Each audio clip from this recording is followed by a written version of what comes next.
शेरे Punjab 600 AM ते निघा हार्दिक स्वागत है। मैं तुहाडा मेजबान हरजीत सिंह गिल दा हरजीत सिंह गिल शो लैके तुहाडी सेवा दे विच हाज़र हां।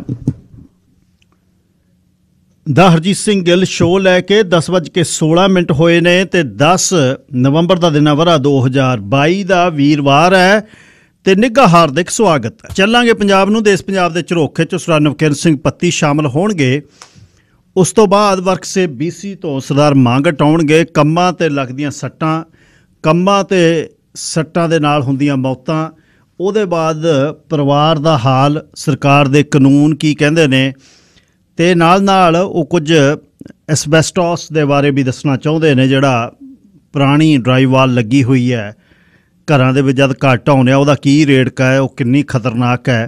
पर क्योंकि पिछले दिनी काम ते लगियां सट्टां करके कई मौतां हो चुकियां ने, गलबात दा घेरा जिहड़ा ओह ज़्यादातर इस बारे होएगा भी जद सट्टां लगदियां ने कारण कानून की है, साल साल वर्क से BC क्यों लाउंदा है ते इहदे ते इन्ना समा क्यों लगदा इन्वैस्टिगेशन ते, इस दी गलबात होएगी। आखिरी घंटे च सरदार बलविंदर सिंह चाहल इटली तो शामिल होणगे, जिन्हां ने इटली विच सिख फौजी दूजी संसार युद्ध दे विच इटली दे विच शहीद होए सिख फौजियां दी गलबात, किहड़ी जगह किन्ने किन्ने शहीद होए, किहड़ा शहर आ जिहड़ा आज़ाद कराया नाजियां तो।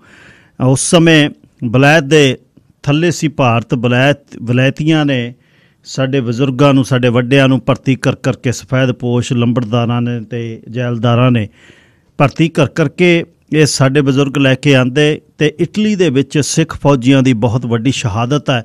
उहदे ते सरदार चाहल ने किताब लिखी है इटली विच सिख फौजी दूसरे विश्व युद्ध दी, ते कहानी एक किताब पढ़न वाली आ, बहुत मेहनत की है।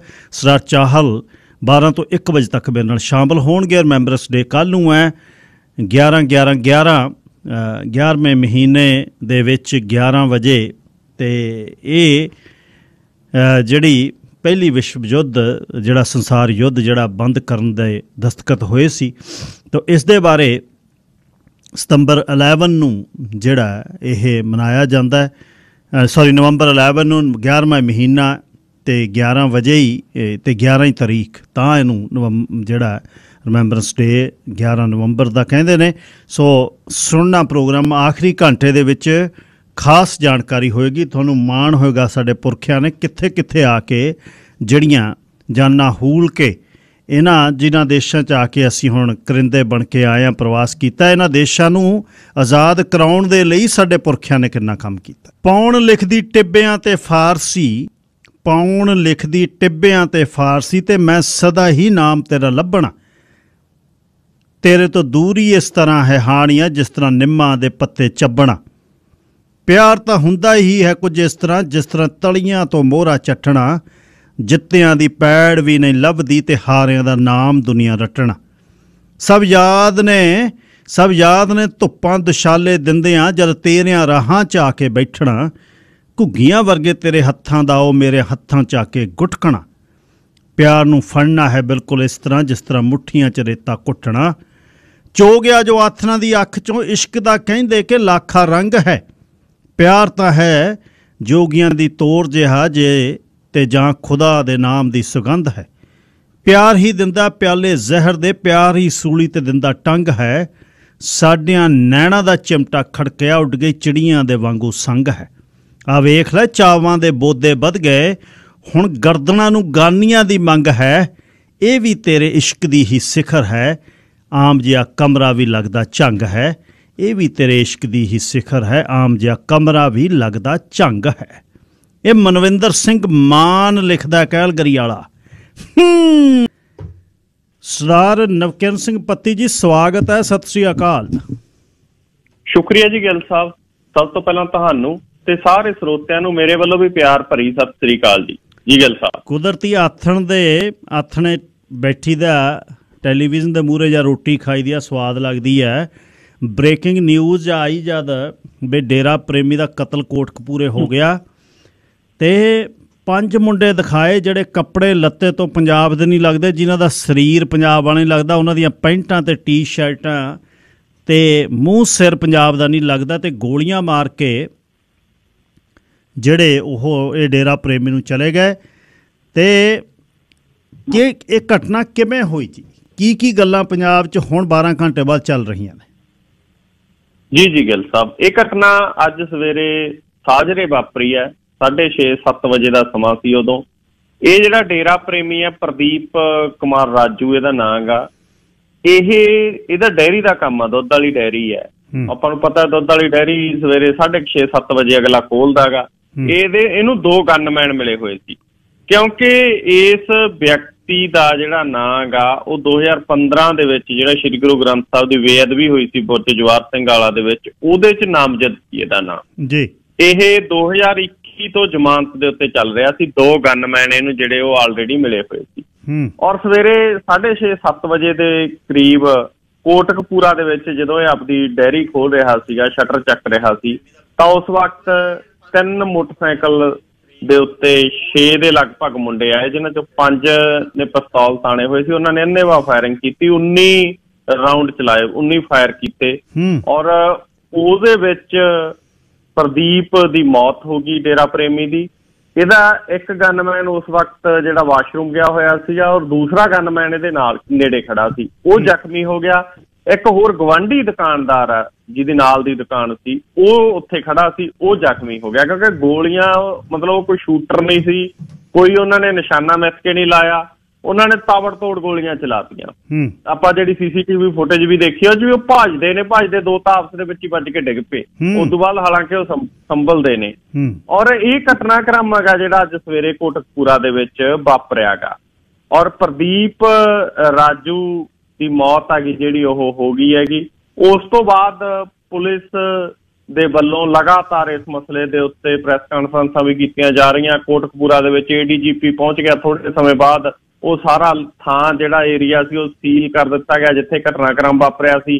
ਭਗਵੰਤ ਮਾਨ ਹੋਰਾਂ ਨੇ ਹਾਈ ਲੈਵਲ ਦੀ ਮੀਟਿੰਗ ਸੱਦ ਲਈ। ਹਾਈ ਲੈਵਲ ਦੀ ਮੀਟਿੰਗ ਦੇ ਵਿੱਚ ਲਾ ਐਂਡ ਆਰਡਰ ਦੀ ਸਥਿਤੀ ਦੇ ਉੱਤੇ ਚਰਚਾ ਚੱਲ ਪਈ, ਕਿਉਂਕਿ 1 ਹਫ਼ਤੇ ਦੇ ਵਿੱਚ ਇਹ ਦੂਜਾ ਕਤਲ ਸੀਗਾ।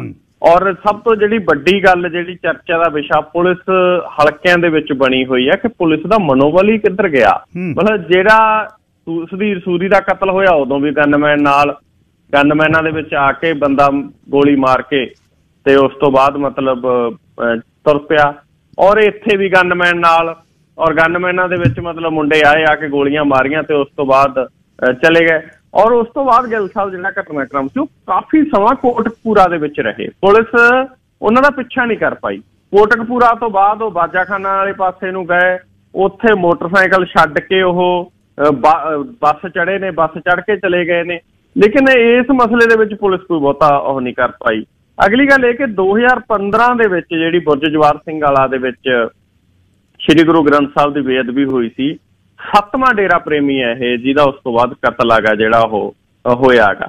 ਕਿਉਂਕਿ ਲਗਾਤਾਰ ਇਹ ਤੋਂ ਪਹਿਲਾਂ ਡੇਰਾ ਪ੍ਰੇਮੀ ਗੁਰਦੇਵ ਸਿੰਘ ਦਾ ਕਤਲ ਹੋਇਆ ਸੀ, ਮਨੋਹਰ ਲਾਲ ਦਾ ਕਤਲ ਹੋਇਆ ਸੀ, ਮਹਿੰਦਰਪਾਲ ਬਿੱਟੂ ਦਾ ਨਾਭਾ ਜੇਲ੍ਹ 'ਚ ਕਤਲ ਹੋ ਗਿਆ ਸੀ, ਚਰਨਦਾਸ ਦਾ ਕਤਲ ਹੋਇਆ ਸੀ, ਸਤਪਾਲ ਸ਼ਰਮਾ ਦਾ ਹੋਇਆ ਸੀ, ਰਮੇਸ਼ ਕੁਮਾਰ ਦਾ ਹੋਇਆ ਸੀ।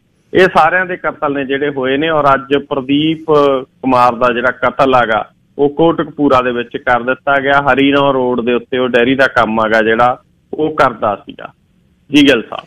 ਅੱਛਾ, ਹੈਰਾਨੀ ਦੀ ਗੱਲ ਨਵਕਿਰਨ, ਕਿਉਂਕਿ ਸਭ ਵਾਲਿਆਂ ਨੇ ਵੇਖੀ ਨਹੀਂ, ਮੈਂ ਕੁਦਰਤੀ ਬੈਠਾ ਵੇਖਦਾ ਸੀ ਤੇ ਇੱਕ ਚੈਨਲ ਪੰਜਾਬ ਦਾ ਜਿਹਨੂੰ ਕਰਫਿਊ ਵਾਲਾ ਚੈਨਲ ਕਹਿੰਦੇ ਨੇ, ਉੱਥੇ ਕਮਿਸ਼ਨਰਾਂ ਵਾਂਗੂ 2 ਮੁੰਡੇ ਲੱਗੇ ਰਹੇ 5-6 ਘੰਟੇ। ਫਿਰ ਉਹਨਾਂ ਨੇ ਨਾ ਕਤਲ ਹੋਣ ਤੋਂ 7 ਮਿੰਟ ਬਾਅਦ ਗੋਲਡੀ ਬਰਾੜ ਦੀ ਲਾ ਕੇ ਫੋਟੋ ਥੱਲੇ ਲਿਖਤਾ ਵੀ ਗੋਲਡੀ ਬਰਾੜ ਕਹਿੰਦਾ ਵੀ ਚਲੋ ਸਰਕਾਰਾਂ ਨੇ ਤਾਂ ਇਨਸਾਫ ਨਹੀਂ ਦਿੱਤਾ, ਆਖਰ ਅਸੀਂ ਇਨਸਾਫ ਲੈ ਲਿਆ।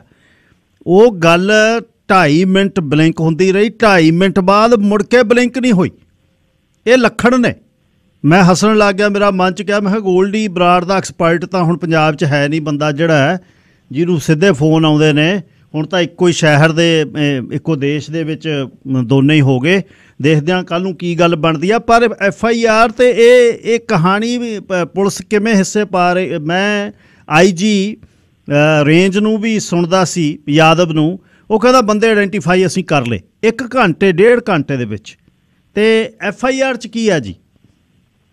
ਜੀ ਜੀ ਗਿੱਲ ਸਾਹਿਬ, ਦੇਖੋ ਜਿਹੜੀ FIR ਲਿਖੀ ਗਈ ਹੈ, FIR ਪਰਿਵਾਰ ਦੇ ਵੱਲੋਂ ਲਿਖਾਈ ਗਈ ਹੈਗੀ, ਇਹਦੀ ਵਾਈਫ ਦੇ ਵੱਲੋਂ। FIR ਮਤਲਬ ਦੇਖ ਕੇ ਮੈਂ ਦੇਖੀ, FIR ਪੜ੍ਹੀ ਹੈ, ਉਹ ਤਾਂ ਐਂ ਲੱਗਦਾ ਜਿਵੇਂ ਮਤਲਬ ਸਾਰੇ ਮਸਲੇ ਦੇ ਉੱਤੇ ਬੜੀ ਹੀ ਪਰਿਵਾਰ ਨੇ ਮਤਲਬ ਪੋਲੀਟੀਕਲੀ ਪਹੁੰਚ ਆ ਜਿਹੜੀ ਉਹ ਬਣਾਈ ਹੋਵੇ, ਕਿਉਂਕਿ FIR ਦੇ ਵਿੱਚ ਲਿਖਿਆ ਹੋਇਆ ਕਿ ਸਰਕਾਰਾਂ ਦੀਆਂ ਮਤਲਬ ਕਮਜ਼ੋਰੀਆਂ ਕਰਕੇ ਹੋਇਆ, ਸਰਕਾਰਾਂ ਨੇ ਮਤਲਬ ਜਿਹੜਾ ਇਸ ਮਸਲੇ ਦੇ ਵਿੱਚ ਜਿਹੜਾ ਇਨਸਾਫ ਹੈਗਾ ਜਿਹੜਾ, ਔਰ ਜਿਹੜਾ ਇਸ ਮਸਲੇ ਦੇ ਵਿੱਚ ਕੇਸ ਨੂੰ ਕਿਸੇ ਤਣ ਪੱਤਣ ਨਹੀਂ ਲਾਇਆ।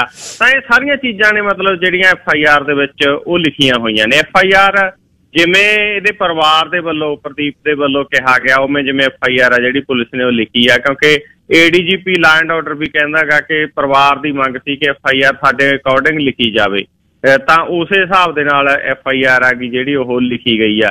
ਉਧਰੋਂ ਗੋਲਡੀ ਬਰਾੜ ਵਾਲੀ ਜਿਹੜੀ ਗੱਲ ਹੈਗੀ ਗਿੱਲ ਸਾਹਿਬ, ਉਹ ਲਗਾਤਾਰ ਚੱਲ ਰਹੀ ਹੈਗੀ, ਔਰ ਉਹਨੇ ਫੇਸਬੁੱਕ ਪੋਸਟ ਸ਼ੇਅਰ ਹੋ ਰਹੀ ਆ ਉਹ ਕਿ ਅਸੀਂ ਮਤਲਬ ਇਸ ਮਸਲੇ ਦੇ ਵਿੱਚ ਜਿਹੜਾ ਇਨਸਾਫ ਆ ਉਹ ਕੀਤਾ। ਗੋਲਡੀ ਬਰਾੜ ਦੇ ਨਾਲ ਪੰਜਾਬ ਦੇ ਲੋਕਾਂ ਦੀ ਮਤਲਬ ਰਿਜੈਂਟਮੈਂਟ ਸੀਗੀ, ਜਿਹੜਾ ਸਿੱਧੂ ਮੂਸੇਵਾਲਾ ਦਾ ਕਤਲ ਹੋਇਆ ਉਹਦੀ ਵੀ ਜ਼ਿੰਮੇਵਾਰੀ ਸੇਮ ਸਿੰਘ ਗੋਲਡੀ ਬਰਾੜ ਨੇ ਲਈ ਸੀ। ਲੇਕਿਨ ਹੁਣ ਗੋਲਡੀ ਬਰਾੜ ਮਤਲਬ ਇਸ ਕਤਲ ਦੇ ਰਾਹੀਂ ਕਿਤੇ ਨਾ ਕਿਤੇ ਮਤਲਬ ਆਪਣੇ ਆਪ ਨੂੰ ਇਹ ਪੇਸ਼ ਕਰਨਾ ਚਾਹੁੰਦਾ ਸ਼ਾਇਦ ਕਿ ਮੈਂ ਬਹੁਤ ਵੱਡਾ ਮਤਲਬ ਜਿਹੜਾ ਰੱਖਾਂਗਾ ਜੀ। ਕਾਨਪੁਰ ਦੇ ਵਿੱਚੋਂ ਨਗਰ ਕੀਰਤਨ ਤੋਂ ਬਾਅਦ 2 ਭੈਣਾਂ ਲਾਪਤਾ ਹੋ ਗਈਆਂ ਜੀ, ਜਿਨ੍ਹਾਂ ਦੇ ਦਸਤਾਰਾਂ ਬੰਨੀਆਂ ਹੋਈਆਂ ਨੇ, ਤੇ ਉਹਨਾਂ ਦੀ ਕੀ ਖਬਰ ਹੈ ਜੀ? ਗਿੱਲ ਸਾਹਿਬ, ਇਹ ਪਰਿਵਾਰ ਲਖਨਊ ਦੇ ਵਿੱਚ ਰਹਿੰਦਾ, ਸਿੱਖ ਪਰਿਵਾਰ ਹੈਗਾ, ਔਰ ਇਹ ਪਰਿਵਾਰ ਦੀਆਂ ਦੋਨੇ ਕੁੜੀਆਂ ਨੇ ਜਿਹੜੀਆਂ ਦਸਤਾਰਾਂ ਬੰਨ੍ਹਦੀਆਂ ਨੇ, ਔਰ ਦੋਨੇ ਕੁੜੀਆਂ ਨੇ ਜਿਹੜੀਆਂ ਸਿੱਖ ਧਰਮ ਦੇ ਨਾਲ ਜੁੜੀਆਂ ਹੋਈਆਂ ਨੇ। 8 ਨਵੰਬਰ ਨੂੰ ਸ਼੍ਰੀ ਗੁਰੂ ਨਾਨਕ ਦੇਵ ਜੀ ਦੇ ਪ੍ਰਕਾਸ਼ ਪੁਰਬ ਦੇ ਮੌਕੇ ਲਖਨਊ ਤੋਂ ਇਹ ਕੁੜੀਆਂ ਦੋਨੇ ਕਾਨਪੁਰ ਗਈਆਂ ਸੀਗੀਆਂ, ਔਰ ਕਾਨਪੁਰ ਤੋਂ ਗਿੱਲ ਸਾਹਿਬ ਇਹ ਜਦੋਂ ਬੱਸ ਦੇ ਵਿੱਚ ਬੈਠੀਆਂ ਤਾਂ ਉਹਦਾ ਫਾਦਰ ਸਾਹਿਬ ਕਹਿੰਦਾ ਕਿ ਮੈਂ ਉਹਨਾਂ ਨੂੰ ਕਿਹਾ ਕਿ ਬੇਟੀ ਬੱਸ ਦੇ ਵਿੱਚ ਬੈਠਣ ਵੇਲੇ ਮੈਨੂੰ ਆਪਦੀ ਫੋਟੋ ਭੇਜ ਦਿਓ ਔਰ ਥੋੜ੍ਹੀ ਜਿਹੀ ਵੀਡੀਓ ਬਣਾ ਕੇ ਭੇਜ ਦਿਓ, ਡਰਾਈਵਰ ਵਿੱਚੋਂ ਵੀਡੀਓ ਦੇ ਲੈ ਲਿਓ ਤਾਂ ਕਿ ਮਤਲਬ ਸੇਫਟੀ ਸਾਡੇ ਕੋਲੇ ਰਹੇ ਤੁਹਾਡੀ। ਤਾਂ ਉਹ ਕਹਿੰਦਾ ਵੀ ਜਦੋਂ ਉਹਨਾਂ ਨੇ ਵੀਡੀਓ ਬਣਾ ਕੇ ਭੇਜੀ, ਮੈਂ ਬੇਟੀ ਨੂੰ ਫੋਨ ਕੀਤਾ ਕਿ ਬੇਟੀ ਇਹਦੇ 'ਚ ਬੱਸ 'ਚ ਸਵਾਰੀਆਂ ਥੋੜ੍ਹੀਆਂ ਨੇ, ਤੁਸੀਂ ਹੋਰ ਕਿਸੇ ਬੱਸ 'ਚ ਬਹਿ ਜਾਓ। ਉਹ ਕਹਿੰਦੇ ਨਹੀਂ ਡੈਡੀ ਕੋਈ ਗੱਲ ਨਹੀਂ, ਵੀ ਬੱਸ ਤੁਰਨ ਵਾਲੀ ਹੋਈ ਆ ਹੁਣ। ਤਾਂ ਉਸ ਤੋਂ ਬਾਅਦ ਉਹਨਾਂ ਦੇ ਫੋਨ ਬੰਦ ਆਉਣ ਲੱਗ ਗਏ। ਔਰ ਗਿੱਲ ਸਾਹਿਬ, ਅੱਜ 10 ਨਵੰਬਰ ਦੀ ਰਾਤ ਹੋ ਗਈ, 11 ਨਵੰਬਰ ਦਾ ਦਿਨ ਚੜ੍ਹਨ ਵਾਲਾ, ਅਜੇ ਤੱਕ ਉਹ ਕੁੜੀਆਂ ਦਾ ਕੋਈ ਥਹੁ ਪਤਾ ਨਹੀਂ ਲੱਗਿਆ।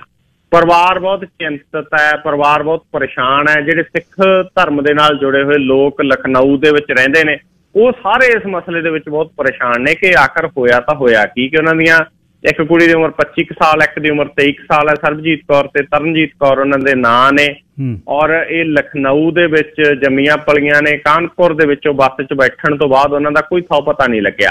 ਉਸ ਤੋਂ ਬਾਅਦ ਉਹ ਕਹਿੰਦੇ ਪਰਿਵਾਰ ਜਿਹੜੀ ਗੱਲ ਤੋਂ ਹੋਰ ਜ਼ਿਆਦਾ ਮਤਲਬ ਪਰੇਸ਼ਾਨ ਆ, ਵੀ ਇੱਕ ਤਾਂ ਅਸੀਂ ਪਰੇਸ਼ਾਨ ਆ, ਸਾਡੀਆਂ ਧੀਆਂ ਨੇ ਜਿਹੜੀਆਂ ਉਹਨਾਂ ਦਾ ਮਤਲਬ ਇਸ ਸੂਬੇ ਦੇ ਵਿੱਚ ਕੋਈ ਪਤਾ ਨਹੀਂ ਲੱਗ ਰਿਹਾ। ਦੂਜਾ ਉਹ ਕਹਿੰਦੇ ਅਸੀਂ ਪੁਲਿਸ ਕੋਲੇ ਗਏ ਤਾਂ ਪੁਲਿਸ ਮੁਲਾਜ਼ਮ ਸਾਨੂੰ ਉਲਟਾ ਪੁੱਠਾ ਹੀ ਬੋਲਦੇ ਸੀਗੇ। ਕਈ ਤਾਂ ਕਹਿੰਦੇ ਸੀ ਵੀ ਕਾਨਪੁਰ ਗਵਾਚੀਆਂ, ਕਾਨਪੁਰ ਜਾਓ, ਲਖਨਊ ਕੀ ਕਰਦੇ ਹੋ? ਕਹਿੰਦੇ ਲੈ ਰਹੇ ਨੇ ਲਖਨਊ ਆ, ਫਿਰ ਕੀ ਹੋ ਗਿਆ, ਅਸੀਂ ਲਖਨਊ ਰਿਪੋਰਟ ਲਿਖਾਉਣ ਆ ਗਏ। ਫਿਰ ਉਸ ਤੋਂ ਬਾਅਦ ਉਹ ਕਹਿੰਦੇ ਪੁਲਿਸ ਮੁਲਾਜ਼ਮ ਕਹਿੰਦੇ ਵੀ ਕੋਈ ਮਤਲਬ ਹੋਰ ਚੱਕਰ ਹੋ ਸਕਦਾ ਗਾ, ਮਤਲਬ ਉਹਨਾਂ ਦੇ ਉੱਤੇ ਹੋਰ ਤਰ੍ਹਾਂ ਦੀ ਗੱਲਬਾਤ ਆ ਜਿਹੜੀ ਉਹ ਲਾਉਂਦੇ ਸੀ। ਉਹ ਕਹਿੰਦੇ ਇੱਦਾਂ ਦੀ ਮਤਲਬ ਪਰਿਵਾਰ ਹੈਗਾ ਜਿਹੜਾ ਉਹ ਉੱਤਰ ਪ੍ਰਦੇਸ਼ ਦੇ ਵਿੱਚ ਬਹੁਤ ਪਰੇਸ਼ਾਨ ਜਿਹੜਾ ਇਸ ਵਕਤ ਨਜ਼ਰ ਆ ਰਿਹਾ ਹੈਗਾ, ਔਰ ਸਰਕਾਰ ਤੋਂ ਗੁਹਾਰ ਲਾ ਰਹੇ ਆ ਕਿ ਸਾਡੀਆਂ ਜਿਹੜੀਆਂ ਦਸਤਾਰਧਾਰੀ ਧੀਆਂ ਨੇ ਉਹਨਾਂ ਦਾ ਖੋਜ ਆ ਜਿਹੜੀ ਉਹ ਕੀਤੀ ਜਾਵੇ ਜੀ। ਯੂਪੀ ਬਿਹਾਰ ਦੀ ਪੁਲਿਸ ਜਿਨ੍ਹਾਂ ਨੇ ਵੇਖੀ ਹੈ ਉਹਨਾਂ ਨੂੰ ਹੀ ਪਤਾ, ਦਰੋਗਾ ਉੱਥੇ ਰੱਬ ਹੈ। ਉਹਨਾਂ ਦੇ ਥਾਣਿਆਂ ਦੇ ਵਿੱਚ ਜਦ ਕੋਈ ਚਲੇ ਜਾਂਦਾ ਸੀ, ਕਿਤੇ ਐਕਸੀਡੈਂਟ ਹੋ ਜਾਣਾ ਉਹਨਾਂ ਸੜਕਾਂ 'ਤੇ, ਫਿਰ ਪਤਾ ਲੱਗਦਾ ਉਹ ਪੁਲਿਸ ਕੀ ਹੈ।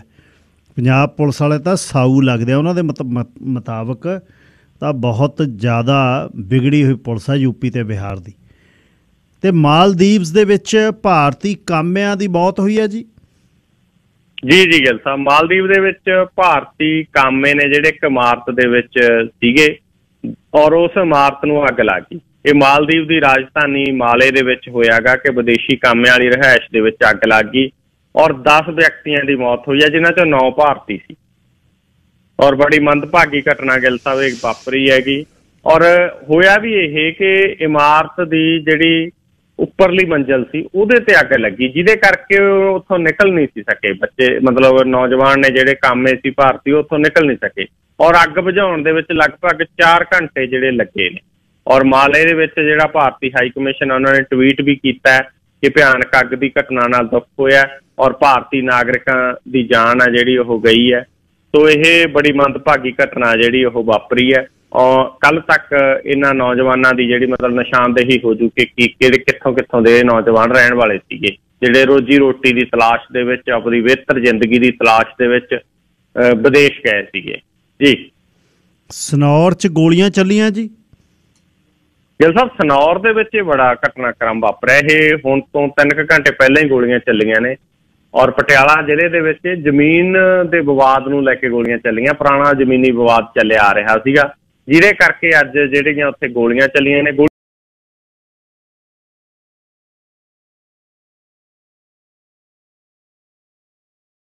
ਹੈਗਾ ਇਹ ਦੇਵੀਗੜ੍ਹ ਰੋਡ ਦੇ ਉੱਤੇ ਜੌੜੀਆਂ ਸੜਕਾਂ ਦੇ ਕੋਲੇ ਜਿਹੜਾ ਘਟਨਾਕ੍ਰਮ ਵਾਪਰਿਆ ਹੈਗਾ, ਔਰ ਉੱਥੇ ਇਹ ਗੋਲੀਆਂ ਸ਼ਰੇਆਮ ਆਮੋ ਸਾਹਮਣੇ ਚੱਲੀਆਂ ਨੇ। ਸੋ ਪੰਜਾਬ ਤਾਂ ਗਿੱਲ ਸਾਹਿਬ ਅੱਜ ਕੱਲ੍ਹ ਬੜੀ ਗੋਲੀਆਂ ਤਾਂ ਆਮ ਹੀ ਚੱਲਦੀਆਂ ਇੱਥੇ ਜੀ।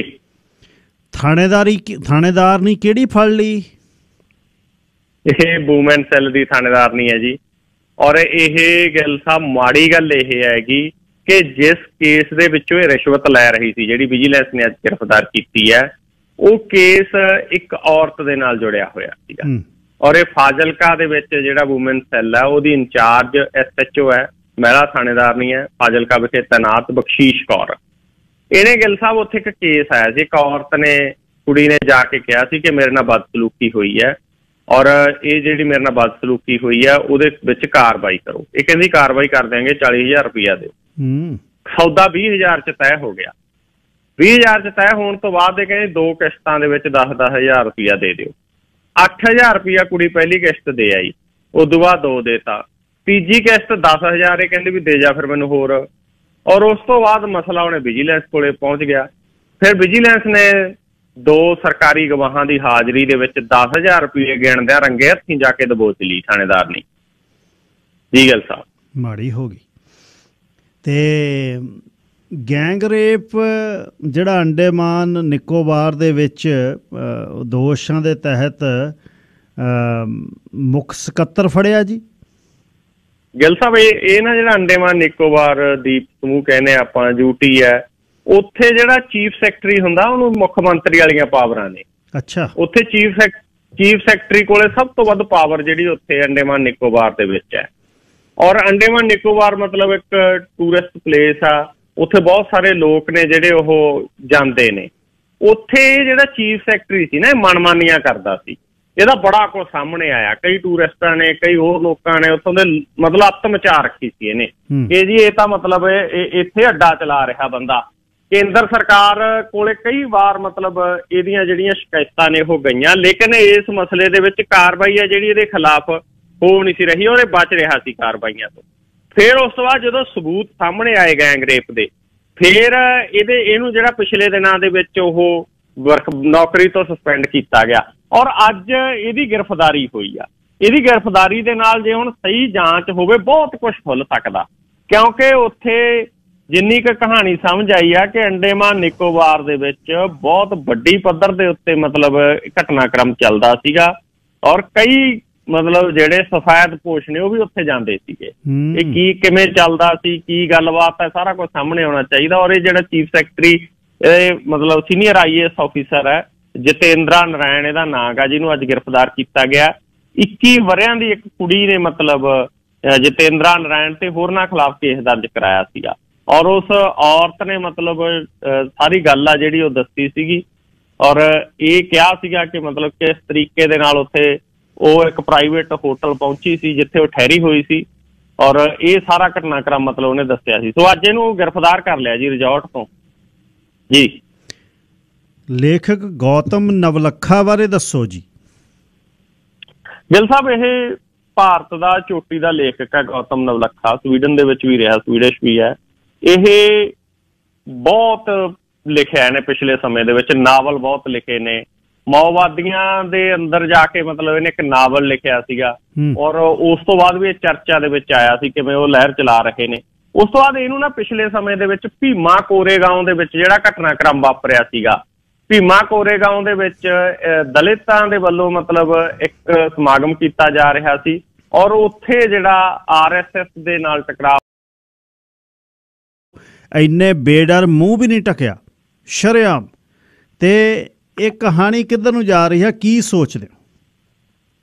ਗਿੱਲ ਸਾਹਿਬ ਦੇਖੋ, ਪੰਜਾਬ ਦੇ ਜਿਹੜੇ ਹਾਲਾਤ ਨੇ, ਪੰਜਾਬ ਦੇ ਹਾਲਾਤ ਦਿਨੋਂ ਦਿਨ ਖਰਾਬ ਹੋ ਰਹੇ ਨੇ।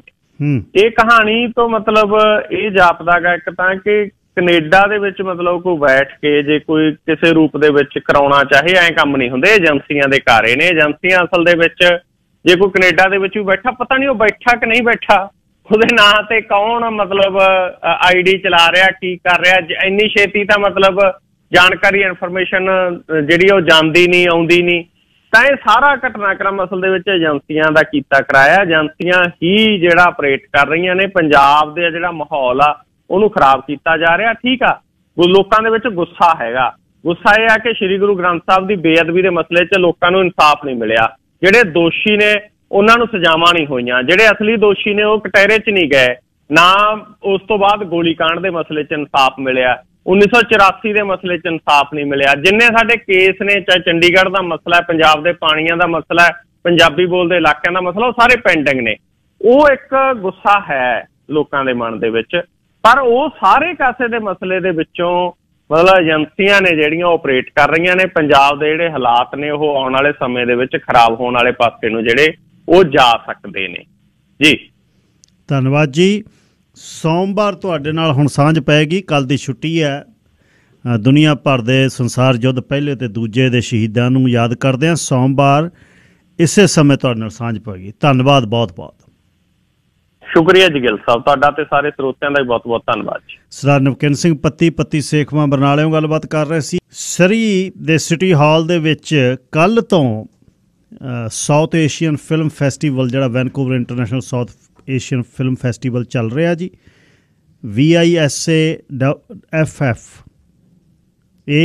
www.visaff.ca ਤੇ ਸਕਰੀਨਿੰਗ ਤੇ ਮੂਵੀਜ਼ ਦੇ ਬਾਰੇ ਪਤਾ ਕਰਨ ਲਈ, ਟਿਕਟਸ ਦੇ ਬਾਰੇ ਜਿਹੜਾ ਪਤਾ ਕਰਨ ਲਈ, ਤੇ ਇਸ 'ਤੇ ਤੁਸੀਂ ਜਾ ਸਕਦੇ ਹੋ। 9 ਤੋਂ 13 ਤੱਕ ਸਰੀ ਸਿਟੀ ਹਾਲ ਦੇ ਵਿੱਚ ਜਿਹੜਾ ਇਹ ਫਿਲਮ ਫੈਸਟੀਵਲ ਦਿਖਾਇਆ ਹੋ ਰਿਹਾ।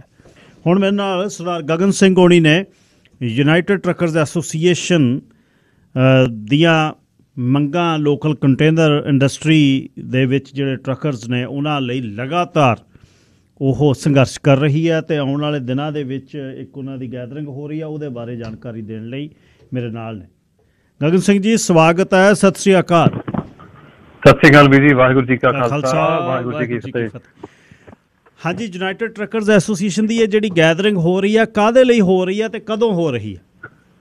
ਵੀਰ ਜੀ, ਕੱਲ੍ਹ ਨੂੰ ਸਵੇਰੇ 11:30 ਵਜੇ ਗ੍ਰੈਂਡ ਤਾਜ ਬੈਂਕੁਏਟ ਹਾਲ ਦੇ ਵਿੱਚ ਗੈਦਰਿੰਗ ਹੋ ਰਹੀ ਹੈ। ਸੋ ਇਹਦਾ ਸਾਰਿਆਂ ਤੋਂ ਜਿਹੜਾ ਵੱਡੀ ਇੱਕ ਕਾਈਂਡ ਆਫ ਜਿੱਤ ਹੀ ਆ ਵੀ ਜਿਹੜਾ ਆਫ ਡਾਕ ਦਾ ਰੇੜਕਾ ਸੀਗਾ ਬੜੇ ਸਾਲਾਂ ਤੋਂ ਚੱਲਿਆ ਆ ਰਿਹਾ।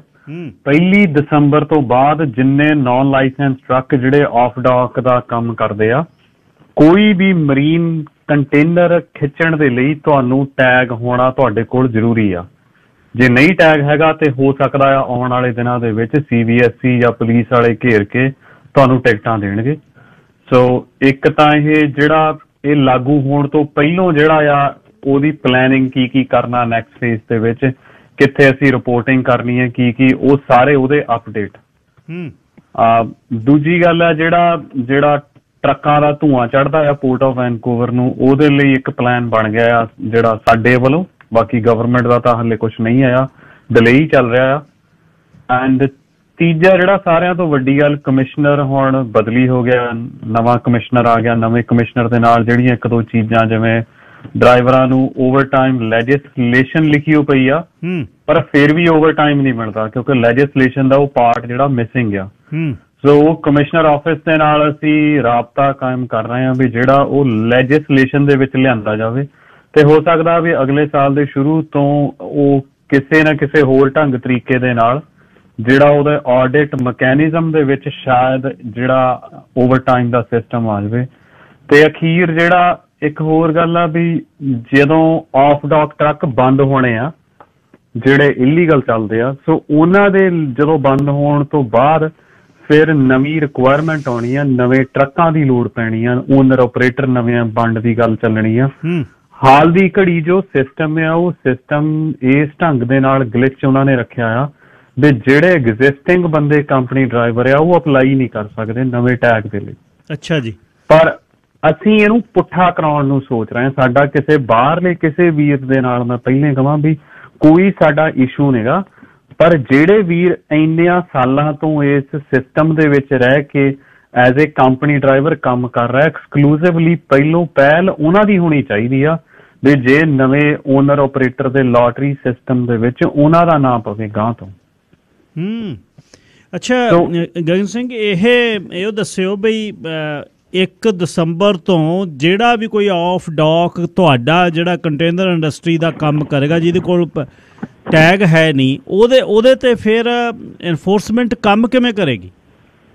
ਐਨਫੋਰਸਮੈਂਟ ਹਾਲੇ ਸਾਨੂੰ ਦੱਸਿਆ ਨਹੀਂ ਉਹਨਾਂ ਨੇ ਕਲੀਅਰਲੀ, ਪਰ ਲੈਜਿਸਲੇਸ਼ਨ ਦੇ ਵਿੱਚ ਲਿਖਿਆ ਵੀ ਉਹਨੂੰ ਪੁਲਿਸ ਵਾਲਾ ਰੋਕ ਕੇ ਟਿਕਟ ਦੇ ਸਕਦਾ ਜਿਵੇਂ ਟੈਕਸੀ ਦਾ ਹੁੰਦਾ ਹੈ। ਸੋ ਅਸੀਂ ਉਹ ਕਮਿਸ਼ਨਰ ਆਫਿਸ ਨੂੰ ਕਿਹਾ ਵੀ ਪੁਲਿਸ, ਕਿਉਂਕਿ ਕਮਰਸ਼ੀਅਲ ਦੇ ਥੱਲੇ ਆਉਂਦਾ ਇਹ, ਪੁਲਿਸ ਵਾਲਿਆਂ ਨੂੰ ਬਹੁਤੇ ਲਾਜ਼ ਪਤਾ ਨਹੀਂ ਹੁੰਦੇ ਜਾਂ ਉਹ ਇੱਕ ਸ਼ਾਇਦ ਕੋਈ ਪ੍ਰੋਬਲਮ ਨਾ ਆਵੇ, ਪਰ ਅਸੀਂ ਉਹਨਾਂ ਨੂੰ ਕਿਹਾ ਸੀ ਵੀ ਤੁਸੀਂ CBSE ਦੇ ਜਿਹੜੇ ਆਫਿਸਰ ਆ ਉਹਨਾਂ ਨੂੰ 10 ਅਫਸਰ ਲਾ ਕੇ ਕੁਛ ਮਹੀਨਿਆਂ ਦੇ ਲਈ ਵੀ ਇਹ ਜਿਹੜਾ ਇਹ ਮੈਸ ਨੂੰ ਕਲੀਅਰ ਕਰਨ ਦੇ ਲਈ ਉਹ ਕਰੋ। ਤੇ ਈਵਨ ਦੋ ਮੈਂ ਕੱਲ ਨੂੰ ਵੀ ਅਸੀਂ ਇਹ ਗੱਲ ਕਰ ਰਹੀ ਸੀ, ਅਸੀਂ ਕਮਿਸ਼ਨਰ ਆਫਿਸ ਨਾਲ ਲੱਗੇ ਜਿਵੇਂ ਟੈਕਸੀ ਤੇ ਪਲੇਟ ਲੱਗੀ ਹੁੰਦੀ ਆ, ਸੋ ਉਸ ਢੰਗ ਦੀ ਪਲੇਟ ਲੱਗੀ ਹੋਵੇ। ਜੇ ਕਮਿਸ਼ਨਰ ਆਫਿਸ ਨੇ ਨਾ ਵੀ ਲਾਈ ਤੇ ਅਸੀਂ UTL ਆਪਣੀਆਂ ਪਲੇਟਾਂ ਬਣਾ ਕੇ ਲਾ ਦੇਣੀਆਂ ਵੀ ਜਿਹੜਾ ਉਹ ਆਇਡੈਂਟੀਫਾਈ ਹੋ ਸਕੇ ਵੀ ਕਿਹੜਾ ਟਰੱਕ ਜਿਹੜਾ ਟੈਗ ਵਾਲਾ ਆ ਤੇ ਕਿਹੜਾ ਨਾਨ ਟੈਗ ਵਾਲਾ। ਅੱਛਾ ਜੀ, ਇੱਕ ਮੇਰੇ ਖਿਆਲ ਕਈ ਵਾਰ ਲੱਗਦਾ ਨਹੀਂ ਹੁੰਦਾ ਜਦ ਮੁਸ਼ਕਿਲ 'ਚ ਅਸੀਂ ਹੁੰਦੇ ਹਾਂ, ਦਰਦ 'ਚ ਹੁੰਦੇ ਹਾਂ ਤਾਂ ਉਹ ਸਮਾਂ ਯਾਦ ਰਹਿ ਜਾਂਦਾ ਹੈ, ਅਤੇ ਜਦ ਉਹਦਾ ਫਾਇਦਾ ਹੋਇਆ ਹੁੰਦਾ ਤਾਂ ਦਵਾਈਆਂ ਭੁੱਲ ਜਾਂਦੀਆਂ। ਬਹੁਤ ਕੁਝ ਹੈ ਮੇਰੇ ਖਿਆਲ, ਜਦ ਦਾ ਸੰਘਰਸ਼ ਵਿੱਢਿਆ 2014 ਦਾ, ਬਹੁਤ ਕੁਝ ਤੁਸੀਂ ਜਿਹੜਾ ਹੱਲ ਕਰਵਾਤਾ ਹੁਣ ਤੱਕ ਮੈਨੂੰ ਲੱਗਦਾ। ਦੇਖੋ ਜੇ ਗਿੱਲ ਸਾਹਿਬ ਜੇ ਓਵਰਆਲ ਦੇਖੀਏ ਤਾਂ ਮੈਨੂੰ ਲੱਗਦਾ ਵੀ ਸਭ ਤੋਂ ਹਾਈ ਪੇਇੰਗ ਇੰਡਸਟਰੀ ਆ ਇਹ ਪੂਰੇ ਕੈਨੇਡਾ ਦੇ ਵਿੱਚ ਜਿਹੜੀ ਟਰੱਕਿੰਗ ਨਾਲ ਰਿਲੇਟਡ ਆ। ਜੇ ਫਿਊਲ ਸਰਚਾਰਜ ਦੀ ਗੱਲ ਕਰੀਏ, ਜਦੋਂ ਤੇਲ ਮਹਿੰਗਾ ਸੀਗਾ 55% ਤੱਕ ਰੇਟ ਦੇ ਉੱਪਰ, ਜਿੰਨਾ ਤੁਹਾਨੂੰ ਲੈਟਸ ਜੇ $100 ਦੀ ਤੁਸੀਂ ਮੂਵ ਲਾਈ ਆ ਤੇ 55 ਐਕਸਟਰਾ ਨਾਲ ਫਿਊਲ ਸਰਚਾਰਜ ਦੇ ਮਿਲੇ ਆ। ਸੋ ਮੈਨੂੰ ਨਹੀਂ ਲੱਗਦਾ ਵੀ ਜਦੋਂ ਸਾਰੀ ਇੰਡਸਟਰੀ ਦੁਹਾਈ ਪਾ ਰਹੀ ਸੀ ਤੇਲ ਦੇ ਬਾਰੇ, ਕਿਉਂਕਿ ਤੇਲ ਮਹਿੰਗਾ ਇੰਨਾ ਜ਼ਿਆਦਾ ਹੋ ਗਿਆ, ਪਰ ਸਾਡੇ ਵੀਰਾਂ ਨੂੰ ਕੋਈ ਏਦਾਂ ਰੋਕ ਟੋਕ ਨਹੀਂ ਹੋਈ। ਕੱਲ ਜੇ ਮੈਂ ਕਹਾਂ ਤੇ ਫੈਡਰਲ ਗਵਰਨਮੈਂਟ ਨੇ ਕੱਲ ਅਨਾਊਂਸਮੈਂਟ ਕੀਤੀ ਆ ਵੀ ਆਡਿਟ ਮੈਕੈਨਿਜ਼ਮ ਦੀ ਫੈਡਰਲ ਲੈਵਲ ਤੇ, ਵੀ ਜੇ ਕੋਈ ਤੰਗੀਆਂ ਤਰੁੱਟੀਆਂ ਜਾਂ ਕੋਈ ਪ੍ਰੋਬਲਮ ਆਉਂਦੀ ਆ। ਪਰ ਤੁਸੀਂ ਇਹ ਦੇਖੋ ਵੀ ਇਸ ਇੰਡਸਟਰੀ 'ਚ 2014 ਤੋਂ ਆਡਿਟ ਚੱਲਦੇ ਆ। ਜੇ ਓਵਰਆਲ ਦੇਖੀਏ ਹੁਣ ਤੱਕ $50 ਮਿਲੀਅਨ ਤੋਂ ਉੱਪਰ ਜਿਹੜਾ ਰਿਕਵਰੀ ਹੋ ਚੁੱਕੀ ਆ ਹੁਣ ਤੱਕ, ਤੇ ਜਿਹੜੀ ਹਾਲੇ ਹੋਣੇ ਵਾਲੀ ਆ ਉਹ ਬਾਕੀ ਆ, ਜਿਹੜੀ ਕੌਨਸਟੈਂਟਲੀ ਅਸੀਂ ਲੱਗੇ ਰਹਿੰਦੇ ਆ। ਪਰ ਜੇ ਓਵਰਆਲ ਕਹੀਏ ਤਾਂ ਜੇ ਆਪਾਂ ਕਿਸੇ ਚੀਜ਼ ਲਈ ਸੰਘਰਸ਼ ਕਰਦੇ ਆ, ਇਹ ਜ਼ਰੂਰ ਗੱਲ ਹੈਗੀ ਆ ਵੀ ਪ੍ਰਾਪਤੀ ਜ਼ਰੂਰ ਹੁੰਦੀ ਆ। ਤੇ ਗਗਨ ਸਿੰਘ, ਮੈਂ ਇਸ ਤਰ੍ਹਾਂ ਸੋਚਦਾ ਬਈ ਜਿਸ ਤਰ੍ਹਾਂ ਯੂਨਾਈਟਿਡ ਟਰੱਕਰਜ਼ ਐਸੋਸੀਏਸ਼ਨ ਹੈ ਤੇ ਯੂਨੀਫੋਰ ਆ, ਮੇਰਾ ਖਿਆਲ ਦੂਜੀ ਜਿਹੜੀ ਯੂਨੀਅਨ ਹੈ ਯੂਨੀਫੋਰ ਹੈ। ਹਾਂ, ਕਿਉਂ ਨਾ ਇਹੋ ਜਿਹਾ ਕੋਈ ਸਮਾਂ ਆਵੇ ਜਦ ਤੁਸੀਂ ਸਾਰੇ ਇਕੱਠੇ ਹੋ, ਕੋਈ ਕੰਟੇਨਰ ਟਰੱਕਰਜ਼ ਦੀ ਕੋਈ ਕੋਆਪ ਬਣੇ ਜਿੱਥੇ ਸਵਾਰ ਕੇ ਸਾਰਾ ਕੁਝ ਹੋਵੇ, ਇੱਕੋ ਹੀ ਭਾਈਚਾਰਾ, ਅੱਧਾ ਯੂਨੀਅਨ 'ਚ ਫਿਰਦਾ, ਅੱਧਾ ਐਸੋਸੀਏਸ਼ਨ 'ਚ। ਤੁਹਾਡੀ ਯੂਨੀਅਨ ਨਹੀਂ, ਤੁਹਾਡੀ ਐਸੋਸੀਏਸ਼ਨ ਆ, ਕੰਮ ਬਹੁਤ ਕੀਤਾ। ਹੁਣ ਮੇਰੇ ਖਿਆਲ ਅਗਲੇ ਪਾਸੇ ਨੂੰ ਗੱਲ ਤੁਰਨੀ ਚਾਹੀਦੀ ਹੈ, ਕੁਝ ਅਜਿਹਾ ਬਣਨਾ ਚਾਹੀਦਾ ਜਿੱਥੇ ਕੋਆਪ, ਕਿਉਂਕਿ ਬਹੁਤ ਚੀਜ਼ਾਂ ਤੁਸੀਂ ਸੋਲਵ ਕਰ ਬੈਠੇ ਹੋ, ਤੇ ਕੋਈ ਕੋਆਪ ਬਣ ਸਕਦੀ ਆ ਆਉਣ ਵਾਲੇ ਸਮੇਂ 'ਚ। ਜਿਹੜੀ ਅਸੀਂ ਲੱਗੇ ਹੋ ਆ ਜੀ, ਜਿਹੜਾ ਅਖੀਰ ਜਿਹੜਾ ਐਂਡ ਗੋਲ ਆ ਉਹ ਤਾਂ ਇਹੀ ਆ। ਜਿਹੜਾ ਤੁਸੀਂ ਕਿਹਾ ਵੀ 2 ਗਰੁੱਪ ਹੁਣ ਨਹੀਂ ਰਹੇ, ਪਹਿਲੋਂ ਹੁੰਦੇ ਸੀਗੇ, ਪਰ ਅੱਜ ਦੇ ਹਿਸਾਬ ਦੇ ਨਾਲ ਚਾਹੇ ਉਹ ਯੂਨੀਫੋਰ ਵਾਲੇ ਆ, ਚਾਹੇ ਟੀਮਸਟਰ ਵਾਲੇ, ਕਿਸੇ ਵੀ ਯੂਨੀਅਨ ਨਾਲ, ਚਾਹੇ ਡਰਾਈਵਰ ਆ, ਓਨਰ ਆਪਰੇਟਰ ਆ, ਅਸੀਂ ਸਾਰੇ ਜਦੋਂ ਇਕੱਠੇ ਹੁੰਦੇ ਆ ਅਸੀਂ ਸਾਰੇ ਇਕੱਠੇ ਹੀ ਆ। ਤਾਂ ਜੇ ਪ੍ਰਾਪਤੀਆਂ ਦੀ ਗੱਲ ਕਰੀਏ, ਇਸੇ ਕਰਕੇ ਹੀ ਸਾਡੀਆਂ ਪ੍ਰਾਪਤੀਆਂ ਹੋਈਆਂ ਵੀ ਅਸੀਂ ਇਕੱਠੇ ਰਹਿ ਕੇ ਕੰਮ ਕਰਦੇ ਹਾਂ। ਤੇ ਇੱਕ ਚੀਜ਼ ਮੈਂ ਜ਼ਰੂਰ ਅਖੀਰ 'ਚ ਹੋਰ ਐਡ ਕਰੂੰਗਾ, ਜਿਵੇਂ ਕੱਲ੍ਹ ਨੂੰ ਰਿਮੈਂਬਰੈਂਸ ਤੇ ਆ, ਜ਼ਰੂਰੀ ਨਹੀਂ ਵੀ ਜਿਹੜੇ ਇਕੱਲੇ ਫਰੰਟ ਲਾਈਨ ਤੇ ਜਿਹੜੇ ਬੰਦੂਕ ਲੈ ਕੇ ਚੱਲਦੇ ਆ ਉਹਨਾਂ ਨੂੰ ਹੀ ਚੇਤੇ ਕਰਨਾ ਬਣਦਾ। ਪਰ ਅਸੀਂ ਆਪਣੇ ਉਹਨਾਂ ਵੀਰਾਂ ਨੂੰ ਪਹਿਲੋਂ ਚੇਤੇ ਕਰਾਂਗੇ ਜਿਨ੍ਹਾਂ ਨੇ ਇਸ ਸਪਲਾਈ ਚੇਨ ਦੀ ਫਰੰਟ ਲਾਈਨ ਤੇ ਰਹਿ ਕੇ ਜਿਨ੍ਹਾਂ ਨੇ ਆਪਣੀਆਂ ਜਾਨਾਂ ਗਵਾਈਆਂ। ਮੰਨ ਲਓ ਫੌਜੀ ਤਾਂ ਉਦੋਂ ਉਹਨਾਂ ਦੀ ਜਾਨ ਜਾਂਦੀ ਆ ਜਦੋਂ ਕਿਤੇ ਲੜਾਈ ਲੱਗਦੀ ਆ, ਪਰ ਸਾਡੇ ਵੀਰਾਂ ਦੀ ਤਾਂ ਕੌਨਸਟੈਂਟਲੀ ਇਹ ਗੱਲ ਚੱਲਦੀ ਆ। ਮਤਲਬ ਜੇ ਦੇਖੀਏ ਸਪਲਾਈ ਚੇਨ ਤਾਂ ਚਾਹੇ ਕੋਵਿਡ ਸੀਗਾ, ਚਾਹੇ ਹੁਣ ਸਨੋ ਪੈਣੀ ਆ, ਚਾਹੇ ਮੀਂਹ ਆ, ਚਾਹੇ ਗਰਮੀ ਆ, ਧੁੱਪ ਆ, ਕੁਛ ਵੀ ਆ, ਕੌਨਸਟੈਂਟਲੀ ਇਹ ਚੱਲਦਾ ਰਹਿੰਦਾ ਕੰਮ। ਪਰ ਜੇ ਉਹਦੇ ਅਵਜਾਨੇ 'ਚ ਤੇ ਦੇਖੀਏ ਤੇ ਕਿਤੇ ਨਾ ਕਿਤੇ ਮਿਸਿੰਗ ਪਾਰਟ ਆ। ਜਿਹੜੀਆਂ ਫੈਸਿਲਿਟੀਜ਼ ਮਿਲਣੀਆਂ ਚਾਹੀਦੀਆਂ ਉਹ ਮਿਲ ਨਹੀਂ ਰਹੀਆਂ। ਧੰਨਵਾਦ ਜੀ। ਮੈਂ ਹੁਣ ਮੇਰੇ ਕੋਲ 1.5-2 ਮਿੰਟ ਨੇ, ਮੈਂ ਕਰਨ ਬਸਰਾ ਉਹਨਾਂ ਨਾਲ ਗੱਲ ਕਰਨੀ ਚਾਹੁੰਦਾ। ਧੰਨਵਾਦ ਬਹੁਤ ਬਹੁਤ। ਸੋ ਕੱਲ ਨੂੰ 11 ਵਜੇ ਆਪਣੇ ਗ੍ਰੈਂਡ ਤਾਜ ਬੈਂਕਟ ਹਾਲ 'ਚ। ਹਾਂਜੀ ਵੀਰ ਜੀ, ਧੰਨਵਾਦ ਜੀ ਵੀਰ ਜੀ, ਧੰਨਵਾਦ, ਸ਼ੁਕਰੀਆ ਵੀਰ ਜੀ ਸਮਾਂ ਦੇਣ ਲਈ। ਕਰਨ ਬਸਰਾ ਜੀ ਧੰਨਵਾਦ ਤੁਹਾਡਾ ਵੀ, ਸਤਿ ਸ਼੍ਰੀ ਅਕਾਲ। ਜੀ ਗਿੱਲ ਸਾਹਿਬ, ਪਹਿਲਾਂ ਤਾਂ ਤੁਹਾਡਾ ਬਹੁਤ ਜ਼ਿਆਦਾ ਤਹਿ ਦਿਲੋਂ ਧੰਨਵਾਦੀ ਹਾਂ ਤੁਹਾਡੇ ਖਾਸ ਤੌਰ ਦੇ ਉੱਤੇ ਜਿਹੜਾ ਅੱਜ ਗਗਨ ਸਿੰਘ ਹੁਣੀ ਦੱਸ ਕੇ ਗਏ ਆ ਜੋ ਵੀ ਜਿਹੜੀ ਇੰਪਰੂਵਮੈਂਟ ਹੋਈ ਆ ਜਾਂ ਅਚੀਵਮੈਂਟ ਹੋਈ ਆ। ਦੇਖੋ ਬਹੁਤ ਕੁਛ ਦਿੱਤਾ ਪ੍ਰਮਾਤਮਾ ਨੇ, ਮੈਂ ਐਵੇਂ ਕਹਾਂ। ਔਰ ਇਹਦੇ ਪਿੱਛੇ ਤੁਹਾਡਾ ਵੀ ਬਹੁਤ ਵੱਡਾ ਹੱਥ ਸੀ, ਕਿਉਂਕਿ ਤੁਸੀਂ ਜਿਸ ਵੇਲੇ ਵੀ ਤੁਹਾਨੂੰ ਹਾਕ ਮਾਰੀ ਆ ਇਸ ਮਾਈਕ ਤੇ ਬੈਠ ਕੇ ਵੀ ਤੁਸੀਂ ਹਮੇਸ਼ਾ ਹੀ ਸਾਰਿਆਂ ਲਈ ਆਵਾਜ਼ ਚੱਕਦੇ ਆ। ਬਟ ਉਸ ਵੇਲੇ ਕਿਸੇ ਐਸੋਸੀਏਸ਼ਨ ਦੇ ਨਾਲ ਜਾਂ ਯੂਨੀਅਨ ਦੇ ਨਾਲ ਆ ਕੇ ਗਵਰਨਮੈਂਟਾਂ ਦੇ ਖਿਲਾਫ ਗੱਲ ਕਰਨੀ ਆਪਣੇ ਪਲੇਟਫਾਰਮ ਤੋਂ, ਸੋ ਉਹਦੇ ਲਈ ਤੁਸੀਂ ਵਧਾਈ ਦੇ ਹੱਕਦਾਰ ਆ। ਧੰਨਵਾਦ ਜੀ। ਦੂਸਰਾ ਗਿੱਲ ਸਾਹਿਬ, ਬੇਨਤੀ ਇਹੀ ਆ ਕਿ ਗਗਨ ਹੁਣੀ ਦੱਸ ਗਏ ਆ, ਦੇਖੋ ਇਹ ਬਹੁਤ ਵੱਡੀ ਅਚੀਵਮੈਂਟ ਸੀਗੀ। ਇੱਕ ਸਾਡੇ ਕਈ ਭਰਾ ਸੀਗੇ ਜਿਹੜੇ ਅੱਜ ਤੋਂ 2-3 ਸਾਲ ਪਹਿਲਾਂ, 4 ਸਾਲ ਪਹਿਲਾਂ, ਈਵਨ 6 ਮਹੀਨੇ ਪਹਿਲਾਂ ਵੀ ਉਹ ਕਹਿੰਦੇ ਯਾਰ ਲੱਗਦਾ ਨਹੀਂ ਹੈਗਾ ਕੁਛ ਹੋਊਗਾ, ਲੱਗਦਾ ਨਹੀਂ ਕੁਛ ਹੋਊਗਾ। ਈਵਨ ਜਿਸ ਵੇਲੇ ਟਰੱਕ ਰੋਲਿੰਗ ਏਜ ਦਾ ਚੱਕਰ ਸੀਗਾ ਉਸ ਵੇਲੇ ਵੀ ਬਹੁਤ ਸੀਗਾ। ਔਰ ਦੇਖੋ ਕਾਫੀ ਕੁਛ ਇਹਦੇ ਵਿੱਚ ਜੇ ਅਸੀਂ ਇਕੱਠੇ ਹੋਵਾਂਗੇ ਤਾਂ ਲਵਾਂਗੇ ਜੀ। ਔਰ ਸਾਡੇ ਪੋਲੀਟੀਸ਼ੀਅਨ ਦੇਖੋ ਆਫ ਡੌਗ ਟਰੱਕਾਂ ਬਾਰੇ 2020 ਦੇ ਵਿੱਚ ਹੈਰੀ ਵੈਂਸ ਉਹਨਾਂ ਨੂੰ ਅਸੀਂ ਮਿਲੇ ਸੀਗੇ, ਉਹ ਇੰਡੀਆ ਤੋਂ ਮੁੜ ਕੇ ਆਏ ਸੀ ਮੇਰੇ ਖਿਆਲ ਉਸ ਵੇਲੇ, ਕੋਵਿਡ ਹਾਲੇ ਸ਼ੁਰੂ ਹੀ ਹੋਇਆ ਸੀਗਾ। ਤੇ ਉਹਨਾਂ ਨੂੰ ਇਹੀ ਗੱਲ ਕਹੀ ਸੀ ਵੀ ਇੱਕ ਜਿਹੜਾ ਕੰਮ ਹੈਗਾ ਉਹ ਕਰੋ। ਚਲੋ ਉਹਦੇ ਲਈ ਜਗਰੂਪ ਬਰਾੜ ਸਾਹਿਬ ਹੋ ਗਏ, ਗੈਰੀ ਬੱਗ ਹੁਣੀ ਹੋ ਗਏ, ਹੈਰੀ ਵੈਂਸ ਉਹਨਾਂ ਨੇ ਕਿਹਾ ਸੀਗਾ ਕਿ ਮੈਂ ਜਿਹੜਾ ਹੈਗਾ ਆਪਣੇ ਵੱਲੋਂ ਕਰਾਂਗੇ। ਦੇਖੋ ਉਹਨਾਂ ਦਾ ਵੀ ਧੰਨਵਾਦ ਕਰਨਾ ਬਣਦਾ ਹੈਗਾ। ਗਿਲੇ ਸ਼ਿਕਵੇ ਵੀ ਹੁੰਦੇ ਰਹਿੰਦੇ ਹੈਗੇ, ਬਟ ਗਿਲੇ ਸ਼ਿਕਵੇ ਵੀ ਆਪਣਿਆਂ ਨਾਲ ਹੀ ਹੁੰਦੇ ਆ ਜੀ, ਬਗਾਨਿਆਂ ਨਾਲ ਤਾਂ ਹੁੰਦੇ ਨਹੀਂ ਹੈਗੇ। ਇਸੇ ਤਰ੍ਹਾਂ ਪੈਡਲ ਪੱਧਰ ਦੇ ਉੱਤੇ ਆਪਣਾ ਰਣਦੀਪ ਸਰਾਏ ਸਾਹਿਬ ਹੋ ਗਏ ਔਰ ਸੁਖ ਧਾਲੀਵਾਲ ਹੁਣੀ। ਤਕਰੀਬਨ ਅਸੀਂ ਗੁਰਦੁਆਰਾ ਸਾਹਿਬ ਜਿਸ ਵੇਲੇ ਬਿਲਕੁਲ ਠੰਡ ਹੁੰਦੀ ਸੀਗੀ, ਹਰੇਕ ਸੱਚੇ ਦੇ ਸੰਡੇ ਨੂੰ ਗਿੱਲ ਸਾਹਿਬ ਇਕੱਠੇ ਹੁੰਦੇ ਸੀ, ਚਾਹੇ ਅਸੀਂ 20 ਜਣੇ ਹੋਈਏ। ਬਿਲਕੁਲ ਇਹ ਸੀਗਾ ਗੱਲ ਪਈ ਉੱਥੇ ਇਕੱਠੇ ਹੋਈਏ। ਔਰ ਮੈਂ ਇਸ ਗੱਲੋਂ ਇਹਨਾਂ ਦੀ ਸਿਫਤ ਕਰਨੀ ਬਣਦੀ ਆ ਕਿ ਗ੍ਰੈਂਡ ਤਾਜ ਬੈਂਕਟ ਹਾਲ ਵਿੱਚ ਵੀ ਸਾਡੇ ਤੋਂ ਪਹਿਲਾਂ ਜਗਰੂਪ ਬਰਾੜ ਸਾਹਿਬ, ਹੈਰੀ ਵੈਂਸ ਸਾਹਿਬ ਇਹ ਉੱਥੇ ਪਹੁੰਚ ਜਾਂਦੇ ਸੀਗੇ, ਬਟ ਸਾਡੇ ਭਰਾ ਆ ਜਿਹੜੇ ਉੱਥੇ ਹੌਲੀ ਮਤਲਬ ਕਿ ਆ ਜਾਂਦੇ ਹੁੰਦੇ ਸੀਗੇ। ਸੋ ਇਹ ਗੁਰਦੁਆਰਾ ਸਾਹਿਬ ਜਗਰੂਪ ਆਪਣਾ ਧਾਲੀਵਾਲ ਸਾਹਿਬ ਤੇ ਰਣਦੀਪ ਸਰਾਏ ਸਾਹਿਬ ਨੇ ਵੀ ਹਮੇਸ਼ਾ ਹੀ ਕੀਤਾ ਹੈਗਾ। ਔਰ ਬਹੁਤ ਵੱਡਾ ਗੱਲ ਸੀਗਾ ਜਿਹੜਾ ਜਨਵਰੀ ਦੇ ਵਿੱਚ, ਜਿਸ ਵੇਲੇ ਜਨਵਰੀ ਦੀ ਆਖਰੀ ਤਰੀਕ ਤੋਂ ਬਾਅਦ ਫਰਵਰੀ ਦੇ ਵਿੱਚ ਟਰੱਕ ਬਦਲਣੇ ਪੈਣੇ ਸੀਗੇ। ਔਰ ਉਸ ਵੇਲੇ ਜੇ ਜੋ ਕੁਛ ਵੀ ਹੋਇਆ ਹੈਗਾ ਆ, ਚਲੋ ਉਹ ਏਕੇ ਦੇ ਨਾਲ ਹੀ ਹੈਗਾ। ਬੇਨਤੀ ਸਿਰਫ ਇੰਨੀ ਹੈ ਕਿ ਦੇਖੋ ਇਕੱਠੇ ਹੋਵੋ। ਤੁਸੀਂ ਵੀ ਹਮੇਸ਼ਾ ਹੀ ਕਹਿੰਦੇ ਆ ਕਿ ਜੇ ਇਕੱਠੇ ਹੋ ਕੇ ਰਵਾਂਗੇ ਤਾਂ ਕੁਛ ਹਾਸਲ ਕਰ ਲਵਾਂਗੇ। ਔਰ ਹਾਲੇ ਇਹਦੇ ਵਿੱਚ ਇਹ ਹੈਗਾ ਵੀ ਗਗਨ ਸਿੰਘ ਹੁਣੀ ਵੀ ਤਾਂ ਹੀ, ਉਹਨਾਂ ਦੀ ਪਾਵਰ ਵੀ ਇਹੀ ਹੈ ਨਾ, ਜੇ ਉਹਨਾਂ ਦੇ ਪਿੱਛੇ ਅਸੀਂ ਖੜੇ ਹੋਵਾਂਗੇ ਅੱਗੇ ਪਤਾ ਨਹੀਂ ਉਹ ਆਫ ਦਾ ਟਰੈਕ ਹੈ ਜਿਹੜਾ ਸਾਰਾ ਦਿਨ ਲੱਗੇ ਰਹਿੰਦੇ ਆ ਇਹਨਾਂ ਕੰਮਾਂ ਉੱਤੇ, ਚਿੱਠੀ ਪੱਤਰੀ, ਇਹਨੂੰ ਈਮੇਲ ਕਰਨੀ, ਉਹਨੂੰ ਈਮੇਲ ਕਰਨੀ, ਕਮਿਸ਼ਨਰ ਸਾਹਿਬ ਨੂੰ ਮਿਲਣਾ, ਕਿਸੇ ਨੂੰ ਵੀ ਮਿਲਣਾ ਹੈਗਾ ਆ। ਸੋ ਸਾਡਾ ਕਿਸੇ ਨਾਲ ਵੀ ਬੈਰ ਵਿਰੋਧ ਨਹੀਂ ਹੈਗਾ, ਸਿਰਫ ਅਸੀਂ ਆਪਣੇ ਹੱਕਾਂ ਦੀ ਗੱਲ ਕਰਦੇ ਹਾਂ। ਔਰ ਇਹ ਗੱਲ ਬਿਲਕੁਲ ਸਹੀ ਹੈ ਕਿ ਜਿਹੜੇ ਟੈਗ ਆ ਨਵੇਂ, ਉਹ ਜਿਹੜੇ ਟਰੱਕਰ ਭਰਾ ਸਾਡੇ ਕੰਪਨੀਆਂ ਵਿੱਚ ਟਰੱਕ ਚਲਾਉਂਦੇ ਆ, ਅਸੀਂ ਵੀ ਟਰੱਕ ਚਲਾਉਂਦੇ ਸੀਗੇ, ਸਾਨੂੰ ਵੀ ਟੈਗ ਇੱਦਾਂ ਹੀ ਮਿਲਿਆ ਸੀਗਾ ਜੀ ਇਹ ਹੈ ਨਾ। ਸੋ ਉਹਨਾਂ ਨੂੰ ਮਿਲਣਾ ਚਾਹੀਦਾ ਆ। ਔਰ ਬਾਕੀ ਜੋ ਉਹਨਾਂ ਦਾ ਬਣਦਾ ਸਰਦਾ ਜਿਹੜਾ ਓਵਰ ਟਾਈਮ ਹੈਗਾ ਆ ਉਹ ਮਿਲਣਾ ਚਾਹੀਦਾ ਹੈਗਾ ਆ, ਕਿਉਂਕਿ ਇੰਡਸਟਰੀ ਨੂੰ ਪੇ ਹੋ ਰਿਹਾ ਹੈਗਾ, ਇਹਦੇ ਵਿੱਚ ਕੋਈ ਗੱਲ ਨਹੀਂ ਹੈਗੀ। ਕੰਪਨੀਆਂ ਨੂੰ ਬਹੁਤ ਪੈਸੇ ਪੇ ਹੋ ਰਹੇ ਆ, ਸੋ ਆਪਣੇ ਡਰਾਈਵਰਾਂ ਨੂੰ ਵੀ ਉਹ ਪੂਰਾ ਪੇ ਕਰਨਗੇ ਤਾਂ ਸਾਰੇ ਆਪਾਂ, ਮੈਂ ਕਹਿੰਦਾ ਹੈਗਾ ਜੀ ਬਈ ਤਰੱਕੀ ਵੱਲੋਂ ਇਸ ਕੰਟਰੀ ਨੂੰ ਲਿਜਾਵਾਂਗੇ। ਸੋ ਤੁਹਾਡਾ ਬਹੁਤ ਬਹੁਤ ਧੰਨਵਾਦ ਬਾਈ ਜੀ। ਪਲੀਜ਼ ਸਾਰੇ ਜਣੇ ਉੱਥੇ ਪਹੁੰਚਣ। Thank you. ਧੰਨਵਾਦ ਜੀ। ਸਾਰਿਆਂ ਨੂੰ ਬੇਨਤੀ ਆ ਕੱਲ ਨੂੰ 11 ਵਜੇ ਜਿਹੜਾ ਗ੍ਰੈਂਡ ਤਾਜ ਬੈਂਕਟ ਹਾਲ 'ਚ ਪਹੁੰਚਣ। ਸਰਦਾਰ ਗਗਨ ਸਿੰਘ, ਕਰਨ ਬਸਰਾ ਜੀ ਗੱਲਬਾਤ ਕਰਕੇ ਗਏ ਨੇ। ਦੇਖੋ ਜਿੱਤ ਇਹਦੇ ਵਿੱਚ ਇਹ ਹੈ ਕਿ ਭਾਈਚਾਰਾ ਇਕੱਠਾ ਰਹੇ, ਬਸ ਇੱਕੋ ਇੱਕ ਮਨ ਦਾ ਚਾਅ ਹੈ ਕਿ ਹਰ ਕੋਈ ਲੱਖ ਡਿਫਰੈਂਸਿਸ ਹੋਣ, ਸਾਂਝੇ ਕੰਮ ਲਈ ਅਸੀਂ ਇੱਕ ਜਗ੍ਹਾ 'ਤੇ ਇਕੱਠੇ ਹੋਈਏ ਦੂਜੀਆਂ ਕੌਮਾਂ ਵਾਂਗੂ। ਸਰਦਾਰ ਸੰਦੀਪ ਸਿੰਘ ਮਾਂਗਟ ਮੇਰੇ ਨਾਲ ਨੇ ਵਰਕਸੇ BC ਤੋਂ। ਕੰਮ 'ਤੇ ਲੱਗਦੀਆਂ ਸੱਟਾਂ ਕੰਮ 'ਤੇ ਹੁੰਦੀਆਂ ਮੌਤਾਂ ਸੱਟਾਂ ਦੇ ਕਾਰਨ, ਉਹਦੇ ਬਾਅਦ ਪਰਿਵਾਰ ਜਿਹੜਾ ਖਖੜੀਆਂ ਕਰੇਲੇ ਹੋ ਜਾਂਦਾ, ਕੀ ਬਣੇਗਾ ਜਾਂ ਪਰਿਵਾਰ ਦਾ ਜੀ ਨਹੀਂ ਘਰੇ ਮੁੜ ਕੇ ਆਉਂਦਾ, ਅਤੇ ਸਰਕਾਰ ਦਾ ਕੀ ਕਾਨੂੰਨ ਹੈ, ਵਰਕਸੇਫ BC ਕਿਵੇਂ ਐਕਟ ਕਰਦੀ ਹੈ, ਇਨਵੈਸਟੀਗੇਸ਼ਨ ਕਿਵੇਂ ਹੁੰਦੀ ਹੈ, ਸਾਰੀ ਜਾਣਕਾਰੀ। ਅਤੇ ਨਾਲ ਜਿਹੜਾ ਘਰ ਢਾਉਣ ਵੇਲੇ ਪੁਰਾਣੇ ਘਰਾਂ 'ਚ ਦੇ ਵਿੱਚ ਐਸਬੈਸਟਸ ਹੈ, ਉਸ ਦੇ ਲਈ ਬੜਾ ਰੇੜਕਾ ਹੈ। ਕਈ ਵਾਰ ਅਸੀਂ ਉਸ ਨੂੰ ਪੰਜਾਬੀ ਸਟਾਈਲ ਕਰਨਾ ਚਾਹੁੰਦੇ ਹਾਂ ਵੀ ਧੇੜ ਕੇ ਸਿੱਟ ਦਿਓ, ਵਿੱਚੇ ਢਾਹ ਦਿਓ ਅਤੇ ਫੜੇ ਜਾਂਦੇ ਹੋ ਅਤੇ ਸਟਾਪ ਵਰਕ ਦਾ ਸਾਈਨ ਲੱਗਦਾ, ਪਰ ਉਹ ਐਸਬੈਸਟਸ ਤੁਹਾਡੇ ਆਪਣੇ ਲਈ ਮਾੜਾ ਹੈ, ਤੁਹਾਡੀ ਸਿਹਤ ਲਈ। ਜੇ ਫੇਫੜਿਆਂ 'ਚ ਚਲੇ ਜਾਵੇ ਮੌਤ ਹੋ ਸਕਦੀ ਹੈ।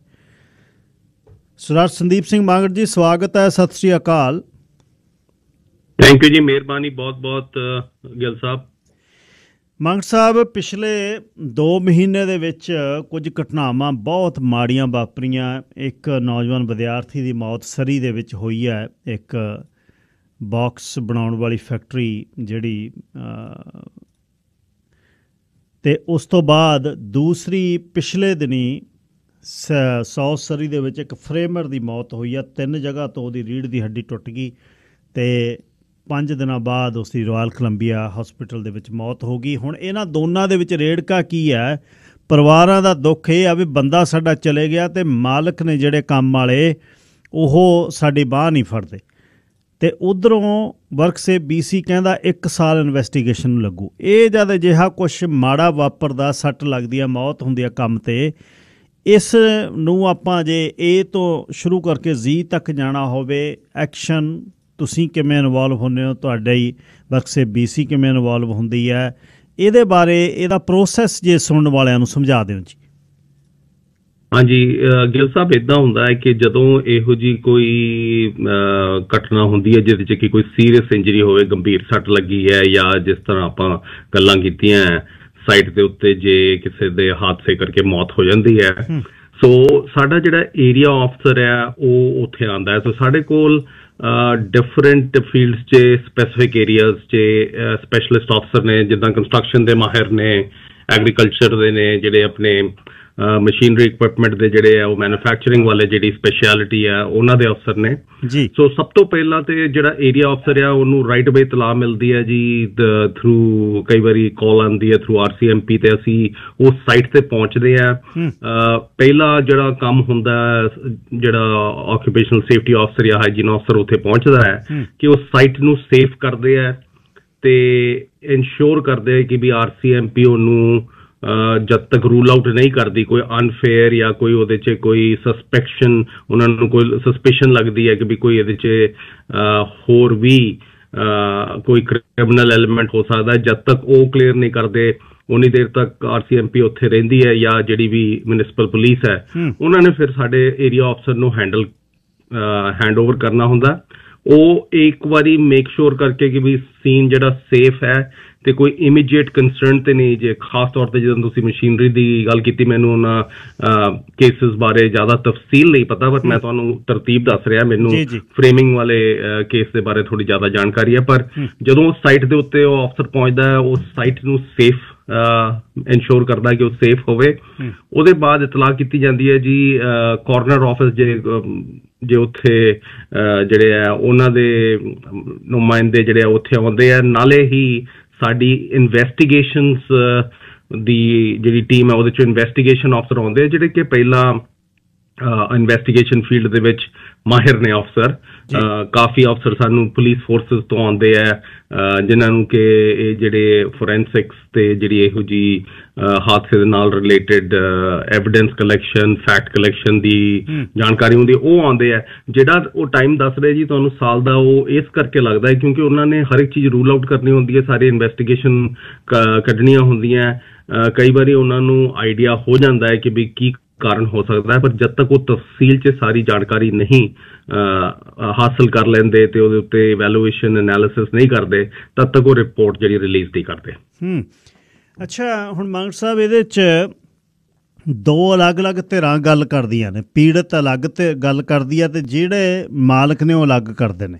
ਇਹ ਦੋਨਾਂ ਕੇਸਾਂ ਦੇ ਵਿੱਚ ਮੈਂ ਡਾਇਰੈਕਟਲੀ ਇਨਵੋਲਵ ਹੋਇਆ। ਦੋਨਾਂ ਦੇ ਵਿੱਚ ਮਾਲਕ ਇਹ ਕਰ ਰਹੇ ਤਾਂ ਹਾਰਟ ਅਟੈਕ ਨਾਲ ਡੈਥ ਹੋਈ ਹੈ, ਬੰਦਿਆਂ ਦੇ ਸਰੀਰ ਚੂਰਾ ਚੂਰਾ ਹੋਏ ਪਏ ਨੇ, ਰੀੜ੍ਹ ਦੀ ਹੱਡੀ ਟੁੱਟ ਗਈ, ਕਿਸੇ ਦੀਆਂ ਰਿਬਸ ਟੁੱਟ ਗਈਆਂ, ਤੇ ਪਰ ਇਹ ਮਾਲਕ ਅੱਛਾ ਇੱਕ ਹੋਰ ਪੀੜਤ ਧਿਰ ਦਾ ਦੋਸ਼ ਹੈ ਬਈ ਉਹ ਕੰਮ ਦੇ ਜਾਂ ਸੱਟ ਲੱਗੀ ਮੌਤ ਹੋਈ ਤਾਂ ਕੁਛ ਦਿਨ ਦੇ ਲਈ ਉਹ ਫੈਕਟਰੀ ਬੰਦ ਕਰ ਦਿੱਤੀ ਗਈ ਕਿ ਕੀ ਤੁਹਾਡੇ ਆਉਣ ਤੋਂ ਪਹਿਲਾਂ ਪੁਲਿਸ ਦੇ ਆਉਣ ਤੋਂ ਪਹਿਲਾਂ 911 ਪਹਿਲਾਂ ਐਂਬੂਲੈਂਸ ਨੇ ਆਉਣਾ ਪੁਲਿਸ ਆਉਣੀਆਂ ਤੁਸੀਂ ਆਉਣਾ ਪਰ ਉਸ ਦੇ ਦੌਰਾਨ ਕੁਝ ਅਜਿਹਾ ਕਰ ਦਿੱਤਾ ਜਾਵੇ ਜਿਹਦੇ ਵਿੱਚੋਂ ਉਸ ਸੱਟ ਦੇ ਲੱਗਣ ਦੇ ਕਾਰਨ ਨੂੰ ਠੀਕ ਕਰਨ ਦੀ ਕੋਸ਼ਿਸ਼ ਕਰੇ ਮਾਲਕ ਜਾਂ ਉਸ ਚੀਜ਼ ਨੂੰ ਉਹ ਜਾਣ ਕੇ ਖੁਰਦ-ਬੁਰਦ ਕਰਨ ਦੀ ਕਰੇ ਸਬੂਤ ਤਾਂ ਫਿਰ ਤੁਸੀਂ ਕਿਵੇਂ ਲੱਭੋਗੇ ਜੀ ਉਹਨੂੰ? ਸੋ ਆਮ ਤੌਰ ਤੇ ਕੀ ਹੁੰਦਾ ਜੀ ਕਿ ਜਿੱਦਾਂ ਹੁਣ ਜਿਹੜਾ ਬੰਦਾ ਫਰੇਮਰ ਡਿੱਗਿਆ ਹੈ ਸੋ ਐਨਾਲਿਸਿਸ 'ਚ ਉਹ ਦੇਖਦੇ ਆ ਜੀ ਕਿਹੋ ਜਿਹੀ ਫਰਸ਼ ਦੇ ਉੱਤੇ ਡਿੱਗਿਆ, ਕਿੰਨੀ ਹਾਈਟ ਤੋਂ ਡਿੱਗਿਆ ਹੈ, ਕੀ ਬਾਡੀ ਦੀ ਪੋਜੀਸ਼ਨ ਸੀਗੀ, ਉਹਨਾਂ ਚੀਜ਼ਾਂ ਤੇ ਜਾਂ ਜਿਹੜਾ ਤੁਸੀਂ ਗੱਲ ਕਰਦੇ ਹੋ ਹਾਰਟ ਅਟੈਕ ਹੋਇਆ ਜਾਂ ਨਹੀਂ ਹੋਇਆ, ਇਹ ਸਾਰੀ ਜਿਹੜੀ ਆਟੋਪਸੀ ਦੇ ਰਾਹੀਂ ਜਿਹੜਾ ਉਹ ਹੈਗਾ ਉਹ ਰਿਜ਼ਲਟਸ ਉਹਨਾਂ ਨੂੰ ਪਤਾ ਲੱਗ ਜਾਂਦੇ ਆ। ਸੋ ਇਹਨੂੰ ਲੁਕਾਉਣਾ ਤੇ ਬਹੁਤ ਔਖਾ ਹੈ। ਨਾਲੇ ਦੂਸਰੀ ਗੱਲ ਇਹ ਹੈ ਜੀ ਕਿ ਐਮਪਲੋਇਰ ਨੂੰ ਵੀ ਇਸ ਗੱਲ ਦਾ ਪਤਾ ਹੋਣਾ, ਹਰ ਇੱਕ ਐਮਪਲੋਇਰ ਨੂੰ ਇਹ ਪਤਾ ਹੋਣਾ ਚਾਹੀਦਾ ਜੇ ਤੁਸੀਂ ਕਿਸੇ ਵੀ ਐਕਸੀਡੈਂਟ ਸਾਈਟ ਦੀ ਜਿਹੜੀ ਸੀਨ ਨੂੰ ਡਿਸਟਰਬ ਕਰਦੇ ਹੋ ਉਹ ਇਨ ਇਟਸੈਲਫ ਆਬਸਟਰਕਸ਼ਨ ਆਫ ਲਾਅ ਹੈ। ਅੱਛਾ ਜੀ। ਸੋ ਤੁਹਾਨੂੰ ਉਹਦੇ ਕਰਕੇ ਵੀ ਪੈਨਲਟੀ ਜਿਹੜੀ ਹੈ ਦਿੱਤੀ ਜਾ ਸਕਦੀ ਹੈ। ਸੋ ਆਮ ਤੌਰ ਤੇ ਜਦੋਂ ਐਨਾਲਿਸਿਸ ਕੀਤੀ ਜਾਂਦੀ ਹੈ, ਮੈਂ ਇਹ ਨਹੀਂ ਕਹਿੰਦਾ ਜੀ ਕਿਸੇ ਨੇ ਕੋਸ਼ਿਸ਼ ਕੀਤੀ ਹੈ ਨਹੀਂ ਕੀਤੀ ਹੈ ਤੇ ਹੁਣ ਪਤਾ ਨਹੀਂ ਹੈ, ਇਹ ਤੇ ਅਕੇਲੀਆਂ ਲਾਉਣ ਵਾਲੀ ਗੱਲ ਹੁੰਦੀ ਹੈ। ਕਈ ਵਾਰੀ ਆਪਾਂ ਨੂੰ ਪਤਾ ਲੱਗਦਾ, ਕਈ ਵਾਰੀ ਨਹੀਂ। ਪਰ ਜਿਹੜੇ ਸਾਡੇ ਇਨਵੈਸਟੀਗੇਟਰਸ ਨੇ ਜੀ ਉਹ ਇਸ ਗੱਲ ਤੇ ਮਾਹਿਰ ਨੇ। ਜਿੱਦਾਂ ਮੈਂ ਤੁਹਾਨੂੰ ਪਹਿਲਾਂ ਦੱਸਿਆ ਕਿ ਉਹਨਾਂ ਨੇ ਪੁਲਿਸ ਫੋਰੈਂਸਿਕ ਇਨਵੈਸਟੀਗੇਸ਼ਨ ਟ੍ਰੇਨਿੰਗ ਕੀਤੀ ਹੋਈ ਹੈ। ਕਈ ਉਸ ਅਦਾਰਿਆਂ ਤੋਂ ਪਹਿਲਾਂ ਆਏ ਹੋਏ ਆ। ਸੋ ਪਹਿਲਾਂ ਪ੍ਰੀਵੀਅਸ ਹੋ ਸਕਦਾ ਉਹ ਇਨਵੈਸਟੀਗੇਟਰ ਜਾਂ ਪੁਲਿਸ ਆਫਿਸਰ ਰਹੇ ਆ ਜਿਹੜੇ ਕਿ ਇਨਵੈਸਟੀਗੇਸ਼ਨ ਦਾ ਕੰਮ ਕਰਦੇ ਰਹੇ ਆ। ਸੋ ਉਹ ਫਿਰ ਜਿਹੜੇ ਆ ਕੰਮ ਉਸੇ ਹਿਸਾਬ ਨਾਲ ਕਰਦੇ ਆ। ਸੋ ਮੇਰੇ ਖਿਆਲ ਨਾਲ ਜੀ ਜੇ ਉਹ ਸੀਨ ਨੂੰ ਡਿਸਟਰਬ ਕਰਨਗੇ, ਕੋਈ ਨਾ ਕੋਈ ਐਵੀਡੈਂਸ, ਕੋਈ ਨਾ ਕੋਈ ਗਲਤੀ ਕਰਦਾ ਬੰਦਾ, ਉਹਦੇ 'ਚ ਫੜੇ ਜਾਂਦੇ ਆ। ਤੇ ਮਾਂਗੜ ਸਾਹਿਬ ਇੱਕ ਹੋਰ ਹੈ ਬਈ ਤੁਹਾਡੀ ਇਨਵੈਸਟੀਗੇਸ਼ਨ ਨੂੰ ਸਮਾਂ ਬਹੁਤ ਲੱਗਦਾ, ਤੁਸੀਂ ਵਰਡਿਕਟ ਤੱਕ ਜਾਂਦੇ ਬਹੁਤ ਸਮਾਂ ਲੱਗਦਾ, ਇਹਦਾ ਕਾਰਨ ਕੀ ਹੈ? ਜਿੱਦਾਂ ਮੈਂ ਪਹਿਲਾਂ ਦੱਸਿਆ ਜੀ, ਇਹ ਜਿਹੜੇ ਸਾਡੇ ਪਹਿਲੀ ਗੱਲ ਹੁੰਦੀ ਹੈ ਜੀ ਜਿਹੜਾ ਸਾਡਾ ਅਫਸਰ ਪਹੁੰਚਦਾ ਉਹਦਾ ਮੇਨ ਕੰਸਰਨ ਹੁੰਦਾ ਪਹਿਲਾਂ ਇਮੀਡੀਏਟ ਕੰਪਲਾਇੰਸ, ਕਿ ਜੇ ਇਸ ਵੇਲੇ ਹੋਰ ਕਿਸੇ ਨੂੰ ਸੱਟ ਲੱਗਣ ਦਾ ਅੰਦੇਸ਼ਾ ਤੇ ਨਹੀਂ, ਕੀ ਹੋ ਸਕਦਾ ਕੋਈ ਗਾਰਡ ਮਿਸਿੰਗ ਹੈ ਜਾਂ ਕੋਈ ਪ੍ਰੋਸੈਸ ਮਿਸਿੰਗ ਹੈ। ਮਿਸਾਲ ਦੇ ਤੌਰ ਤੇ ਜੇ ਫਰੇਮਿੰਗ ਬੰਦਾ ਕਰ ਰਿਹਾ ਸੀ, ਮੈਨੂੰ ਪਤਾ ਨਹੀਂ ਪਰ ਹੋ ਸਕਦਾ ਹੈ ਕਿ ਵੀ ਫਾਲ ਪ੍ਰੋਟੈਕਸ਼ਨ ਨਾ ਹੋਵੇ, ਕੋਈ ਗਾਰਡਿੰਗ ਦਾ ਇਸ਼ੂ ਹੋਵੇ, ਉਹ ਚੀਜ਼ਾਂ ਰਾਈਟ ਅਵੇ ਐਡਰੈਸ ਕੀਤੀਆਂ ਜਾਂਦੀਆਂ। ਸੋ ਕਈ ਵਾਰੀ ਜਦੋਂ ਉਹ ਵਰਕ ਸਾਈਟ ਵੀ ਬੰਦ ਕੀਤੀ ਜਾਂਦੀ ਹੈ ਉਹ ਇਸੇ ਕਰਕੇ ਕੀਤੀ ਜਾਂਦੀ ਹੈ ਕਿ ਬਈ ਐਂਪਲ ਟਾਈਮ ਹੋਵੇ ਤਾਂ ਕਿ ਅਸੀਂ ਮੇਨ ਜਿਹੜੀਆਂ ਇਵੈਂਟਸ ਨੇ ਜਾਂ ਜਿਹੜੀ ਕੰਸਰਨ ਵਾਲੀ ਗੱਲ ਹੈ ਉਹਨੂੰ ਐਡਰੈਸ ਕਰੀਏ।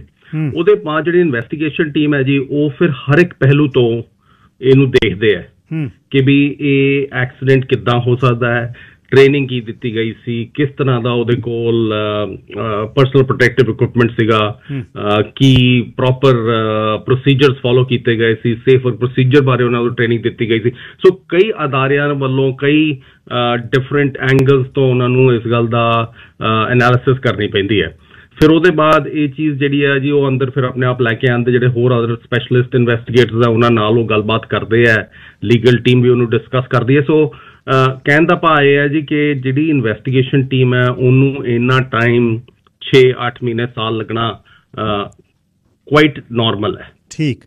ਅੱਛਾ ਮਾਨ ਸਾਹਿਬ, ਹੁਣ ਆਉਂਦੀ ਹੈ ਬੰਦਾ ਤਾਂ ਤੁਰ ਗਿਆ ਕੰਪਨਸੇਸ਼ਨ ਤੇ।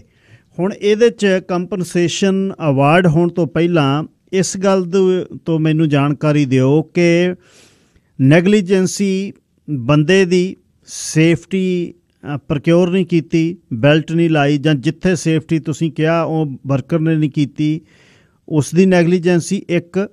ਦੂਸਰੀ ਮਾਲਕ ਵੱਲੋਂ ਪ੍ਰੋਪਰ ਜਿਹੜੀ ਉਹਦੀ ਸੰਭਵ ਉਹਦੀ ਸੁਰੱਖਿਆ ਦਾ ਜ਼ਿੰਮਾ ਜਾਂ ਉਹਨੂੰ ਇਕੁਇਪ ਨਹੀਂ ਕੀਤਾ ਗਿਆ। 2, ਤੀਜੀ ਜੇ ਉਹਦੀ ਕਵਰੇਜ ਵਰਕਰ ਦੀ ਤੁਹਾਡੇ ਰਾਹੀਂ ਨਹੀਂ ਹੈ ਤਾਂ ਉਹਨੂੰ ਕੰਪਨਸੇਸ਼ਨ। ਤਿੰਨੇ ਚੀਜ਼ਾਂ ਨੂੰ ਖੋਲ ਕੇ ਸਮਝਾਇਓ ਜੀ। ਹਾਂਜੀ, ਸੋ ਗੱਲ ਇਹ ਹੈ ਜੀ ਕਿ ਜਿਹੜਾ ਵਰਕਰ ਹੈ, ਜਿਹੜਾ ਕੋਈ ਬੰਦਾ ਉੱਥੇ ਕੰਮ ਕਰ ਰਿਹਾ ਹੈ, ਉਹ ਵਰਕ ਸੇਫ BC ਦੇ ਅੰਡਰ ਕਵਰਡ ਹੈ।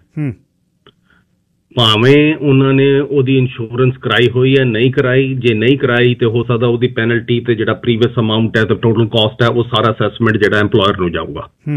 ਸੋ ਇਹ ਗੱਲ ਹਰ ਇੱਕ ਐਮਪਲੋਇਰ ਨੂੰ ਪਤਾ ਹੋਣੀ ਚਾਹੀਦੀ ਹੈ ਕਿ ਕੋਈ ਵੀ ਕੰਮ ਆ, ਕੋਈ ਵੀ ਵਰਕਰ ਜੇ ਤੁਹਾਡੀ ਥਾਂ ਤੇ ਕੰਮ ਕਰ ਰਿਹਾ ਹੈ ਉਹ ਲੀਗਲ ਹੈ, ਇਲੀਗਲ ਹੈ, ਇਮੀਗ੍ਰੈਂਟ ਹੈ, ਕੈਸ਼ ਤੇ ਹੈ, ਕੋਈ ਫਰਕ ਨਹੀਂ ਪੈਂਦਾ। ਐਜ਼ ਲੌਂਗ ਐਜ਼ ਕਿ ਉਹ ਵਰਕਰ ਹੈ ਤੁਹਾਡੀ ਸਾਈਟ ਦੇ ਉੱਤੇ, ਇਹ ਪ੍ਰੂਵ ਹੋ ਜਾਂਦਾ ਹੈ ਕਿ ਵੀ ਉੱਥੇ ਕੰਮ ਕਰਦਾ ਹੈ, ਤੁਹਾਡੀ ਰਿਸਪੌਂਸਿਬਿਲਿਟੀ ਬਣਦੀ ਐਜ਼ ਐਨ EMPLOYER ਕਿ ਤੁਸੀਂ ਉਹਨੂੰ ਕਵਰ ਕਰੋ। ਸੋ ਉਹ ਕੁਐਸਚਨ ਤੁਹਾਡਾ ਕਿ ਵੀ ਉਹ ਵਰਕਰ ਕਵਰਡ ਹੋਏਗਾ ਕਿ ਨਹੀਂ, ਉਹ ਐਬਸੋਲੂਟਲੀ 100% ਉਹ ਕਵਰ ਹੋਏਗਾ। ਦੂਜੀ ਗੱਲ ਆ ਜਾਂਦੀ ਹੈ ਜੀ ਕਿ EMPLOYER ਨੇ ਕੀ ਟ੍ਰੇਨਿੰਗ ਕੀਤੀ, ਕੀ ਉਹਨੇ ਉਹ ਜਿਹੜਾ ਥਾਂ ਹੈ health and safety point of view ਤੋਂ, ਸਿਹਤ ਅਤੇ ਸੁਰੱਖਿਆ ਪੱਖੋਂ ਸੇਫ ਬਣਾਇਆ, ਸਹੀ ਟ੍ਰੇਨਿੰਗ ਦਿੱਤੀ, ਸਹੀ ਉਹਨੂੰ ਜਿਹੜੀ ਪ੍ਰੋਟੈਕਟਿਵ ਇਕਵਿਪਮੈਂਟ ਹੈ, ਜਿਹੜੀ ਹਿਫਾਜ਼ਤੀ ਵਰਦੀ ਹੈ ਜਾਂ ਕੋਈ ਇਕਵਿਪਮੈਂਟ ਹੈ ਉਹ ਪ੍ਰੋਵਾਈਡ ਕੀਤੀ, ਕਿ ਉਹਨੇ ਇਨਸ਼ੋਰ ਕੀਤਾ ਕਿ ਵੀ ਉਹਦੀ ਐਡਿਕੁਏਟ ਸੁਪਰਵਿਜ਼ਨ ਹੋ ਰਹੀ ਸੀ ਕਿ ਨਹੀਂ। ਇਹ ਸਾਰੀਆਂ ਚੀਜ਼ਾਂ EMPLOYER ਦੀ ਰਿਸਪੌਂਸਿਬਿਲਿਟੀ ਹੈ, EMPLOYER ਦੀ ਓਵਰਆਲ ਰਿਸਪੌਂਸਿਬਿਲਿਟੀ ਕੰਮ ਤੇ ਬਣਦੀ ਹੈ। ਸੋ ਫਰਜ਼ ਕਰੋ ਮੈਂ ਇੱਕ ਵਰਕਰ ਹਾਂ, ਮੈਨੂੰ ਇੱਕ ਇਕਵਿਪਮੈਂਟ ਦਿੱਤਾ ਗਿਆ ਪਰ ਮੈਂ ਅਣਗਹਿਲੀ ਕਰਦਾ ਜਾਂ ਮੈਂ ਹੁੱਕ ਨਹੀਂ ਕਰਦਾ, ਉਹਦੇ 'ਚ ਵਰਕਰ ਦੀ ਫਾਲਟ ਜ਼ਰੂਰ ਆ ਸਕਦੀ ਹੈ, ਪਰ ਓਵਰਆਲ ਰਿਸਪੌਂਸਿਬਿਲਿਟੀ ਫਿਰ ਵੀ EMPLOYER ਦੀ ਤੇ ਸੁਪਰਵਾਈਜ਼ਰ ਦੀ ਬਣਦੀ ਹੈ ਕਿ ਵੀ ਉਹਨੂੰ ਕੌਣ ਸੁਪਰਵਾਈਜ਼ਰ ਸੀਗਾ ਜਿਹੜਾ ਸੁਪਰਵਾਈਜ਼ ਕਰਦਾ ਸੀ, ਕਿ ਵੀ ਉਹਨੇ ਅਣਗਹਿਲੀ ਕਿਉਂ ਕੀਤੀ।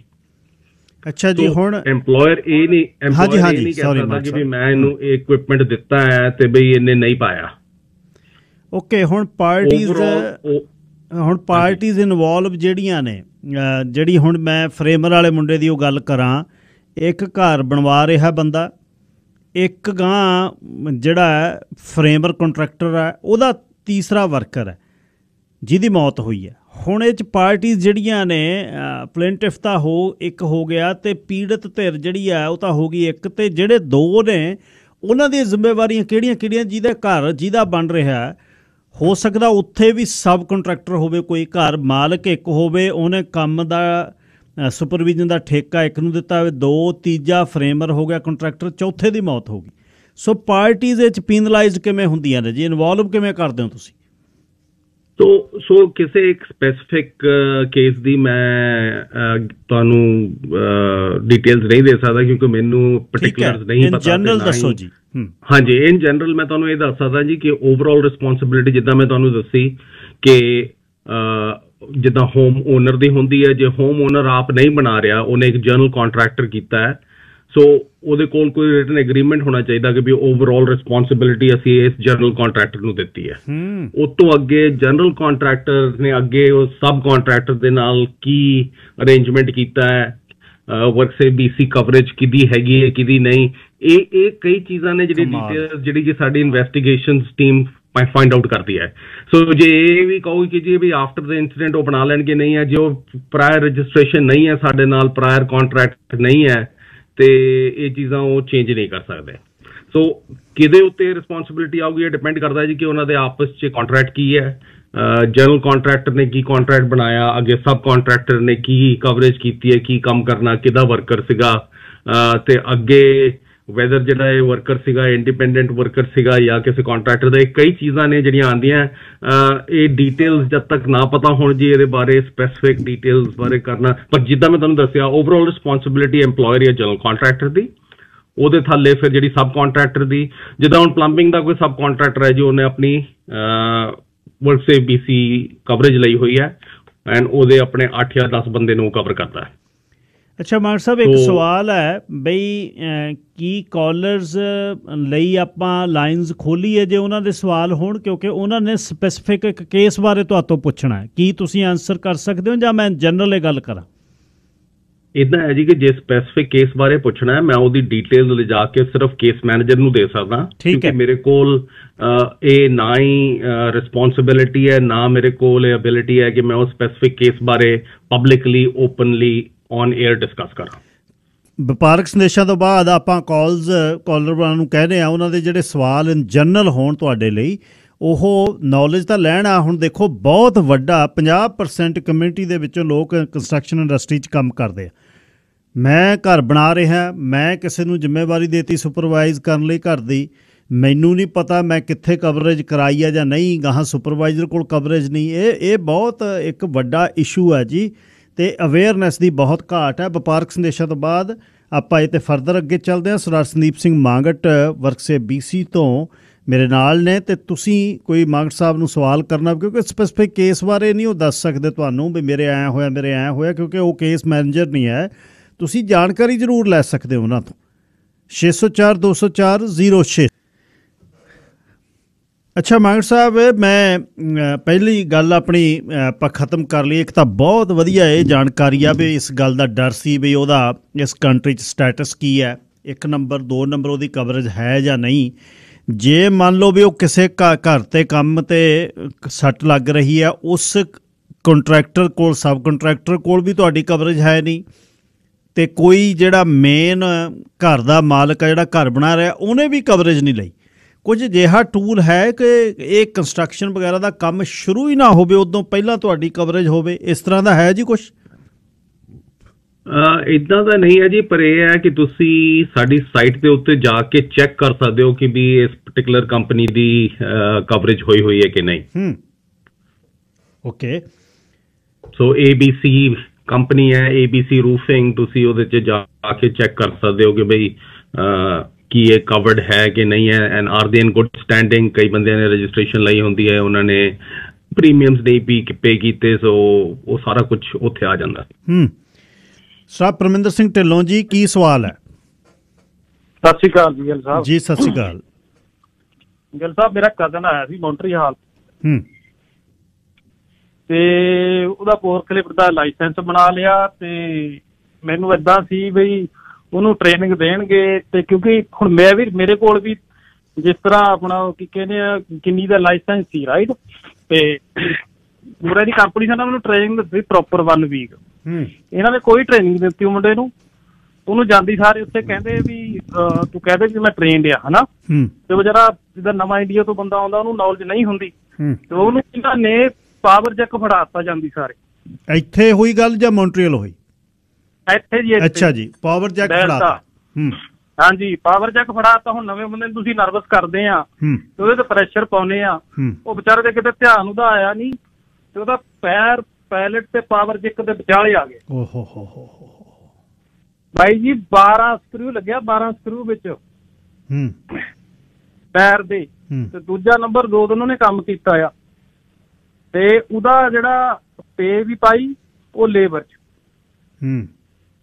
ਤੇ ਤੁਸੀਂ ਦੱਸੋ ਬਈ ਇਹਨਾਂ ਚੀਜ਼ਾਂ ਤੇ ਕੰਟਰੋਲ ਕਦੋਂ ਹੋਊਗਾ ਜੀ? ਹੁਣੇ ਪੁੱਛਦੇ ਹਾਂ ਜੀ ਮਾਂਗੜ ਸਾਹਿਬ, ਜੇ ਕੋਈ ਗਲਤ ਜਿਹਨੂੰ ਬਿਨਾਂ ਟ੍ਰੇਨਿੰਗ ਤੋਂ ਕੰਮ 'ਤੇ ਲਾਉਂਦਾ, 1 ਨੰਬਰ, ਦੂਜਾ ਨੰਬਰ ਜਿਸ ਤਰ੍ਹਾਂ ਹੁਣ ਇਹ LMIA ਨੇ ਬਹੁਤ ਜੀ ਭੜਥੂ ਪਾਇਆ ਹੋਇਆ, ਤੁਸੀਂ ਵੀ ਕਮਿਊਨਿਟੀ 'ਚ ਰਹਿੰਦੇ ਹੋ, ਬਹੁਤ ਚੀਜ਼ਾਂ ਨੇ ਜਿਹੜੀਆਂ ਤੁਸੀਂ ਬੀਇੰਗ ਏ ਗਵਰਨਮੈਂਟ ਅਫੀਸ਼ੀਅਲ ਨਹੀਂ ਕਰ ਸਕਦੇ, ਪਰ ਮੈਂ ਕਰ ਸਕਦਾ।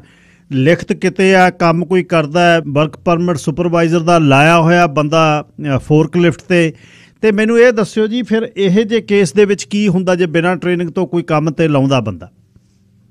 ਸੋ ਗਿੱਲ ਸਾਹਿਬ, ਤੁਸੀਂ ਆਪ ਸਿਆਣੇ ਹੈ। ਪਹਿਲੀ ਗੱਲ ਤੇ ਵਰਕਰ ਆਪ ਗਲਤ ਕੰਮ ਕਰ ਰਿਹਾ, ਉਹਨੂੰ ਪਤਾ ਸੀਗਾ ਉਹਦੇ ਕੋਲ ਟ੍ਰੇਨਿੰਗ ਨਹੀਂ ਹੈ।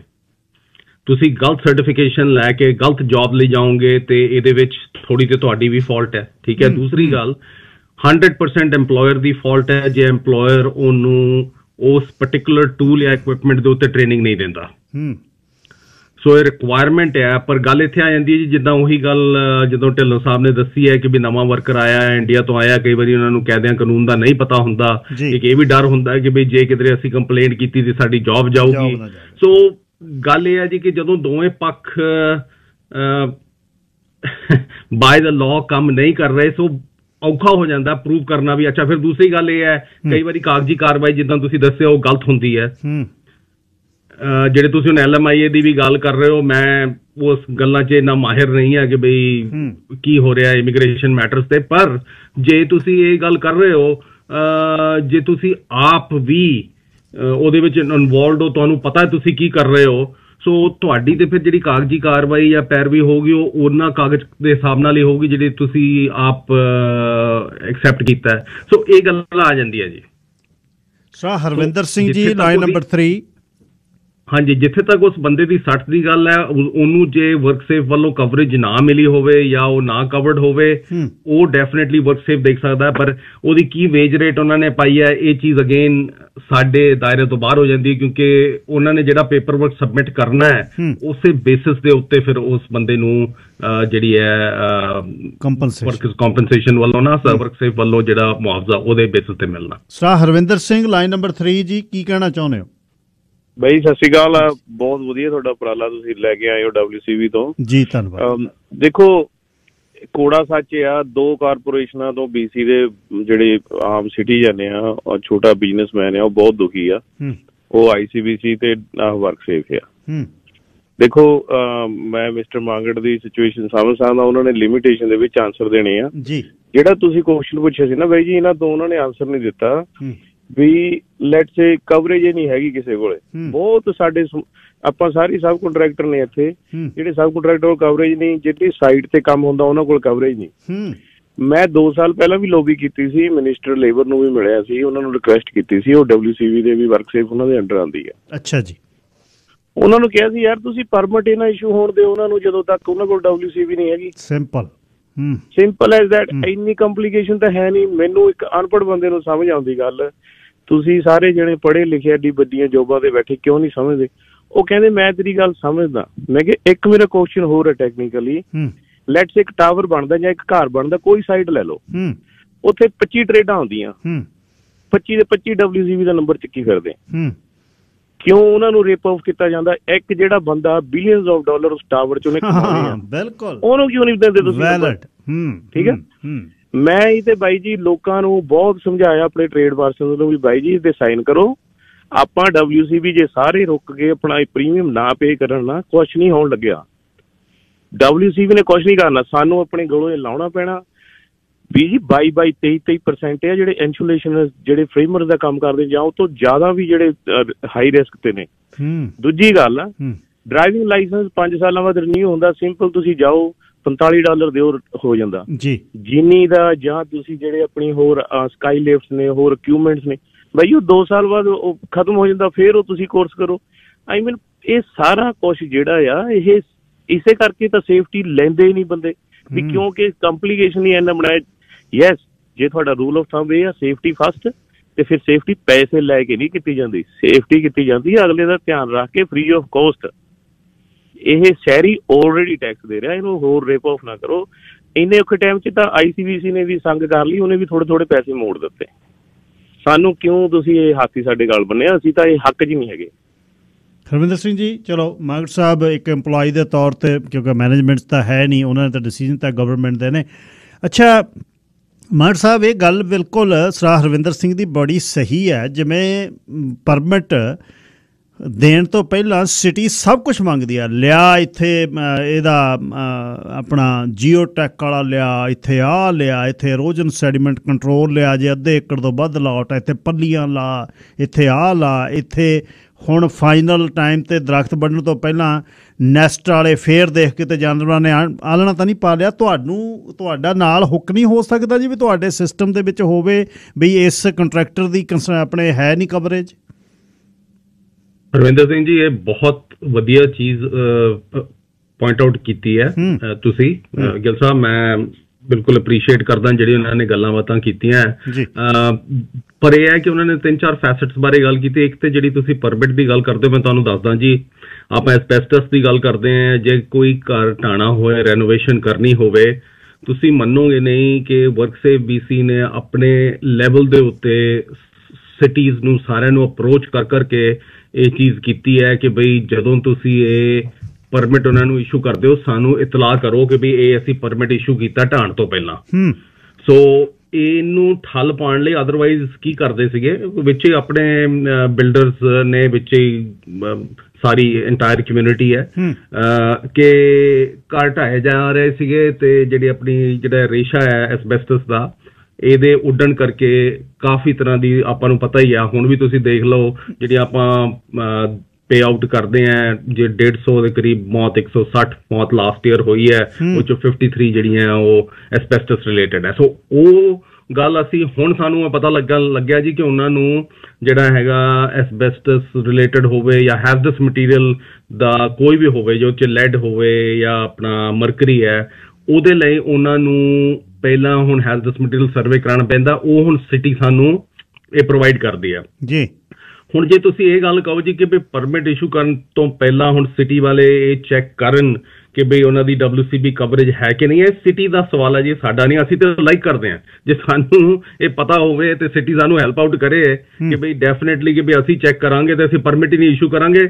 ਉਹ ਤੇ ਸਾਡਾ ਜੌਬ ਜਿਹੜੀ ਹੈ ਜੋ ਈਜ਼ੀ ਹੋ ਜਾਂਦੀ ਹੈ। ਮੈਂ ਇਹ ਜਿਹੜੀ ਚੀਜ਼ ਹੈ ਮੈਂ ਮੰਨਦਾ ਇਸ ਗੱਲ ਨੂੰ, ਪਰ ਗੱਲ ਇਹ ਹੈ ਕਿ ਇਹ ਮੇਰੇ ਲੈਵਲ ਤੋਂ ਹਾਈ ਉੱਚੀ ਗੱਲ ਹੈ। ਜੇ ਇਹਨਾਂ ਨੇ ਆਪਣੇ ਮਿਨਿਸਟਰ ਰਿਸਪੌਂਸਿਬਲ ਨਾਲ ਗੱਲ ਕੀਤੀ ਹੈ ਜਾਂ ਸਾਡੇ ਬੋਰਡ ਲੈਵਲ ਤੇ ਇਹ ਗੱਲ ਆਉਣੀ ਚਾਹੀਦੀ ਹੈ। ਮੇਬੀ ਕੰਸਟਰਕਸ਼ਨ ਐਸੋਸੀਏਸ਼ਨ ਜੇ ਇਹਨੂੰ ਕਰਦੀ ਹੈ, I don't think as an officer ਸਾਨੂੰ ਕੋਈ ਉਹਦੇ 'ਚ ਆਪੱਤੀ ਹੈ ਜੀ। ਅਸੀਂ ਤੇ ਇਸ ਗੱਲ ਦੇ ਬਿਲਕੁਲ ਸਹਿਮਤ ਹਾਂ। ਜਿਹੜੀ ਗੱਲ ਉਹਨਾਂ ਨੇ ਕੀਤੀ ਜੀ ਕਿ ਜਿਹੜੀ ਹਾਈ ਰਿਸਕ ਹੈ, ਉਹਨਾਂ ਨੇ ਆਪਣੇ ਆਪ ਹੀ ਦੱਸ ਦਿੱਤਾ। ਜਿਹੜੀ ਹਾਈ ਰਿਸਕ ਆਕਿਊਪੇਸ਼ਨਸ ਹੈ, ਜਿੱਦਾਂ ਹੁਣ ਕਹਿ ਰਹੇ ਇੰਸੂਲੇਸ਼ਨ ਵਾਲੇ ਜਾਂ ਫਰੇਮਿੰਗ ਜਾਂ ਰੂਫਿੰਗ, ਉਹਨਾਂ ਦੇ ਪ੍ਰੀਮੀਅਮ ਕਿਉਂ ਹਾਈ ਹੈ? ਉਹਦਾ ਕਾਰਨ ਇਹ ਹੈ ਜੀ ਕਿ ਉੱਥੇ ਸੀਰੀਅਸ ਇੰਜਰੀ ਹੁੰਦੀ ਹੈ ਜਾਂ ਡਿਬਿਲਿਟੇਟਿੰਗ ਇੰਜਰੀ ਹੁੰਦੀ ਹੈ ਜਾਂ ਇਹੋ ਜਿਹੀ ਡਿਸੇਬਿਲਿਟੀ ਹੁੰਦੀ ਹੈ ਜਿਹਦੇ ਕਰਕੇ ਕਿ ਪ੍ਰੀਮੀਅਮ ਜ਼ਿਆਦਾ ਪੇ ਕਰਨਾ ਪੈਂਦਾ, ਨੰਬਰ ਆਫ ਐਕਸੀਡੈਂਟਸ ਜ਼ਿਆਦਾ ਹੁੰਦੇ ਆ। ਹੁਣ ਇੱਕ ਆਫਰ ਹੈ, ਉਹਦੇ 'ਚ ਚਾਂਸ ਹੋ ਸਕਦਾ ਉਹ ਤਿਲਕੇ ਡਿੱਗ ਪਵੇ, ਕੋਈ ਬਾਂਹ ਟੁੱਟ ਜਾਵੇ ਕਿਧਰੇ, ਨਹੀਂ ਤਾਂ ਲਾਈਕਲੀ ਕੀ ਹੈ ਜੀ ਕੋਈ ਪੇਪਰ ਕੱਟ ਹੋ ਗਿਆ ਜਾਂ ਕੋਈ ਸਲਿਪ ਐਂਡ ਫਾਲ ਹੋ ਗਈ। ਇੰਨੀ ਸੀਰੀਅਸ ਇੰਜਰੀ ਨਹੀਂ ਹੈ, ਉਸ ਕਰਕੇ ਉਹਨਾਂ ਦੇ ਪ੍ਰੀਮੀਅਮ ਘੱਟ ਆ। ਸੋ ਜਿਹੜੇ ਲੋਕੀ ਜ਼ਿਆਦਾ ਪੇ ਕਰ ਰਹੇ ਆ ਉਹਦਾ ਕਾਰਨ ਇਹ ਹੈ ਕਿ ਉਹ ਹਾਈ ਰਿਸਕ ਕੰਮ ਕਰ ਰਹੇ ਆ ਤੇ ਉਹਦੀ ਜਿਹੜੀ ਅਸੈਸਮੈਂਟ ਹੈ ਜੀ ਉਹ 3 ਸਾਲ ਦੇ ਪੀਰੀਅਡ ਦੇ ਉੱਤੇ ਕੀਤੀ ਜਾਂਦੀ ਹੈ। ਸੋ ਜੇ ਇਹ ਕਹੋ ਕਿ ਜੀ ਸਾਰੇ ਇੰਸੂਲੇਸ਼ਨ ਵਾਲੇ ਉਹ ਪੇ ਕਰ ਰਹੇ, ਨਹੀਂ, ਕਈ ਲੋਕੀ ਜੇ $15 ਰੇਟ ਹੈ ਤਾਂ ਉਹ 7.5 ਪੇ ਕਰ ਰਹੇ ਕਿਉਂਕਿ ਉਹਨਾਂ ਦਾ 3 ਸਾਲ ਦੇ ਵਿੱਚ 50% ਲੈਸ ਇੰਜਰੀਜ਼ ਹੈ। ਸੋ ਜਿਹੜਾ ਇਹ ਪ੍ਰੀਮੀਅਮ ਹੈ ਇਹ ਡਿਪੈਂਡ ਕਰਦਾ ਹੈ ਕਿ ਤੁਹਾਡਾ ਆਪ ਦਾ ਇੰਡੀਵਿਜੂਅਲ ਰੈਕਡ ਕੀ ਹੈ। ਸੋ ਇਹ ਜ਼ਰੂਰੀ ਨਹੀਂ ਹੈ ਕਿ ਵੀ ਸਾਰੇ ਜਣੇ ਹੀ ਹਾਈ ਪੇ ਕਰ ਰਹੇ ਆ। ਜਿਨ੍ਹਾਂ ਦੀ ਜ਼ਿਆਦਾ ਹੈ ਉਹ ਹੋ ਸਕਦਾ $15 ਦੇ ਥਾਂ $22 ਵੀ ਦੇ ਰਹੇ ਹੋਣ ਜੇ ਉਹਨਾਂ ਦਾ ਜਿਹੜਾ ਹੈਲਥ ਐਂਡ ਸੇਫਟੀ ਰੈਕਡ ਮਾੜਾ ਹੈ। ਜੀ ਉਹ 3 ਸਾਲ ਦੇ ਦਾਇਰੇ ਦੇ ਉੱਤੇ ਚੈੱਕ ਕੀਤਾ ਜਾਂਦਾ ਜੀ, ਉਹਦੇ ਹਿਸਾਬ ਨਾਲ ਉਹਨਾਂ ਦਾ ਜਿਹੜਾ ਪ੍ਰੀਮੀਅਮ ਉੱਪਰ ਥੱਲੇ ਆ। ਮੈਂ ਅਗਲਾ ਕਾਲਰ ਲੈਣਾ ਜੀ, ਕਰਨ ਬਸਰਾਂ ਜੀ, ਕੀ ਸਵਾਲ ਹੈ? ਗਿੱਲ ਸਾਹਿਬ ਤੁਹਾਡਾ ਧੰਨਵਾਦ। ਕੋਈ ਸਵਾਲ ਨਹੀਂ ਹੈਗਾ, ਸਿਰਫ ਧੰਨਵਾਦ ਹੈ ਮਾਂਗੜ ਸਾਹਿਬ ਦਾ। ਐਂਡ ਜਿਹੜੀਆਂ ਗੱਲਾਂ ਦੱਸ ਰਹੇ ਹੈਗੇ ਆ ਕੇ ਇਹਨਾਂ ਨੂੰ ਸੁਣੀਦਾ ਹਮੇਸ਼ਾ ਹੀ ਆ ਕੇ ਪਬਲਿਕ ਨੂੰ ਅਵੇਅਰ ਕਰਦੇ ਆ। ਔਰ ਬਾਕੀ ਜਿਹੜੀਆਂ ਦੱਸਦੇ ਹੈਗੇ ਹਰਵਿੰਦਰ ਹੁਣੀ ਵੀ ਗੱਲ ਕਰਕੇ ਗਏ ਆ ਔਰ ਮਾਂਗੜ ਸਾਹਿਬ ਨੇ ਵੀ ਦੱਸਿਆ ਹੈਗਾ ਕਿ ਅਸੀਂ ਆਪਣੀ ਜ਼ਿੰਮੇਵਾਰੀ ਸਮਝੀਏ। ਟ੍ਰੇਡਮੈਨ ਆ ਜਿਹੜਾ ਬਹੁਤ ਰਿਸਕੀ ਉਹਦੀ ਜੌਬ ਹੁੰਦੀ ਆ। ਜੇ ਕੋਈ ਨਵਾਂ ਵਰਕਰ ਹਾਇਰ ਕਰਨਾ ਉਹਦੇ ਲਈ ਪੂਰੇ ਪੈਸੇ ਚਾਰਜ ਕਰੋ ਮੋਹਰਿਓਂ ਤੇ ਵਰਕਰ ਨੂੰ ਪੂਰੇ ਪੈਸੇ ਦਿਓ ਤੇ ਜਿਹੜੇ ਤੁਹਾਡੀ WCB ਹੈਗੀ ਆ ਜਾਂ ਹੋਰ ਵੀ ਹੈਗਾ ਸਾਰੀ ਕਵਰੇਜ ਹੋਣੀ ਚਾਹੀਦੀ ਆ। ਸਭ ਤੋਂ ਮਾੜੀ ਗੱਲ ਇਹ ਹੈਗੀ ਆ ਕਿ ਇੱਥੇ ਮੈਨ ਪਾਵਰ ਦੀ ਬਹੁਤ ਸ਼ਾਰਟੇਜ ਹੈਗੀ ਆ। ਚਾਹੇ ਉਹ RCMP ਦੇਖ ਲਈਏ, ਚਾਹੇ ਪੁਲਿਸ ਫੋਰਸ ਦੇਖ ਲਈਏ, ਚਾਹੇ WCB ਵੀ ਦੇਖ ਲਈਏ। ਜਿਸ ਵੱਡੇ ਲੈਵਲ ਤੇ ਕੰਸਟਰਕਸ਼ਨ ਚੱਲ ਰਹੀ ਹੈ ਅੱਜ ਦੀ ਡੇਟ ਵਿੱਚ, ਮੇਰਾ ਖਿਆਲ ਆ ਉਹਦੇ ਲਈ ਇਹਨਾਂ ਦੀ ਨਫਰੀ ਹੈ ਦੁੱਗਣੀ ਤੋਂ ਵੀ 4 ਗੁਣਾ ਜ਼ਿਆਦਾ ਵਧਣੀ ਚਾਹੀਦੀ ਤਾਂ ਕਿਤੇ ਜਾ ਕੇ ਠੱਲ ਪਊਗੀ। ਮੈਨ ਪਾਵਰ ਦੀ ਬਹੁਤ ਕਮੀ ਆ। ਬਾਕੀ ਮਾਂਗੜ ਸਾਹਿਬ ਦੱਸ ਸਕਦੇ ਆ ਕਿ ਮੇਰੀ ਗੱਲ ਸਹੀ ਹੈ ਕਿ ਨਹੀਂ ਆ। ਥੈਂਕ ਯੂ ਇਹਨਾਂ ਦਾ ਬਹੁਤ ਬਹੁਤ ਅਗੇਨ। ਧੰਨਵਾਦ ਜੀ। ਸਾਹਿਬ ਪ੍ਰਵਿੰਦਰ ਸਿੰਘ ਢਿੱਲੋਂ ਜੀ, ਲਾਈਨ ਨੰਬਰ 5। ਸਤਿ ਸ਼੍ਰੀ ਅਕਾਲ ਜੀ ਗਿੱਲ ਸਾਹਿਬ। ਜੀ ਸਤਿ ਸ਼੍ਰੀ ਅਕਾਲ ਵੀਰ ਜੀ। ਨੰਬਰ 1 ਤੇ ਮੈਂ ਇਹਨਾਂ ਨੂੰ ਇਹ ਪੁੱਛਣਾ ਚਾਹੁੰਦਾ ਵੀ ਟ੍ਰੇਨਿੰਗ ਕਿੱਥੋਂ ਮਿਲਦੀ ਹੈ ਜੀ? ਜੇ ਵਰਕਰ ਟ੍ਰੇਨਿੰਗ ਲਵੇ ਉਹ ਕਿੱਥੋਂ ਟ੍ਰੇਨਿੰਗ ਲੈਂਦੇ ਆ? ਘੰਟੇ ਦੇ ਵਿੱਚ ਤਾਂ ਟਿਕਟ ਲੈ ਕੇ ਦੇ ਦਿੰਦੇ ਜੀ ਉਹ। ਅਗਰ ਕੋਈ ਇੰਸਟੀਟਿਊਟ ਆ ਕਿਤੇ ਸਪੈਸ਼ਲ ਪੈਸੇ ਲੱਗਦੇ ਆ, ਵਰਕਰ ਉੱਥੇ ਪੈਸੇ ਲਾ ਕੇ ਟ੍ਰੇਨਿੰਗ ਦੇਵੇ ਜੀ, ਉਹ ਵੀ ਦੱਸ ਦੇਣ ਕਿੱਥੇ ਹੈ ਜੀ। ਤੇ ਨੰਬਰ 2, ਉਹ ਮੁੰਡੇ ਕੋਲ ਸਪਾਊਸ ਓਪਨ ਵਰਕ ਪਰਮਿਟ ਸੀ ਜੀ ਤੇ LMI ਵਾਲਾ ਤਾਂ ਮੈਂ ਆ, ਮੇਰੀ ਤਾਂ ਅਲੱਗ ਸਟੋਰੀ ਹੈ ਜੀ, ਉਹ ਵੀ ਕਿਤੇ ਸ਼ੇਅਰ ਕਰਾਂਗੇ। ਤੇ ਇਹ ਪੁੱਛਣਾ ਜੀ। Thank you ji. Thank you ਜੀ। Sir Gurmel Singh, line number 6। ਸਤਿ ਸ਼੍ਰੀ ਅਕਾਲ ਗਿੱਲ ਸਾਹਿਬ ਤੇ ਮਾਨ ਸਾਹਿਬ ਨੂੰ ਸਤਿ ਸ਼੍ਰੀ ਅਕਾਲ ਜੀ। ਜੀ ਸਤਿ ਸ਼੍ਰੀ ਅਕਾਲ। ਬੇਨਤੀ ਇਹ ਆ ਕਿ ਜਿਹੜਾ ਬੱਚਾ ਸਾਡਾ ਰੀੜ੍ਹ ਦੀ ਹੱਡੀ ਨਾਲ ਟੁੱਟ ਕੇ ਸਾਥੋਂ ਚਲਾ ਗਿਆ, ਇੱਥੇ ਆਇਆ ਸੀ ਪੜ੍ਹਨ, ਪਤਾ ਕੀ ਵੀ ਉਹਦਾ ਐਕਸਪਾਇਰ ਹੋ ਗਿਆ, ਉਹਦੇ ਵਾਸਤੇ ਨਾ ਤਾਂ ਸਾਨੂੰ ਵਰਕ ਸੇਫ ਦੇ ਕੋਈ ਲਾਇਸੈਂਸ ਪੁੱਛਣ ਦੀ ਲੋੜ ਹੈ, ਨਾ ਉਹਦੀ ਪੁੱਛਣ ਦੀ ਲੋੜ। ਜਿਹੜਾ ਬੰਦਾ ਇੱਥੇ BC 'ਚ ਕੰਮ ਕਰਦਾ, BC ਗੌਰਮੈਂਟ ਜ਼ਿੰਮੇਵਾਰ। ਜਿਹੜਾ ਲੇਬਰ ਅੱਜ ਜਾਂਦਾ ਤੇ ਉਹ ਲਾਇਸੈਂਸ ਵੇਖੂਗਾ, ਉਹਦੇ ਸੱਟਾਂ ਲੱਗ ਗਈਆਂ ਉਹਨੂੰ। ਮੈਂ ਕੱਲ ਵੀ ਕਿਹਾ ਸੀ ਬਈ ਆਪਣਾ ਦੂਜਾ ਐਂਬੂਲੈਂਸ ਤੇ ਜਾਓ, ਹਸਪਤਾਲ ਸਿੱਧ ਦਾਖਲ ਹੋ, ਉਹ ਦੇਣਗੇ। ਜਿਹੜੇ ਦੇ ਹਾਰਟ ਅਟੈਕ ਨਾਲ ਮਰ ਗਿਆ, ਕੀ ਗੱਲ ਡਾਕਟਰ ਸਾਹਿਬ ਨੇ ਡਿਕਲੇਅਰ ਕੀਤਾ ਵੀ ਉਹਦੀ ਵੀ ਹਾਰਟ ਅਟੈਕ ਨਾਲ ਡੈਥ ਹੋਈ ਹੈ। ਅੱਛਾ ਮਾਂਗੜ ਸਾਹਿਬ, ਜਿਹੜੇ ਜਨਰਲ ਕੁਐਸਚਨ ਨੇ ਦੋਨੇ ਤੁਸੀਂ ਢਿੱਲੋਂ ਸਾਹਿਬ ਉਹਨਾਂ ਦੇ ਤੇ ਗੁਰਮੇਲ ਸਿੰਘ ਉਹਨਾਂ ਦੇ ਸੁਣੇ ਨੇ ਜੀ, ਕੀ ਜਵਾਬ ਹੈ? ਇੱਕ ਤੇ ਜੀ ਜਿਹੜੀ ਮੈਨ ਪਾਵਰ ਦੀ ਇਹਨਾਂ ਨੇ ਗੱਲ ਕੀਤੀ ਹੈ ਜੀ, ਇਹ ਡੈਫੀਨੇਟਲੀ ਇਹਨਾਂ ਦੀ ਗੱਲ ਠੀਕ ਹੈ ਜੀ ਕਿ ਮੈਨ ਪਾਵਰ ਦੀ ਪ੍ਰੋਬਲਮ ਹੈਗੀ ਹੈ। ਜਿਹੜਾ ਵਰਕ ਸੇਫ ਦਾ ਅਦਾਰਾ ਹੈ ਜੀ, ਮੈਂ ਇਹ ਬਿਲੀਵ ਕਰਦਾ ਕਿ ਜੇ ਕਵਰੇਜ ਨਾ ਹੋਵੇ ਤੇ ਜਿਹੜਾ ਆਮ ਵਰਕਰ ਹੈ ਉਹਦੀ ਕੋਈ ਸੁਣਵਾਈ ਨਹੀਂ ਹੋਊਗੀ। ਸੋ ਇਰਰਿਸਪੈਕਟਿਵ ਕਿ ਵੀ ਉਸ ਬੰਦੇ ਦੀ ਕਿੱਦਾਂ ਉਹਨੂੰ ਸੱਟ ਲੱਗੀ, ਕਿਸੇ ਵਰਕਰ ਨੂੰ, ਜਾਂ ਕਿਸ ਤਰੀਕੇ ਨਾਲ ਕੋਈ ਹਾਦਸਾ ਹੋਇਆ, ਜਾਂ ਮਿਸਾਲਸਨ ਜੇ ਕੋਈ ਵਰਕਰ ਦੀ ਮੌਤ ਹੋ ਜਾਂਦੀ ਹੈ। ਸੋ ਮੈਂ ਇੱਕ ਐਗਜ਼ਾਮਪਲ ਦੇਣਾ ਚਾਹੁੰਦਾ ਜੀ। ਫਰਜ਼ ਕਰੋ ਇੱਕ ਵਰਕਰ ਦੀ ਮੌਤ ਹੋ ਜਾਂਦੀ ਹੈ, ਉਹਦੀ ਵਾਈਫ ਹੈ, ਉਹ ਘਰ ਬੈਠੀ ਹੈ, ਉਹ ਕੰਮ ਨਹੀਂ ਕਰਦੀ, 2 ਛੋਟੇ ਬੱਚੇ ਹੈ। ਜਿਹੜਾ ਵਰਕਸੇਫ ਦਾ ਅਦਾਰਾ ਹੈ ਉਹ ਮੇਕ ਸ਼ੋਰ ਕਰੂਗਾ ਜੀ ਕਿ ਉਹ ਜਿਹੜੀ ਵਰਕਰ ਆ ਉਹਦੀ ਬੇਸਡ ਔਨ ਕਿੰਨੀ ਉਹਦੀ ਸੈਲਰੀ ਹੈ, ਕਿੰਨਾ ਉਹਨੇ ਕੰਮ ਕੀਤਾ ਹੈ, ਉਹ ਦੇਖਦੇ ਆ ਏਜ ਗਰੁੱਪ ਕੀ ਹੈ, ਕਿੱਥੇ ਤੱਕ ਇਹਦੀ ਸੈਲਰੀ ਪਹੁੰਚਣੀ ਹੈ, ਉਹਦਾ ਉਹ ਐਸਟੀਮੇਸ਼ਨ ਲਾ ਕੇ ਇੱਕ ਫਿਕਸਡ ਅਮਾਊਂਟ ਜਿਹੜਾ ਹੈ ਉਹ ਉਹਦੀ ਵਾਈਫ ਨੂੰ ਅਸੈਸ ਕਰ ਦਿੰਦੇ ਆ, ਤੇ ਦੋਨੋਂ ਬੱਚਿਆਂ ਦੇ ਲਈ ਵੀ ਅਮਾਊਂਟਸ ਜਿਹੜੇ ਆ ਉਹ ਫਿਕਸ ਕੀਤੇ ਜਾਂਦੇ ਆ, ਜਿਹੜੇ ਕਿ ਜਦੋਂ ਉਹ ਬਾਲਗ ਹੋ ਜਾਂਦੇ ਆ ਉਹਨਾਂ ਨੂੰ ਪ੍ਰੋਵਾਈਡ ਕੀਤੇ ਜਾਂਦੇ ਆ। ਜੇ ਇਹ ਇੰਸ਼ੋਰੈਂਸ ਸਿਸਟਮ ਨਾ ਹੋਵੇ, ਜਿਹੜਾ ਕਿ ਬਿਲਕੁਲ ਹੀ ਚੀਪੈਸਟ ਇੰਸ਼ੋਰੈਂਸ ਸਿਸਟਮ ਹੈ, ਜਿਹਦੇ ਨਾਲ ਕਿ ਇੱਕ ਆਮ ਵਰਕਰ ਜਿਹੜਾ ਉਹ ਪ੍ਰੋਟੈਕਟਡ ਹੈ। ਨਾਟ ਓਨਲੀ ਦੈਟ, ਤੁਸੀਂ ਇਹ ਦੇਖ ਲਓ ਕਿ ਤੁਸੀਂ ਕੋਈ ਪ੍ਰਾਈਵੇਟ ਇੰਸ਼ੋਰੈਂਸ ਕਰਦੇ ਹੋ, ਪ੍ਰਾਈਵੇਟ ਇੰਸ਼ੋਰੈਂਸ ਵਾਲੇ ਆਮ ਤੌਰ ਤੇ ਉਹਨੂੰ ਕਲੇਮ ਨੂੰ ਫਾਈਟ ਕਰਨਗੇ ਜਾਂ ਦੇਖਣਗੇ ਕਿ ਵੀ ਇਹਦੇ 'ਚ ਕੋਈ ਹੋਰ ਨੁਕਤਾ ਹੈ ਜਿਹਦੇ ਨਾਲ ਕਿ ਉਹ ਇਹਨੂੰ ਰਿਫਿਊਜ਼ ਕਰ ਸਕਦੇ ਆ। ਵਰਕਸੇਫ BC ਦੇ 95 to 97% ਜਿਹੜੇ ਆਪਣੇ ਕਲੇਮ ਨੇ ਉਹ ਜਾਂਦੇ ਆ ਥਰੂ। ਸੋ ਇਹ ਇੱਕ ਤੇ ਇਹ ਗੱਲ ਹੈ ਜੀ ਕਿ ਦੇਖੋ ਕਿ ਆਮ ਬੰਦੇ ਲਈ ਇਹ ਅਦਾਰਾ ਜਿਹੜਾ ਹੈ ਇਹ ਕੰਮ ਕਰਦਾ ਹੈ, which is a plus point। On the other hand ਮੈਂ ਇਹ ਨਹੀਂ ਕਹਿੰਦਾ ਜੀ ਕਿ ਹਰ ਇੱਕ ਚੀਜ਼ ਜਿਹੜੀ ਵਰਕਸੇਫ ਕਰ ਰਿਹਾ ਉਹ ਠੀਕ ਹੈ ਕਿ ਨਹੀਂ ਹੈ। ਜਿੱਦਾਂ ਪਹਿਲਾਂ ਆਪਣਾ ਢਿੱਲੋਂ ਸਾਹਿਬ ਨੇ ਵੀ ਗੱਲ ਕੀਤੀ ਸੀਗੀ ਕਿ ਕਈ ਚੀਜ਼ਾਂ ਨੇ ਇਹਦੇ 'ਚ ਜਿਹੜੀ ਕਿ ਇੰਪਰੂਵਮੈਂਟ ਦੀ ਲੋੜ ਹੈ ਜੀ, ਪਰ ਕਈ ਚੀਜ਼ਾਂ ਇਹ ਹੈ ਜੀ ਕਿ ਜਿਹੜੀਆਂ ਇਹ ਤੁਸੀਂ ਰੇਡੀਓ ਲੈਵਲ ਤੇ ਗੱਲ ਕਰ ਰਹੇ ਹੋ, ਇਹ ਚੀਜ਼ਾਂ ਇਸ ਤੋਂ ਥੋੜੀ ਉੱਚੀਆਂ ਨੇ ਕਿ ਤੁਹਾਡੇ ਜਿਹੜੇ ਕੰਸਟਰਕਸ਼ਨ ਐਸੋਸੀਏਸ਼ਨਸ ਨੇ, ਤੁਹਾਡੀਆਂ ਜਿਹੜੀਆਂ ਵੱਡੀਆਂ ਅਦਾਰੇ ਨੇ, ਤੁਹਾਡੇ ਚੇਂਬਰ ਆਫ ਕਾਮਰਸ ਨੇ, ਉਹਨਾਂ ਨੂੰ ਲੌਬੀ ਕਰਨਾ ਚਾਹੀਦਾ। ਗਵਰਨਮੈਂਟ ਨੂੰ, ਮਿਨਿਸਟਰਸ ਨੂੰ ਮਿਲੋ, ਤੁਸੀਂ ਵਰਕਸੇਫ BC ਦੇ ਸਾਹਮਣੇ ਸਾਡੇ ਬੋਰਡ ਆਫ ਡਾਇਰੈਕਟਰਸ ਦੇ ਕੋਲ ਪੇਸ਼ ਹੋ ਤੇ ਆਪਣੇ ਜਿਹੜੇ ਪ੍ਰਪੋਜ਼ਲ ਨੇ ਇਹ ਉਸ ਲੈਵਲ ਤੇ ਲੈ ਕੇ ਆਓ। ਇਸ ਲੈਵਲ ਤੇ ਗੱਲਾਂ ਕਰਨ ਨਾਲ ਮੈਂ ਇਹ ਫੀਲ ਕਰਦਾ ਜੀ, ਇਹ ਮੇਰਾ ਇਹ ਪਰਸਨਲ ਓਪੀਨੀਅਨ ਹੈ ਕਿ ਤੁਸੀਂ ਅਵੇਅਰਨੈਸ ਵਧਾ ਸਕਦੇ ਹੋ ਪਰ ਚੇਂਜ ਨਹੀਂ ਲਿਆ ਸਕਦੇ। ਕੋਈ ਨਾ ਜੀ, ਇੱਕ ਵਾਰ ਆਪਾਂ ਸਵਾਲ ਹੋਰ ਲੈ ਲਈਏ। Sir Gobinder Singh, line number 2। Hello, ਹਾਂਜੀ ਗਿੱਲ ਸਾਹਿਬ, ਸਤਿ ਸ਼੍ਰੀ ਅਕਾਲ ਜੀ। ਸਤਿ ਸ਼੍ਰੀ ਅਕਾਲ ਵੀਰ ਜੀ। ਹਾਂਜੀ, ਥੈਂਕ ਯੂ ਜੀ। ਤੁਸੀਂ ਵਰਕਸੇਫ ਦੇ ਅਫਸਰਾਂ ਨੂੰ ਇੱਥੇ ਸਾਡੇ ਸਵਾਲ ਜਵਾਬ ਕਰਨ ਲਈ ਸੱਦਿਆ, ਉਹਨਾਂ ਨੂੰ ਧੰਨਵਾਦ ਤੁਹਾਡਾ ਜੀ। ਤੇ ਜਿਹੜਾ ਤੇ ਜੀ ਆਪਾਂ ਕਹਿੰਦੇ ਵੀ WCB ਨੂੰ ਇਨਫੋਰਮ ਮੋਸਟਲੀ ਜਦੋਂ ਅਸੀਂ ਘਰ ਢਾਉਣਾ, ਇਵਨ ਐਸਬੈਸਟਸ ਕੱਢਣ ਦਾ ਸ਼ੁਰੂ ਕਰਨ ਤੋਂ ਵੀ ਪਹਿਲਾਂ ਹੀ ਅਸੀਂ ਵਰਕਸੇਫ BC ਦੇ ਵੈਬਸਾਈਟ ਤੇ ਜਾ ਕੇ ਨੋਟਿਸ ਆਫ ਪ੍ਰੋਜੈਕਟ ਦਾ ਫਾਰਮ ਫਿਲ ਕਰਦੇ ਆ। ਉਦੋਂ ਇਹਨਾਂ ਨੂੰ ਪਤਾ ਤਾਂ ਸਾਰਾ ਹੁੰਦਾ ਹੀ ਹੈ। ਇਵਨ ਉਸ ਟਾਈਮ ਜਾਂ ਘਰ ਸ਼ੁਰੂ ਕਰਨ ਦੋਨੇ ਟਾਈਮ ਅਸੀਂ ਕਰਦੇ ਹਾਂ, at least a week in advance ਕਰਦੇ ਹਾਂ ਜੀ। ਤੇ ਚਲੋ ਬਹੁਤੇ ਕੁਐਸਚਨਾਂ ਦਾ ਆਨਸਰ ਦੇਣਾ ਕੁਛ ਦਿੱਤੇ ਗਏ, ਕਾਫੀ ਬੰਦਿਆਂ ਨੇ ਕੁਐਸਚਨ ਪੁੱਛਿਆ। ਮੇਰਾ ਕੁਐਸਚਨ ਇਹ ਹੈ ਵੀ ਜਦੋਂ ਅਸੀਂ ਕੋਈ ਸਬ ਟ੍ਰੇਡ ਨੂੰ ਹਾਇਰ ਕਰਦੇ ਹਾਂ, ਅਸੀਂ ਕਈ ਵਾਰ ਉਹਨਾਂ ਦਾ ਵਰਕਸੇਫ ਦਾ ਦੇਖ ਲਈਦਾ, ਪਰ ਸਾਨੂੰ ਇਹ ਨਹੀਂ ਪਤਾ ਹੁੰਦਾ ਵੀ ਉਹਦੇ ਨਾਲ ਜਿਹੜੇ ਬਾਕੀ ਬੰਦੇ ਆਏ, ਅੱਜ ਕੋਈ ਸੀ, ਕੱਲ ਕੋਈ ਸੀ, ਭਾਵੇਂ ਫਰੇਮਰ ਹੈ, ਇੰਸੂਲੇਸ਼ਨ ਹੈ, ਰੂਫਰ ਹੈ, ਕੋਈ ਹੈ, ਉਹ ਵਿੱਚ ਉਹ ਆਥੋਰਾਈਜ਼ਡ ਹੈ ਕੰਮ ਕਰਨ ਨੂੰ ਜਾਂ ਨਹੀਂ ਹੈਗਾ। ਜੇ ਉਹਦੀ ਕੋਈ ਪ੍ਰੋਬਲਮ ਪੈਂਦੀ ਹੈ ਤੇ ਉਹਦੇ ਵਾਸਤੇ ਸਾਨੂੰ as a project manager, as a builder ਸਾਨੂੰ ਕੀ ਪ੍ਰੋਬਲਮ ਪੈ ਸਕਦੀ ਕਿ ਜਾਂ ਜੇ ਤੁਸੀਂ ਜਿਹਦੇ ਨਾਲ ਕੰਟਰੈਕਟ ਕੀਤਾ ਆ, ਮੰਨ ਲਓ ਅਸੀਂ ਫਰੇਮ ਨਾਲ ਕੰਟਰੈਕਟ ਕੀਤਾ ਫਰੇਮ ਬਣਾਉਣ ਦਾ, ਜੇ ਕੋਈ ਬੰਦਾ ਉਹਦੇ ਨੂੰ ਲੈ ਆਉਂਦਾ, ਉਹਦਾ ਜ਼ਿੰਮੇਵਾਰ ਕੌਣ ਹੈ ਜੀ? ਹੁਣੇ ਪੁੱਛ ਲਿਆ ਸਾਹਿਬ। ਹਾਂਜੀ ਮਾਨ ਸਾਹਿਬ। ਹਾਂਜੀ ਸਰ, ਇਹ ਬਹੁਤ ਵਧੀਆ ਸਵਾਲ ਹੈ ਇਹਨਾਂ ਦਾ। ਸਭ ਤੋਂ ਵੱਡੀ ਗੱਲ ਇਹ ਹੈ ਕਿ ਪਹਿਲੀ ਗੱਲ ਤੇ ਬਹੁਤ ਰਿਸਪੌਂਸਿਬਲ ਬਿਲਡਰ ਨੇ ਜਿਹੜੇ ਕਿ ਨੋਟਿਸ ਆਫ ਪ੍ਰੋਜੈਕਟ ਬਾਰੇ ਜਾਣਦੇ ਹੈ ਕਿ ਵੀ ਸਟਾਰਟ ਕਰਨ ਤੋਂ ਪਹਿਲਾਂ 1990 ਤੋਂ ਪਹਿਲਾਂ ਜੇ ਘਰ ਬਣਿਆ ਆਪਾਂ ਉਹਨੂੰ ਢਾਉਣਾ ਹੈ, ਐਸਬੈਸਟਸ ਦੀ ਕਲੀਅਰੈਂਸ ਲੈਣੀ ਹੈ। ਇਹ notice of project for asbestos ਵੀ ਕਰਦੇ ਇਹਨਾਂ ਨੇ ਗੱਲ ਕੀਤੀ ਹੈ ਦੋਨੋਂ। ਤੇ ਇੱਕ ਤੇ ਇਹ ਹੈ ਜੀ ਕਿ ਤੁਸੀਂ ਕੋਈ ਵੀ ਕੰਸਟਰਕਸ਼ਨ ਜੇ ਕਰ ਰਹੇ ਹੋ, ਜੇ $1,00,000 ਤੋਂ ਉੱਤੇ ਦਾ ਕੰਮ ਹੋਣਾ ਜਾਂ ਰੈਨੋਵੇਸ਼ਨ ਹੋਣੀ ਹੈ ਤਾਂ ਤੁਹਾਨੂੰ ਨੋਟਿਸ ਆਫ ਪ੍ਰੋਜੈਕਟ ਫਾਈਲ ਕਰਨਾ as a builder, as a renovator, as a home owner ਇਹ ਜ਼ਰੂਰੀ ਹੈ। ਠੀਕ ਹੈ ਜੀ। ਸੋ ਇਹ ਕੰਮ ਕਰ ਰਹੇ, ਦੈਟਸ ਵੈਰੀ ਗੁੱਡ। ਤੇ ਜੇ ਤੁਹਾਨੂੰ ਪਤਾ ਲੱਗਦਾ ਕਿ ਐਸਬੈਸਟਸ ਹੈ, ਫਿਰ ਜਿੱਦਾਂ ਆਪਾਂ ਗੱਲ ਕੀਤੀ ਹੈਜ਼ਰਡਸ ਮਟੀਰੀਅਲ ਸਰਵੇ ਵੀ ਹੋਣਾ ਚਾਹੀਦਾ।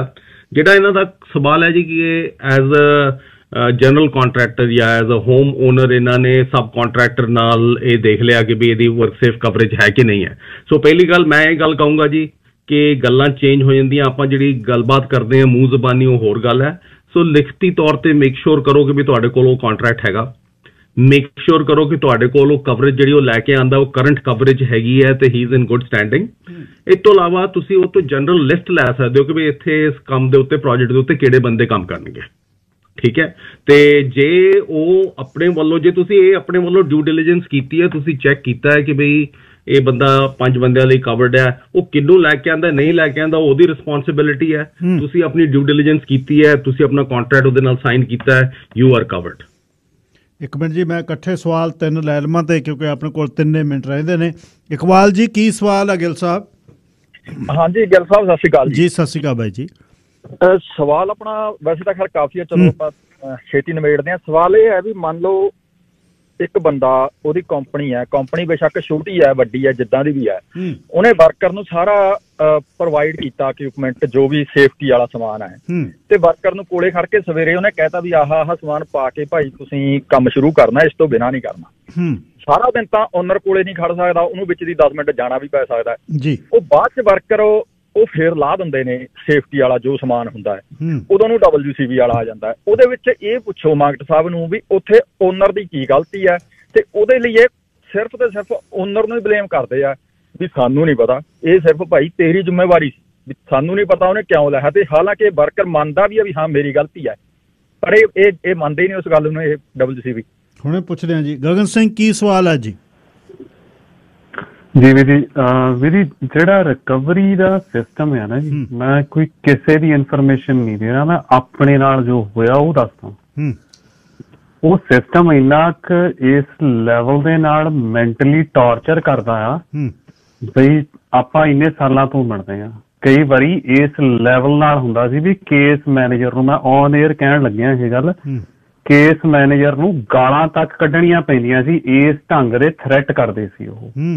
ਓਵਰਹਾਲ ਜਿੱਦਣ NDP ਗਵਰਨਮੈਂਟ ਆਈ ਸੀ, ਉਹਨਾਂ ਨੇ ਇਹ ਕਿਹਾ ਸੀ ਅਸੀਂ ਓਵਰਹਾਲ ਕਰਾਂਗੇ ਇਹ ਸਾਰੇ ਸਿਸਟਮ ਨੂੰ। ਜੋ ਓਵਰਹਾਲ ਹੋਇਆ ਮੈਨੂੰ ਪਤਾ ਹੁਣ ਸਮਾਂ ਬਹੁਤ ਘੱਟ ਆ, ਆਪਾਂ ਇਹ ਭਾਈ ਸਾਹਿਬ ਨਾਲ ਤੁਸੀਂ ਸਮਾਂ ਲਿਓ, ਆਪਾਂ ਫੇਸ ਟੂ ਫੇਸ ਬਹਿ ਕੇ ਜੋ ਪ੍ਰੋਬਲਮਸ ਆ, ਜੋ ਗੱਲਾਂ ਬਾਤਾਂ ਆ ਉਹ ਜ਼ਰੂਰ ਕਰਾਂਗੇ। ਪਰ ਇੱਕ ਜਿਹੜਾ ਮੈਂਟਲ ਟਾਰਚਰ ਆ, ਜਿਹੜਾ ਕੰਮ ਤੇ ਜਿਹੜਾ ਵਰਕ ਰਿਲੇਟਡ ਸਟ੍ਰੈਸ ਨਾ, ਉਹਦੇ ਤੇ ਜ਼ਰੂਰ ਇਹ ਐਮਫਸਿਸ ਕਰਨ। ਜੀ ਹੁਣੇ ਪੁੱਛਦਾ ਗੁਰਿੰਦਰ ਢਿੱਲੋਂ ਜੀ, ਆਖਰੀ ਕਾਲਰ।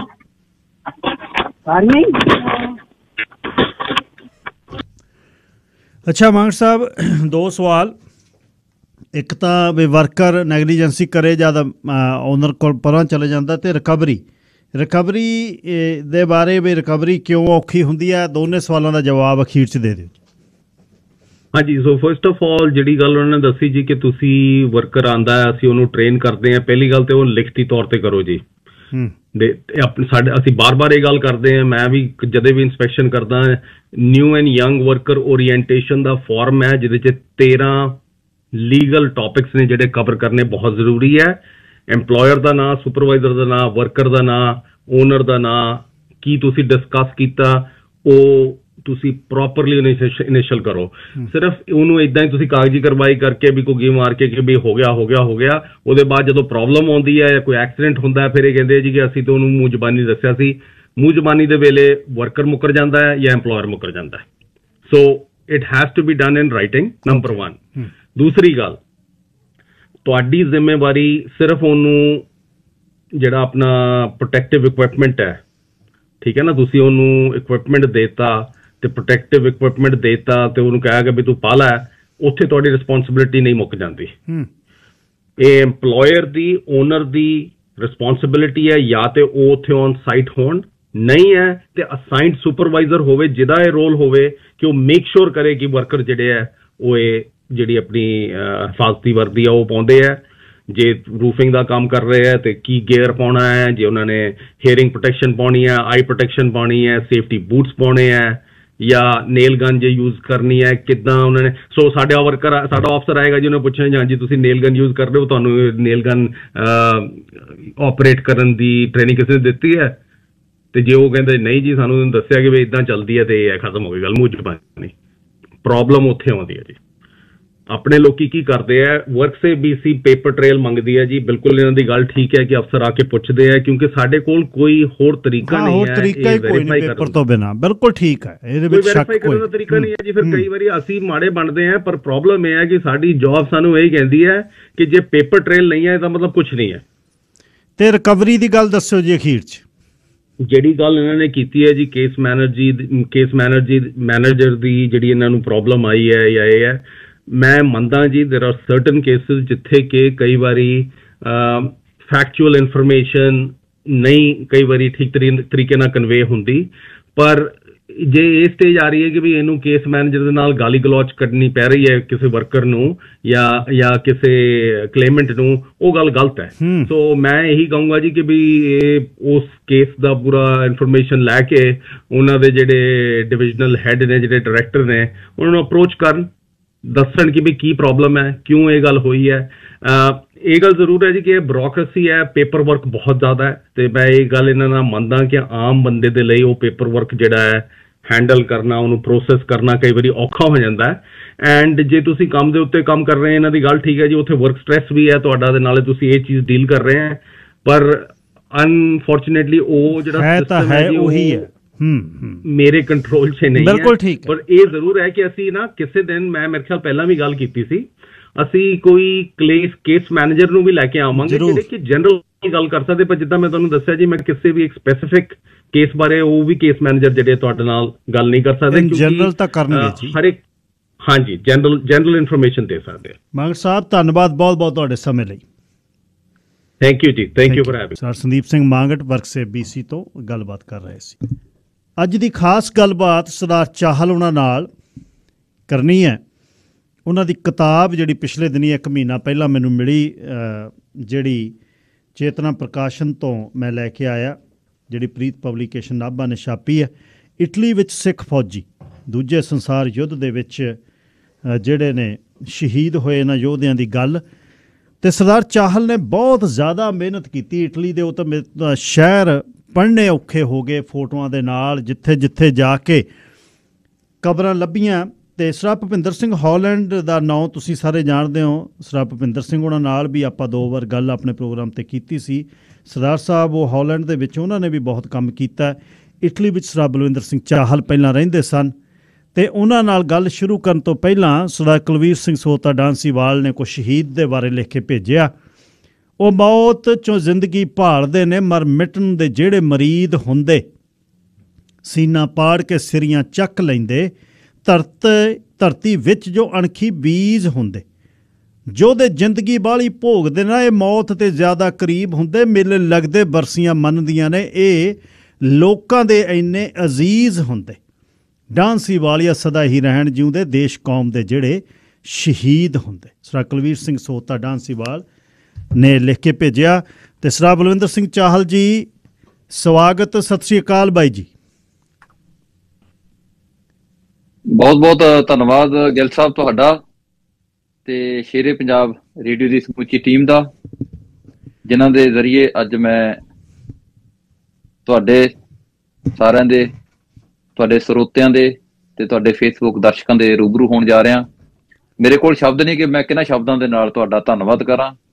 ਸੋ ਤੁਸੀਂ ਇਸ ਨਿਮਾਣੇ ਨੂੰ ਮਾਣ ਬਖਸ਼ਿਆ, ਬਹੁਤ ਬਹੁਤ ਧੰਨਵਾਦ ਜੀ। ਚਲ ਸਾਹਿਬ, ਮੇਰੇ ਕੋਲ ਵੀ ਸ਼ਬਦ ਹੈ ਨਹੀਂ ਵੀ 2 ਘੰਟੇ ਦੇ ਵਿੱਚ ਇਹਨਾਂ ਪ੍ਰਵਾਸ ਦੀ ਜ਼ਿੰਦਗੀ ਦੇ ਵਿੱਚ ਮੈਂ, ਤੁਸੀਂ, ਆਪਾਂ ਸਭ ਵੇਖਦੇ ਹਾਂ ਜ਼ਿੰਦਗੀਆਂ ਸੌਖੀਆਂ ਨਹੀਂ ਹੈ। ਇੱਥੇ ਤੁਹਾਨੂੰ 3 ਘੰਟੇ ਪਹਿਲਾਂ ਬੇਨਤੀ ਕੀਤੀ, ਸੁਨੇਹਾ ਉੱਠ ਕੇ, ਐਕਚੁਅਲੀ ਮੈਂ ਨੰਬਰ 20 ਦਿਨ ਪਹਿਲਾਂ ਤੁਹਾਡਾ ਨੋਟ ਕੀਤਾ ਸੀ, ਮੈਨੂੰ ਇਹ ਸੀ ਗੱਲਬਾਤ ਕਰਾਂਗਾ, ਭੁੱਲ ਗਿਆ। ਅਤੇ ਇਵੈਂਚੁਅਲੀ ਹੁਣ ਤੁਸੀਂ 2-3 ਘੰਟੇ ਦੇ ਵਿੱਚ ਸਮਾਂ ਦੇ ਦਿੱਤਾ, ਧੰਨਵਾਦ।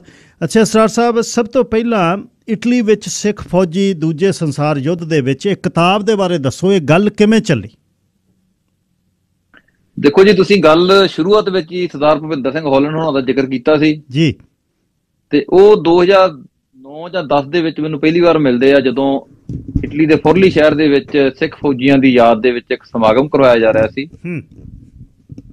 ਤੇ ਉੱਥੇ ਹਾਲੈਂਡ ਨੇ ਮੈਨੂੰ ਇੱਕ ਕਿਤਾਬ ਦਿੱਤੀ ਸੀ, ਸਿੱਖਾਂ ਦਾ ਯੂਰਪ ਤੇ ਕੀ ਕਰਜ਼ਾ। ਅੱਛਾ, ਉਹ ਅੰਗਰੇਜ਼ੀ ਦੇ ਵਿੱਚ ਕਿਤਾਬ ਸੀ। ਉਸ ਕਿਤਾਬ ਨੂੰ ਜਦੋਂ ਮੈਂ ਪੜ੍ਹਿਆ ਤੇ ਮੈਨੂੰ ਕਾਫੀ ਜਾਣਕਾਰੀ ਉਹਦੇ ਵਿੱਚੋਂ ਮਿਲੀ, ਪਰ ਜਿਹੜੀ ਜਾਣਕਾਰੀ ਚਾਹੀਦੀ ਸੀ ਉਹ ਉਸ ਕਿਤਾਬ ਦੇ ਵਿੱਚ ਨਹੀਂ ਸੀ। ਕਿਉਂਕਿ ਹਾਲੈਂਡ ਹੁਣਾਂ ਨੇ ਜਿੰਨਾ ਵੀ ਜ਼ਿਕਰ ਕੀਤਾ ਸੀ, ਉਹਨਾਂ ਨੇ ਕਾਮਨਵੈਲਥ ਵਾਰ ਗ੍ਰੇਵ ਕਮਿਸ਼ਨ ਦੇ ਕੋਲੋਂ ਰਿਪੋਰਟ ਲੈ ਕੇ ਕੀਤਾ ਸੀ। ਤੇ ਮੈਂ ਇਟਲੀ ਦੀ ਧਰਤੀ ਤੇ ਉਦੋਂ ਰਹਿੰਦਾ ਸੀ, ਉੱਥੇ ਮੈਂ ਆਪਣਾ ਕੰਮਕਾਰ ਕਰਦਾ ਸੀ, ਆਪਣੀ ਜ਼ਿੰਦਗੀ ਬਸਰ ਕਰਦਾ ਸੀ। ਤੁਸੀਂ ਇਸ ਤਰ੍ਹਾਂ ਕਹਿ ਸਕਦੇ ਕਿ ਮੇਰੀ ਕਰਮ ਭੂਮੀ ਸੀ। ਤੇ ਜਦੋਂ ਮੈਂ ਉਹ ਹਾਲੈਂਡ ਹੁਣਾਂ ਦੇ ਜਿਹੜੇ ਸ਼ਹਿਰਾਂ ਦਾ ਉਹਨਾਂ ਨੇ ਜ਼ਿਕਰ ਕੀਤਾ ਸੀ, ਉਹਨਾਂ ਦੇ ਵਿੱਚ ਡੰਗਾਈ 'ਚ ਜਾ ਕੇ ਦੇਖਣਾ ਸ਼ੁਰੂ ਕੀਤਾ ਜੀ, ਤਾਂ ਉੱਥੋਂ ਜਾ ਕੇ ਫਿਰ ਮੈਨੂੰ ਇਹ ਪਤਾ ਲੱਗਾ ਕਿ ਜਿਹੜੀ ਦੂਸਰੀ ਸੰਸਾਰ ਜੰਗ ਇਟਲੀ ਦੇ ਵਿੱਚ ਹੋਈ ਆ, ਮਿੱਤਰ ਦੇਸ਼ਾਂ ਦੀ ਤੇ ਐਕਸਿਸ ਪਾਵਰ ਦੀ, ਇਸ ਦੇ ਵਿੱਚ ਬਹੁਤ ਵੱਡਾ ਰੋਲ ਸੀ ਭਾਰਤੀ ਫੌਜਾਂ ਦਾ ਵੀ, ਜੋ ਕਿ ਉਸ ਸਮੇਂ ਸਭ ਤੋਂ ਵੱਡੀ ਜਿਹੜੀ ਇੱਕ ਵਲੰਟੀਅਰ ਫੌਜ ਦੇ ਤੌਰ ਦੇ ਉੱਤੇ ਜਿਹੜੀ ਭਾਰਤੀ ਫੌਜ ਸ਼ਾਮਲ ਹੋਈ ਸੀ ਦੂਸਰੀ ਸੰਸਾਰ ਜੰਗ ਦੇ ਵਿੱਚ ਜੀ, ਉਹ ਦੁਨੀਆ ਦੀਆਂ ਸਭ ਤੋਂ ਜ਼ਿਆਦਾ ਗਿਣਤੀ ਇਹਨਾਂ ਫੌਜਾਂ ਦੀ ਸੀ। ਸੋ ਮੈਂ ਉਸ ਚੀਜ਼ ਨੂੰ ਲੈ ਕੇ ਲਿਆ ਤਾਂ ਮੈਂ ਬੜਾ ਲਾਈਟਲੀ ਜਿਹਾ ਲਿਆ ਸੀ ਕਿ 2-4 ਸ਼ਹਿਰਾਂ ਦੇ ਵਿੱਚ ਜਾ ਕੇ ਆਪਣੀ ਜਾਣਕਾਰੀ ਇਕੱਤਰ ਕਰਕੇ ਤੇ ਇਹਨੂੰ ਮੈਂ ਕਿਸੇ ਨਾ ਕਿਸੇ ਤਰੀਕੇ ਦੇ ਨਾਲ ਪਾਠਕਾਂ ਦੇ ਸਾਹਮਣੇ ਲਿਆਉਂਗਾ ਜੀ। ਪਰ ਜਿਵੇਂ ਜਿਵੇਂ ਮੈਂ ਫੀਲਡ ਦੇ ਵਿੱਚ ਜਾਂਦਾ ਗਿਆ, ਹੌਲੀ ਹੌਲੀ ਖੁੱਭਦਾ ਗਿਆ, ਮੈਨੂੰ ਫੀਲਡ ਦੇ ਵਿੱਚੋਂ ਬਹੁਤ ਕੁਝ ਮਿਲਣਾ ਸ਼ੁਰੂ ਹੋ ਗਿਆ ਜੀ। ਸੋ ਉਸੇ ਕਰਕੇ ਇਸ ਕਿਤਾਬ ਦਾ ਜਨਮ ਹੋਇਆ। ਕਿਤਾਬ ਦੇ ਉੱਤੇ ਮੇਰੀ ਮਿਹਨਤ ਬਹੁਤ ਆਈ, ਇਹਦੇ 'ਚ ਕੋਈ ਸ਼ੱਕ ਨਹੀਂ ਹੈ, ਤੇ ਜਿੰਨੀ ਵੀ ਮਿਹਨਤ ਮੈਂ ਕਰ ਸਕਿਆ ਇਸ ਦੇ ਵਿੱਚ ਸਭ ਤੋਂ ਵੱਡਾ ਆਸਰਾ, ਰਹਿਨੁਮਾਈ ਤੇ ਜੋ ਮੈਨੂੰ ਸ਼ਕਤੀ ਮਿਲੀ ਉਹ ਸੱਚੇ ਪਾਤਸ਼ਾਹ ਵਾਹਿਗੁਰੂ ਨੇ ਦਿੱਤੀ। ਉਸ ਤੋਂ ਅੱਗੇ ਚੱਲ ਕੇ ਪਰਿਵਾਰ ਦਾ ਸਹਿਯੋਗ ਪੂਰਾ ਰਿਹਾ। ਤੇ ਦੂਸਰੀ ਗੱਲ ਜਿਹੜੀ ਸੀ, ਇੱਕ ਇਟਾਲੀਅਨ ਜਿਹੜੀਆਂ ਜਿੰਨੀਆਂ ਵੀ ਕੌਂਸਲਸ ਹੈਗੀਆਂ ਉਹਨਾਂ ਦੇ ਜਿੱਥੇ ਜਿੱਥੇ ਵੀ ਮੈਂ ਜਿਹਨਾਂ ਜ਼ਿਲ੍ਹਿਆਂ ਦੇ ਵਿੱਚ ਗਿਆ, ਜਿਹਨਾਂ ਸ਼ਹਿਰਾਂ ਦੇ ਵਿੱਚ ਗਿਆ, ਉੱਥੋਂ ਦੇ ਉਹਨਾਂ ਦੇ ਜਿਹੜਾ ਆਰਕਾਈਵ ਡਿਪਾਰਟਮੈਂਟ ਹੈ ਉਹਨਾਂ ਨੇ ਮੈਨੂੰ ਵਧੀਆ ਜਾਣਕਾਰੀ ਦਿੱਤੀ। ਫਿਰ ਜਿਹੜਾ ਉੱਥੋਂ ਦੇ ਮੇਅਰ ਸੀ ਉਹਨਾਂ ਨੇ ਵਧੀਆ ਮੈਨੂੰ ਸਹਿਯੋਗ ਦਿੱਤਾ। ਤੇ ਤੀਸਰੀ ਗੱਲ, ਮੈਨੂੰ ਇਸ ਕੰਮ ਦੇ ਵਿੱਚ ਆਨੰਦ ਬਹੁਤ ਆਉਂਦਾ ਸੀ। ਉਹ ਮਤਲਬ ਮੇਰਾ ਇੱਕ ਪੈਸ਼ਨ ਬਣ ਗਿਆ ਸੀ। ਇੱਕ ਮੈਨੂੰ ਇਸ ਤਰ੍ਹਾਂ ਲੱਗਦਾ ਸੀ ਕਿ ਮੈਂ ਇਸ ਲੁਕੇ ਹੋਏ ਸਾਰੇ ਇਤਿਹਾਸ ਨੂੰ ਕਿਸੇ ਨਾ ਕਿਸੇ ਤਰੀਕੇ ਨਾਲ ਲੱਭ ਕੇ ਜ਼ਰੂਰ ਬਾਹਰ ਕੱਢਾਂ। ਤੇ ਉਹਦੇ ਵਿੱਚ ਮਿਹਨਤ ਬਹੁਤ ਆਉਂਦੀ ਸੀ, ਕਿਉਂਕਿ ਇਟਲੀ ਜੇਕਰ ਤੁਸੀਂ ਨਕਸ਼ੇ ਦੇ ਉੱਤੇ ਦੇਖਦੇ ਹੋ ਤਾਂ ਇੱਕ ਲੰਬਾ ਜਿਹਾ ਦੇਸ਼ ਹੈ। ਹਾਂਜੀ, ਸੋ ਮੈਂ ਸੈਂਟਰ ਦੇ ਵਿੱਚ ਰਹਿੰਦਾ ਹੁੰਦਾ ਸੀ ਤੇ ਜਿੰਨੀ ਵਰਲਡ ਵਾਰ ਦਾ ਜਿਹੜਾ ਮੁੱਖ ਹਿੱਸਾ ਲੜਿਆ ਗਿਆ ਉਹ ਦੱਖਣੀ ਇਟਲੀ ਦੇ ਵਿੱਚ ਲੜਿਆ ਗਿਆ ਸੀ। ਅੱਛਾ ਜੀ। ਹਾਂਜੀ, ਜਿਹੜਾ ਇਟਲੀ ਦਾ ਕੋਸਟ ਜਿਹੜਾ ਹੈਗਾ, ਕਿਉਂਕਿ ਇਟਲੀ ਦੇ ਚਾਰੇ ਪਾਸੇ ਸਮੁੰਦਰ ਹੈ ਜੀ। ਜਿਹੜਾ ਤਾਰੰਤੋ ਬੰਦਰਗਾਹ ਜਿੱਥੇ ਮੈਂ ਜਿਹੜਾ ਜ਼ਿਕਰ ਕੀਤਾ ਵਿੱਚ ਕਿਤਾਬ ਦੇ, ਇਹ ਬਾਰੀ ਸ਼ਹਿਰ ਦੇ ਲਾਗੇ ਛਾਗੇ ਜਾ ਕੇ ਉੱਥੋਂ ਮਤਲਬ ਪਹਿਲੀ ਵਾਰੀ ਫੌਜਾਂ ਐਂਟਰ ਕਰਦੀਆਂ। ਹੌਲੀ ਹੌਲੀ ਫਿਰ ਉੱਥੋਂ 2 ਲਾਈਨਾਂ ਜਿਹੜੀਆਂ ਹਿਟਲਰ ਨੇ ਬਣਾਈਆਂ ਹੋਈਆਂ ਸੀ, ਗੁਸਤਾਵ ਲਾਈਨ ਤੇ ਗੋਥਕ ਲਾਈਨ, ਉਹਨਾਂ ਲਾਈਨਾਂ ਨੂੰ, ਕਿਉਂਕਿ ਉਹ ਸੁਰੱਖਿਆ ਲਾਈਨਾਂ ਸੀ ਇਹਨਾਂ ਦੀਆਂ ਅਸਲ ਦੇ ਵਿੱਚ, ਗੁਸਤਾਵ ਲਾਈਨ ਤੇ ਗੋਥਕ ਲਾਈਨ। ਇੱਕ ਲਾਈਨ ਦਾ ਹੋਰ ਨਾਂ ਸੀ, ਉਹ ਗ੍ਰੀਨ ਲਾਈਨ ਕਹਿੰਦੇ ਸੀ ਉਹਨੂੰ। ਇਹ ਹਿਟਲਰ ਦੀਆਂ ਰੱਖਿਆ ਪੰਕਤੀਆਂ ਦੇ ਤੌਰ ਉੱਤੇ ਬਹੁਤ ਜ਼ਿਆਦਾ ਮਸ਼ਹੂਰ ਸੀ ਉਸ ਸਮੇਂ ਦੇ ਵਿੱਚ। ਤੇ ਚਲ ਸਾਹਿਬ, ਹੁਣ ਇਹਨੂੰ, ਕਿਉਂਕਿ ਮੈਂ ਕਿਤਾਬ ਪੜ੍ਹ ਲਈ, ਬਹੁਤਿਆਂ ਨੇ ਨਹੀਂ ਪੜ੍ਹੀ, ਬਹੁਤ ਪੜ੍ਹਨਗੇ ਹੁਣ ਲੈ ਕੇ ਆ ਕੇ, ਤੇ ਇਹਨੂੰ ਸਮਝਾ ਦਿਓ ਸਵਾਰ ਕੇ। ਜਿਹੜੀਆਂ ਬਵਾੜੀਆਂ ਕਹਾਣੀਆਂ, ਪੁੱਤ ਸਪੁੱਤ ਕਰੇਨ, ਜਿਵੇਂ ਵੱਡੇ ਕਹਾਣੀਆਂ ਸੁਣਾਉਂਦੇ ਆ, ਅਸੀਂ ਸੁਣਦੇ ਹਾਂ, ਇਹਨੂੰ ਸਮਝਾ ਦਿਓ ਵੀ ਫੌਜਾਂ ਕਿਵੇਂ ਆਈਆਂ। ਓਬਵੀਅਸਲੀ ਰਿਕਰੂਟ ਕਰਕੇ ਪੰਜਾਬ ਤੋਂ ਲੈਣ ਦੇ, ਸਿੱਖ ਫੌਜੀ ਲੈਣ ਦੇ, ਇਟਲੀ 'ਚ ਆਉਣ ਦਾ ਕਾਰਨ, ਤੇ ਹਿਟਲਰ ਦਾ ਇਟਲੀ 'ਤੇ ਕਬਜ਼ਾ, ਤੇ ਉਸ ਤੋਂ ਬਾਅਦ ਫਿਰ ਸਿੱਖ ਸਰਦਾਰਾਂ ਨੇ ਉਹਦੇ 'ਚ ਫਿਰ ਜਿਹੜੀਆਂ ਤੇਗਾਂ ਮਾਰੀਆਂ ਉਹ ਕਿਵੇਂ ਮਾਰੀਆਂ। ਦੇਖੋ ਜੀ, ਇਟਲੀ ਦੇ ਵਿੱਚ ਮੈਂ ਤੁਹਾਨੂੰ ਦਿਖਾ ਦਿੰਦਾ, ਇੱਥੇ ਕਿਤਾਬ ਦੇ ਵਿੱਚ ਆਹ ਨਕਸ਼ਾ ਇਟਲੀ ਦਾ। ਬਿਲਕੁਲ, ਸ਼ਾਇਦ ਜੀ ਸਾਫ਼ ਦਿਖਦਾ ਹੋਵੇ ਤੁਹਾਨੂੰ। ਬਿਲਕੁਲ ਦਿਖ ਰਿਹਾ ਜੀ। ਇਹ ਜਿਹੜਾ ਜੰਗ ਦਾ ਖੇਤਰ ਸਾਰਾ ਇਹੀ ਨੋਟ ਕੀਤਾ ਗਿਆ ਇਹਦੇ 'ਚ। ਠੀਕ ਹੈ ਜੀ, ਬਿਲਕੁਲ ਦਿਖ ਰਿਹਾ। ਸਾਰੀ ਇਟਲੀ ਨਹੀਂ ਹੈਗੀ, ਪਰ ਜਿੰਨਾ ਜੰਗੀ ਖੇਤਰ ਹੈ ਉਹਨੂੰ ਲਗਭਗ ਲਿਆਂਦਾ ਗਿਆ ਅੱਗੇ। ਠੀਕ ਹੈ। ਤੇ ਕਿਉਂਕਿ ਹਿਟਲਰ ਦੀ ਉਸ ਸਮੇਂ ਜਿਹੜੀ ਐਕਸਿਸ ਪਾਵਰ ਸੀਗੀ, ਸਾਰਿਆਂ ਨੂੰ ਜਾਣਕਾਰੀ ਹੋਊਗੀ ਇਸ ਗੱਲ ਦੀ ਕਿ ਜਦੋਂ ਸੰਸਾਰ 2 ਗਰੁੱਪਾਂ ਦੇ ਵਿੱਚ ਵੰਡਿਆ ਗਿਆ ਸੀ, ਇੱਕ ਪਾਸੇ ਮਿੱਤਰ ਫੌਜਾਂ ਤੇ ਇੱਕ ਪਾਸੇ ਸੀ ਧੁਰੀ ਫੌਜਾਂ। ਧੁਰੀ ਫੌਜਾਂ ਦੇ ਵਿੱਚ ਸੀ ਮੁੱਖ ਤੌਰ ਦੇ ਉੱਤੇ ਹਿਟਲਰ, ਜਿੱਦਾਂ ਜਰਮਨੀ, ਜਾਪਾਨ ਤੇ ਇਟਲੀ। ਬਾਕੀ ਇਹਨਾਂ ਦੇ ਨਾਲ ਹੋਰ ਦੇਸ਼ ਕਾਫੀ ਸੀ, ਜਿਹੜੇ ਛੋਟੇ ਛੋਟੇ ਦੇਸ਼ ਕਾਫੀ ਲੜੇ ਇਹਨਾਂ ਦੇ ਵੱਲੋਂ। ਤੇ ਦੂਸਰੇ ਪਾਸੇ ਸੀ ਮਿੱਤਰ ਫੌਜਾਂ, ਜਿਨ੍ਹਾਂ ਦੇ ਵਿੱਚ ਇੰਗਲੈਂਡ ਤੇ ਫਰਾਂਸ ਨੇ ਜਦੋਂ ਪੋਲੈਂਡ ਦੇ ਉੱਪਰ ਹਮਲਾ ਕੀਤਾ ਸੀ, ਜਰਮਨ ਨੇ ਪਹਿਲਾ ਹਮਲਾ, ਉਦੋਂ ਇੰਗਲੈਂਡ ਤੇ ਫਰਾਂਸ ਨੇ ਜਰਮਨ ਦਾ ਵਿਰੋਧ ਕੀਤਾ ਸੀ। ਉੱਥੋਂ ਵਰਲਡ ਵਾਰ ਦੇ ਬੀਜ ਜਿਹੜੇ ਸੀ ਬੀਜੇ ਗਏ ਸੀ। ਪਰ ਪਹਿਲੀ ਸੰਸਾਰ ਜੰਗ ਤੋਂ ਬਾਅਦ ਸੰਸਾਰ ਜੰਗ ਦਾ ਜਨਮ ਹੋਣਾ ਸੁਭਾਵਿਕ ਸੀ ਜੀ। ਪਹਿਲੀ ਸੰਸਾਰ ਜੰਗ ਦੇ ਵਿੱਚ ਜਦੋਂ ਇੰਗਲੈਂਡ, ਜਰਮਨ, ਇਟਲੀ ਵੀ ਉਦੋਂ ਇੰਗਲੈਂਡ ਵੱਲ ਸੀ, ਇਹਨਾਂ ਮੁਲਕਾਂ ਦੇ ਨਾਲ ਲੜਾਈ ਹੋਈ। ਸੰਸਾਰ ਜੰਗ ਜਿਹੜੀ ਪਹਿਲੀ ਲੜੀ ਗਈ ਆ, ਉਹਦੇ ਵਿੱਚ ਜਰਮਨ ਨੂੰ ਬਹੁਤ ਬੁਰੀ ਤਰ੍ਹਾਂ ਜਲੀਲ ਕੀਤਾ ਗਿਆ ਜੀ। ਉੱਥੇ ਸੰਸਾਰ ਜੰਗ ਦੇ ਵਿੱਚ ਆਸਟਰੀਆ ਹੰਗਰੀ ਇੱਕ ਬੜੀ ਮਜ਼ਬੂਤ ਕੰਟਰੀ ਸੀ, ਉਹਨਾਂ ਨੂੰ ਵੰਡਿਆ ਗਿਆ ਤੇ ਆਸਟਰੀਆ ਵੱਖਰਾ ਹੋ ਗਿਆ, ਹੰਗਰੀ ਵੱਖਰਾ ਹੋ ਗਿਆ। ਜਿੱਥੋਂ ਹਿਟਲਰ ਦੇ ਦਿਮਾਗ ਦੇ ਵਿੱਚ ਇਹ ਗੱਲ ਆਈ ਕਿ ਕਿਸੇ ਨਾ ਕਿਸੇ ਤਰੀਕੇ ਦੇ ਨਾਲ ਅੰਗਰੇਜ਼ਾਂ ਤੋਂ ਬਦਲਾ ਲੈਣਾ। ਸੋ ਪਹਿਲੀ ਸੰਸਾਰ ਜੰਗ ਦੇ ਜਿੰਨੇ ਵੀ ਜਲੀਲ ਭਰੇ ਕੰਮ ਇਹਨਾਂ ਨੇ ਵਰਸਾਵੀਆ ਦੀ ਸੰਧੀ ਦੇ ਵਿੱਚ ਕੀਤੇ, ਜਿਨ੍ਹਾਂ ਮੁਲਕਾਂ ਨੂੰ ਇਹਨਾਂ ਨੇ ਤੰਗ ਕੀਤਾ ਜਾਂ ਉਹਨਾਂ ਦੇ ਕੋਲੋਂ ਹੱਕ ਖੋਹ ਲਏ, ਆਸਟਰੀਆ ਤੋਂ ਕੁਝ ਸ਼ਹਿਰ ਖੋ ਕੇ ਇਟਲੀ ਨੂੰ ਦੇ ਦਿੱਤੇ, ਤੁਰਕੀ ਸੀ ਉਹਦੇ ਵਿੱਚ, ਹੋਰ ਬਹੁਤ ਦੇਸ਼ ਆ ਗਏ ਜਿਹੜੇ, ਤੇ ਉਹਨਾਂ ਦੇਸ਼ਾਂ ਦੇ ਦਿਲਾਂ ਵਿੱਚ ਕਿਤੇ ਨਾ ਕਿਤੇ ਸੀ ਕਿ ਸਾਡੇ ਨਾਲ ਧੱਕਾ ਹੋਇਆ। ਪਹਿਲੀ ਸੰਸਾਰ ਜੰਗ ਦਾ ਜਦੋਂ ਪੈਰਿਸ ਦੇ ਵਿੱਚ ਜਰਮਨ ਦੇ ਜਿਹੜੇ ਰਾਜਸੀ ਨੇਤਾ ਸੀਗੇ ਜਦੋਂ ਆਉਂਦੇ ਆ, ਉਹਨਾਂ ਨੂੰ ਜਲਾਲਤ ਭਰੀ ਸੰਧੀ ਦੇ ਉੱਤੇ ਸਾਈਨ ਕਰਨ ਵਾਸਤੇ ਮਜਬੂਰ ਕੀਤਾ ਗਿਆ, ਤਾਂ ਜਰਮਨ ਦੇ ਅਖਬਾਰਾਂ ਨੇ ਉਦੋਂ ਲਿਖਿਆ ਸੀ ਅਸੀਂ ਭੁੱਲ ਨਾ ਜਾਈਏ। ਸੋ ਪਹਿਲੀ ਸੰਸਾਰ ਜੰਗ ਤੋਂ ਬਾਅਦ ਦੂਸਰੀ ਸੰਸਾਰ ਜੰਗ ਹੋਣੀ ਸੁਭਾਵਿਕ ਸੀ। ਆਪਣੀ ਬੇਇੱਜ਼ਤੀ ਦਾ ਬਦਲਾ ਲੈਣ ਵਾਸਤੇ ਜਰਮਨ ਨੇ ਕਦਮ ਚੱਕਿਆ ਸੀ, ਤੇ ਮੈਂ ਕਿਤਾਬ ਦੇ ਵਿੱਚ ਸਾਰੀ ਗੱਲ ਲਿਖੀ ਵੀ ਹੈ, ਸ਼ਾਇਦ ਤੁਸੀਂ ਪੜ੍ਹੀ ਹੋਊਗੀ। ਪੜ੍ਹੀ ਆ ਜੀ, ਪੜ੍ਹੀ ਆ ਬਿਲਕੁਲ। ਜਦੋਂ ਉਹਨੇ ਸਾਈਨ ਕੀਤੇ ਉਹਨਾਂ ਨੂੰ, ਜਦੋਂ ਦੂਸਰੀ ਸੰਸਾਰ ਜੰਗ ਹੁੰਦੀ ਆ, ਜਦੋਂ ਦੂਸਰੀ ਸੰਸਾਰ ਜੰਗ ਹੋਣੀ ਸ਼ੁਰੂ ਹੁੰਦੀ ਆ, ਅੰਗਰੇਜ਼ਾਂ ਨੇ ਤੇ ਫਰਾਂਸ ਨੇ ਰਲ ਕੇ ਜਰਮਨ ਤੇ ਹਮਲਾ ਕੀਤਾ। ਹੌਲੀ ਹੌਲੀ ਇਸ ਜੰਗ ਦੇ ਵਿੱਚ ਇੱਕ ਦਿਨ ਅਮਰੀਕਾ ਵੀ ਆਣ ਵੜਿਆ, ਕਿਉਂਕਿ ਚਰਚਲ ਨੇ ਅਮਰੀਕਾ ਨੂੰ ਸੱਦਾ ਦਿੱਤਾ ਸੀ ਕਿ ਤੁਸੀਂ ਇਸ ਟਾਈਮ ਸਾਡੀ ਹੈਲਪ ਕਰੋ। ਜਰਮਨ ਕਾਫੀ ਤਬਾਹੀ ਮਚਾ ਰਿਹਾ ਸੀ, ਨਾ ਸਿਰਫ ਯੂਰਪ ਦੇ ਵਿੱਚ ਹੀ, ਜਿਹੜਾ ਮਿਡਲ ਈਸਟ ਸੀ ਸਾਰਾ, ਉਹਦੇ ਵਿੱਚ ਵੀ ਜਿੰਨੀਆਂ ਕੰਟਰੀ ਸੀ, ਲੀਬੀਆ ਸੀ ਜਾਂ ਈਜਿਪਟ ਸੀ, ਇਹਨਾਂ ਕੰਟਰੀਆਂ ਦੇ ਵਿੱਚ ਵੀ ਜਰਮਨ ਦਾ ਬਹੁਤ ਬੋਲਬਾਲਾ ਸੀ। ਇਟਲੀ ਦੇ ਕੋਲ ਵੀ ਕਾਫੀ ਜਿਹੜੇ ਮੁਲਕ ਸੀਗੇ ਉਦੋਂ ਐਜ਼ ਏ ਕਲੋਨੀਆਂ ਥੱਲੇ ਸੀ ਇਹਨਾਂ ਦੇ। ਉੱਥੇ ਰੋਮੇਲ ਜਿਹੜਾ ਸੀ ਜਰਮਨ ਦਾ ਬਹੁਤ ਵੱਡਾ ਜਰਨੈਲ ਸੀ, ਜਿਹਨੂੰ ਮਾਰੂਥਲ ਦੀ ਲੂੰਬੜੀ ਦੇ ਨਾਂ ਦੇ ਨਾਲ ਜਾਣਿਆ ਜਾਂਦਾ ਸੀ। ਇਹਨਾਂ ਮੁਲਕਾਂ ਦੇ ਵਿੱਚ ਲੜਦਿਆਂ ਜਦੋਂ ਅੰਗਰੇਜ਼ਾਂ ਨੇ ਹੌਲੀ ਹੌਲੀ ਭਾਰਤੀ ਜਿਹੜੇ ਸਿੱਖ ਫੌਜੀ, ਗੋਰਖੇ ਫੌਜੀ ਸੀ, ਜਿਹੜੇ ਗੁਰਖਾ ਸੀਗੇ ਜਾਂ ਰਾਜਪੂਤ ਸੀ ਜਾਂ ਪੰਜਾਬੀ ਮੁਸਲਮਾਨ ਸੀ ਜਾਂ ਮਰਾਠਾ ਸੀ, ਬੰਗਾਲ ਸੇਪੀਅਰ ਸੀ, ਜਿੰਨੀਆਂ ਵੀ ਇਹ ਸਾਰੀਆਂ ਬਟਾਲੀਅਨ ਸੀ ਰਲ ਕੇ ਲੜ ਰਹੀਆਂ ਸੀ। ਹਰ ਇੱਕ ਨੂੰ ਆਪੋ ਆਪਣੇ ਕੰਮ ਵੰਡੇ ਸੀ।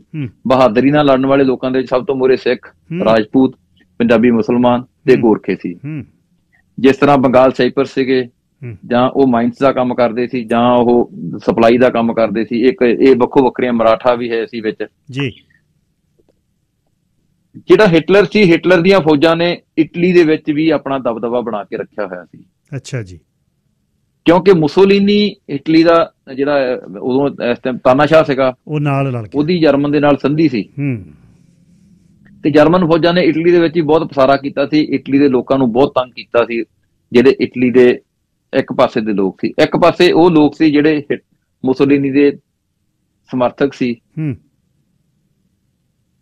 ਜਿਨ੍ਹਾਂ ਨੂੰ ਫਾਸਿਸਟ ਕਹਿ ਸਕਦੇ ਆਪਾਂ ਜਾਂ ਕਹਿੰਦੇ ਸੀ। ਠੀਕ ਹੈ। ਤੇ ਇੱਕ ਪਾਸੇ ਸੀ ਪਾਰਤੀਸਾਨੀ, ਇਟਾਲੀਅਨ ਭਾਸ਼ਾ ਦੇ ਵਿੱਚ ਉਹਨਾਂ ਨੂੰ ਪਾਰਤੀਜਾਨੀ ਆਖਦੇ ਆ, ਇੰਗਲਿਸ਼ ਚ ਉਹਨਾਂ ਨੂੰ ਪਾਰਤੀਸਾਨੀ ਆਖਦੇ ਆ, ਆਪਾਂ ਪੰਜਾਬੀ ਚ ਉਹਨਾਂ ਨੂੰ ਕਹਿ ਸਕਦੇ ਹਾਂ ਜਿਹੜੇ ਬਾਗੀ ਸੀ ਮੁਸੋਲੀਨੀ ਤੋਂ। ਅੱਛਾ ਜੀ।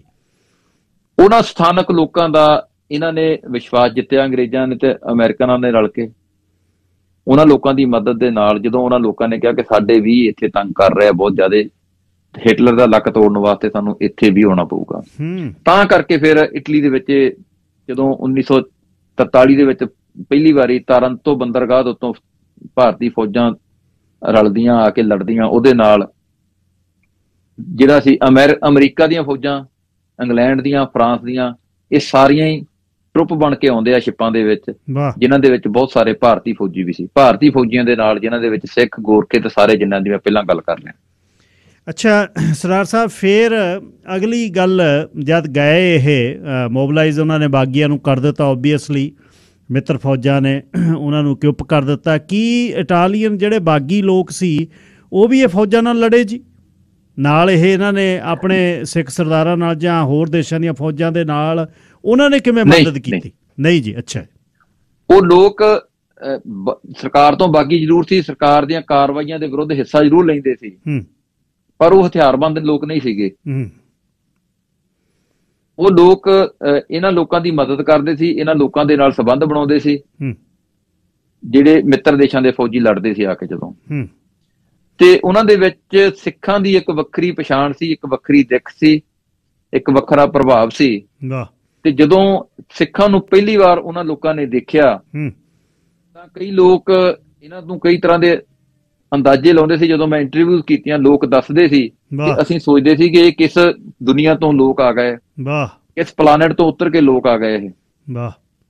ਕਿਉਂਕਿ ਸਿੱਖਾਂ ਦੀ ਜਿਸ ਤਰ੍ਹਾਂ ਹੁਣ ਮੇਰੇ ਦਾੜੀ ਬੰਨੀ ਆ, ਤੁਹਾਡੇ ਦਾੜੀ ਰੱਖੀ ਹੋਈ ਆ, ਮੇਰੇ ਦਾੜੀ ਬੰਨ ਕੇ ਰੱਖ ਬਿਲਕੁਲ ਬੰਨੀ, ਇਸ ਤਰ੍ਹਾਂ ਫੌਜੀਆਂ ਦੀ ਦਾੜੀ ਸੀ, ਇਸੇ ਤਰ੍ਹਾਂ ਪੱਗ ਸੀ। ਤੇ ਬਾਕੀ ਦੋ ਸੂਟ ਬੂਟ ਵਰਦੀ ਸਾਰੀ ਉਹ ਸੇਮ ਸੀ। ਪਰ ਇਹਨਾਂ ਦੀ ਇੱਕ ਪੱਗ, ਇੱਕ ਦਾੜੀ ਇਹਨਾਂ ਨੂੰ ਬਿਲਕੁਲ ਦੂਸਰਿਆਂ ਦੇ ਨਾਲੋਂ ਵੱਖਰੇ ਲਿਆ ਕੇ ਖੜੇ ਕਰ ਦਿੰਦੀ ਸੀ।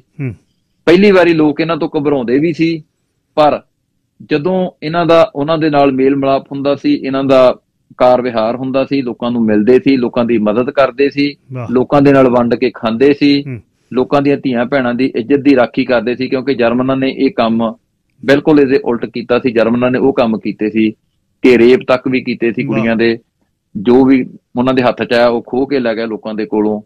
ਜਿਸ ਤਰ੍ਹਾਂ ਆਪਾਂ ਕਦੇ ਕਹਿੰਦੇ ਨਾ ਅਬਦਾਲੀ ਸਾਡੇ ਦੇਸ਼ ਵਿੱਚ ਆਉਂਦਾ ਹੁੰਦਾ ਸੀ ਤਾਂ ਖਾਧਾ ਪੀਤਾ ਲਾਹੇ ਦਾ, ਬਾਕੀ ਅਹਿਮਦ ਸ਼ਾਹੇ ਦਾ। ਇਸੇ ਤਰ੍ਹਾਂ ਲੋਕ ਦੱਸਦੇ ਸੀ ਕਿ ਅਸੀਂ ਲੁਕੋ ਕੇ ਰੱਖਦੇ ਹੁੰਦੇ ਸੀ ਆਪਣੇ ਖਾਣ ਪੀਣ ਦਾ ਸਮਾਨ, ਤੋਂ ਸਾਨੂੰ ਕੁੱਟ-ਕੁੱਟ ਕੇ ਫੇਰ ਵੀ ਕਢਾ ਕੇ ਲੈ ਜਾਂਦੇ। ਮੇਰੇ ਨਾਲ ਗੱਲਬਾਤ ਕਰ ਰਹੇ ਨੇ ਸਰਦਾਰ ਬਲਵਿੰਦਰ ਸਿੰਘ ਚਾਹਲ, ਮਾਧੋ ਝੰਡਾ ਉਹਨਾਂ ਦਾ ਪਿੰਡ ਹੈ। ਉਹਨਾਂ ਦੇ ਪਿੰਡ ਦੇ ਬਾਰੇ ਵੀ ਸਾਰਾ ਕੁਛ ਅਖੀਰ 'ਚ ਉਹਨਾਂ ਤੋਂ ਪੁੱਛਾਂਗੇ।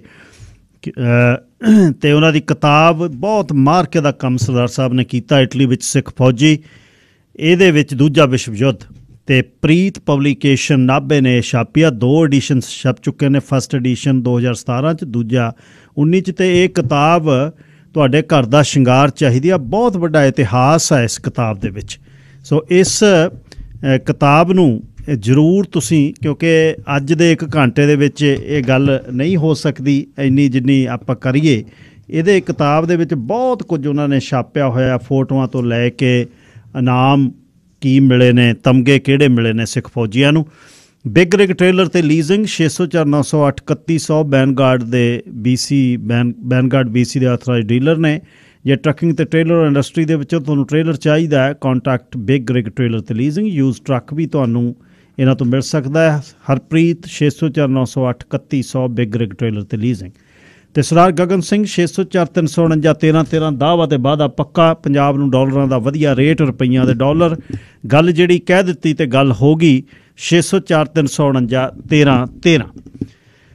ਅੱਛਾ ਸਰਦਾਰ ਸਾਹਿਬ, ਉੱਥੋਂ ਹੀ ਤੋਰੀਏ ਜੀ ਫਿਰ ਬਈ ਇਸ ਤੋਂ ਬਾਅਦ ਫਿਰ ਬਹਾਦਰੀ ਦੇ ਕਾਰਨਾਮੇ ਸ਼ੁਰੂ ਹੁੰਦੇ ਨੇ। ਕਿਹੜੇ ਕਿਹੜੇ ਸ਼ਹਿਰਾਂ ਦੇ ਵਿੱਚ ਕਿਹੜੀਆਂ ਲੜਾਈਆਂ ਜਿਹੜੀਆਂ ਲੜੀਆਂ ਅਤੇ ਕਿੱਥੇ ਕਿੱਥੇ ਸ਼ਹੀਦੀਆਂ ਹੋਈਆਂ, ਅਤੇ ਉਹਨਾਂ ਨੂੰ ਫਿਰ ਉਹਨਾਂ ਦੀ ਅੰਤਮ ਜਿਹੜੀ ਕਿਰਿਆ ਉਹ ਕਿਸ ਤਰ੍ਹਾਂ ਹੋਈ। ਹੁਣ ਇਸ ਨੂੰ ਮੈਂ ਤੁਹਾਨੂੰ ਇੰਟਰਪਟ ਨਹੀਂ ਕਰਨਾ, ਕੰਟੀਨਿਊ ਤੁਸੀਂ ਆਪਣੇ ਹਿਸਾਬ ਦੇ ਨਾਲ ਇਸ ਨੂੰ ਸਮਝਾਇਓ ਜੀ। ਦੇਖੋ ਜੀ, ਸਭ ਤੋਂ ਪਹਿਲੀ ਲੜਾਈ ਜਿਹੜੀ ਹੁੰਦੀ ਆ ਉਹ ਤਰੀਨੋ ਦੀ ਸੰਗਰੋ ਕੌਂਸਲ ਦਾ ਜਿਹੜਾ ਏਰੀਆ ਸੀ ਉਹਦੇ ਵਿੱਚ ਹੁੰਦੀ ਹੈ। ਛੋਟਾ ਜਿਹਾ ਟਾਊਨ ਹੈ ਇੱਕ, ਉਹਦੀਆਂ ਪਹਾੜੀਆਂ ਦੇ ਉੱਤੇ ਜਦੋਂ ਲੜਾਈ ਹੁੰਦੀ ਆ, ਉੱਥੇ ਇੱਕ ਸੰਗਰੋ ਛੋਟੀ ਜਿਹੀ ਨਦੀ ਆ, ਉਹ ਤਾਂ ਦਰਿਆ ਹੀ ਕਹਿ ਦਿੰਦੇ ਆ, ਰਿਵਰ ਕਹਿ ਦਿੰਦੇ ਆ, ਸੰਗਰੋ ਰਿਵਰ। ਅੱਛਾ ਜੀ। ਉਹਦੇ ਇੱਕ ਪਾਸੇ ਸਾਰੀਆਂ ਮਿੱਤਰ ਫੌਜਾਂ ਨੇ ਆਪਣੇ ਮੋਰਚੇ ਲਾਏ ਹੋਏ ਸੀ, ਤੇ ਉੱਪਰਲੇ ਬੰਨੇ ਪਹਾੜੀਆਂ ਦੇ ਉੱਪਰ ਸੀ ਜਿਹੜੇ ਜਰਮਨਾਂ ਦੇ ਮੋਰਚੇ ਸੀ। ਅੱਛਾ ਜੀ। ਸੋ ਜਰਮਨਾਂ ਨੂੰ ਉੱਥੋਂ ਕਿਸੇ ਤਰ੍ਹਾਂ ਖਦੇੜਨਾ ਜਾਂ ਉਹਨਾਂ ਦੇ ਨਾਲ ਲੜਨਾ ਸੌਖਾ ਕੰਮ ਨਹੀਂ ਸੀ। ਇੱਕ ਮੌਸਮ ਬਹੁਤ ਨਾਜ਼ੁਕ ਸੀ, ਬੜਾ ਮੀਂਹ ਦਾ ਮੌਸਮ ਸੀ। ਪਹਾੜੀ ਜਿਹੜੇ ਨਹਿਰਾਂ ਨਾਲੇ ਹੁੰਦੇ ਉਹ ਵਗਦੇ ਵੀ ਬਹੁਤ ਤੇਜ਼ੀ ਨਾਲ ਹੁੰਦੇ ਆ। ਇਹਨਾਂ ਨੇ ਪੁਲ ਬਣਾਇਆ ਸੰਗਰੋ ਨੂੰ ਪਾਰ ਕਰਨ ਵਾਸਤੇ, ਤੇ ਮੀਂਹ ਬੜੀ ਜ਼ੋਰ ਦਾ ਆਇਆ, ਤੇ ਉੱਪਰੋਂ ਹੜ੍ਹ ਆ ਕੇ ਜਿੱਦਾਂ ਪਾਣੀ ਦੇ ਨਾਲ ਪੁਲ ਵਹਿ ਗਿਆ, ਨਾਲ ਹੀ ਸਮੁੰਦਰ ਦਾ ਕੰਢਾ ਉੱਥੋਂ। ਪਹਿਲੀ ਲੜਾਈ ਦੇ ਵਿੱਚ ਫਿਰ ਇਹ ਲੜਦੇ ਆ, ਅੱਗੇ ਵੱਧਦੇ ਆ, ਫਿਰ ਪਿੱਛੇ ਹਟ ਜਾਂਦੇ, ਫਿਰ ਅੱਗੇ ਵੱਧਦੇ ਆ। ਉਹਦੇ ਵਿੱਚ ਕਾਫੀ ਜਿਹੜੇ ਆਪਣੇ ਅਮਰੀਕਨ ਫੌਜੀ ਜਾਂ ਅੰਗਰੇਜ਼ ਜਾਂ ਭਾਰਤੀ ਫੌਜੀ ਸ਼ਹੀਦ ਹੁੰਦੇ ਉਸ ਵਿੱਚ। ਉੱਥੇ ਤਰੀਨੋ ਦੀ ਸੰਗਰੋ ਦੇ ਵਿੱਚ ਸਾਡਾ ਜਿਹੜਾ ਪਹਿਲਾ ਜਿਹੜਾ ਹੈਗਾ ਬਣਿਆ ਹੋਇਆ ਇੱਕ ਵਾਰ ਸਮਿਟਰੀ ਤਰੀਨੋ ਦੀ ਸੰਗਰੋ। ਅੱਛਾ ਜੀ। ਉਸ ਤੋਂ ਅੱਗੇ ਚੱਲ ਕੇ ਫਿਰ ਇਹ ਹੌਲੀ ਹੌਲੀ ਅੱਗੇ ਵੱਧਦੇ ਆ। ਜਦੋਂ ਉਹ ਮੋਰਚਾ ਫਤਿਹ ਕਰ ਲੈਂਦੇ ਆ, ਉਹਦੇ ਵਿੱਚ ਫਿਰ ਛੋਟੇ ਛੋਟੇ ਹੋਰ ਟਾਊਨ ਬਹੁਤ ਆਉਂਦੇ ਆ। ਜਿਸ ਤਰ੍ਹਾਂ ਹੁਣ ਤਾਂ ਮੈਨੂੰ ਵੀ ਪੂਰੇ ਨਾਂ ਨਹੀਂ ਯਾਦ, ਕਿਉਂਕਿ ਬੜੇ ਸਾਲ ਹੋ ਗਏ ਕੰਮ ਕੀਤੇ ਨੂੰ। ਮੌਸਾ ਗਰੋਨੀਆ ਦਾ ਨਾਂ ਬੜਾ ਆਉਂਦਾ, ਉਹਦੇ ਚ ਹੋਰ ਵੀ ਕਾਫੀ ਹੁੰਦੇ। ਉੱਥੋਂ ਫਿਰ ਇਹ ਗੋਥਕ ਲਾਈਨ ਤੇ ਗੁਸਤਾਵ ਲਾਈਨ, ਦੋਨਾਂ ਲਾਈਨਾਂ ਨੂੰ ਹੌਲੀ ਹੌਲੀ ਇਹ ਟੱਚ ਕਰਨ ਵਾਸਤੇ ਨਿਕਲ ਤੁਰਦੇ ਆ, ਜਿਹੜੀਆਂ ਤਾਰੰਤੋ ਤੋਂ ਇੱਕ ਪਾਸਿਓਂ ਰੋਮ ਵੱਲ ਨੂੰ ਚਲ ਜਾਂਦੇ ਆ, ਤੇ ਇੱਕ ਪਾਸਿਓਂ ਚਲ ਜਾਂਦੇ ਦੂਸਰੇ ਪਾਸੇ ਨੂੰ, ਨਾਲ ਨਾਲ ਸਮੁੰਦਰ ਦੇ ਕੰਢੇ ਤੇ, ਜਿੱਧਰ ਨੂੰ ਅਨਕੋਨਾ, ਫਿਰ ਆ ਜਾਂਦਾ ਰਿਮਿਨੀ, ਜਿੱਥੇ ਗੋਰਖੇ ਬਹੁਤ ਜ਼ਿਆਦਾ ਸ਼ਹੀਦ ਹੋਏ ਆ ਜੀ। ਜਿਹੜੀ ਰੋਮ ਵਾਲੀ ਸਾਈਡ ਆ, ਉਧਰਲੇ ਬੰਨੇ ਮੋਂਤੇ ਕਸੀਨੋ ਸਭ ਤੋਂ ਵੱਡਾ ਜਿਹੜਾ ਮੋਰਚਾ, ਸਭ ਤੋਂ ਜ਼ਿਆਦਾ ਕ੍ਰਿਟੀਕਲ ਮੋਰਚਾ ਜਿਹੜਾ ਸੀ।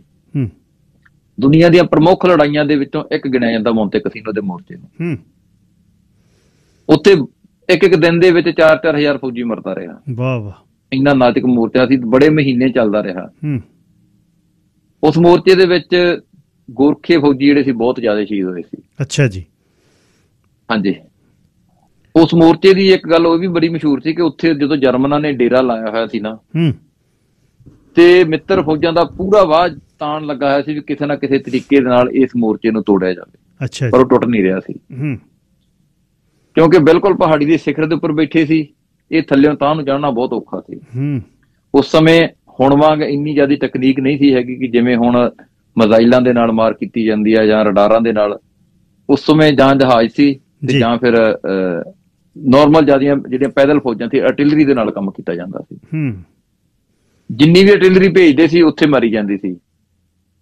ਪਰ ਅਖੀਰ ਦੇ ਉੱਤੇ ਜਦੋਂ ਮੁਰਦੇ ਕਸੀਨਾ ਦਾ ਮੋਰਚਾ ਵੀ ਫਤਿਹ ਕਰ ਲੈਂਦੇ ਆ ਜੀ, ਜਦੋਂ ਫਿਰ ਰੋਮ ਨੂੰ ਵੀ ਜਿੱਤ ਲੈਂਦੇ ਆ, ਫਿਰ ਅੱਗੇ ਚੱਲ ਕੇ ਇੱਕ ਪਾਸੇ ਲੀਰੀ ਘਾਟੀ ਆ ਜਾਂਦੀ ਆ, ਉਧਰੋਂ ਫਲੋਰੈਂਸ ਆ ਜਾਂਦਾ, ਉਧਰੋਂ ਫਿਰ ਅਨਕੋਨੇ ਨੂੰ ਫਤਿਹ ਕਰਕੇ ਰਿਮਣੀ ਆ ਜਾਂਦੀ, ਰਿਮਣੀ ਨੂੰ ਫਤਿਹ ਕਰਕੇ ਸਨ ਮਰੀਨੋ ਛੋਟਾ ਜਿਹਾ ਦੇਸ਼ ਹੈ ਦੁਨੀਆ ਦਾ ਜਿਹਦੀ 8-10 ਹਜ਼ਾਰ ਆਬਾਦੀ ਆ, ਉਹਨੂੰ ਵੀ ਕਵਰ ਕਰ ਲੈਂਦੇ ਆ।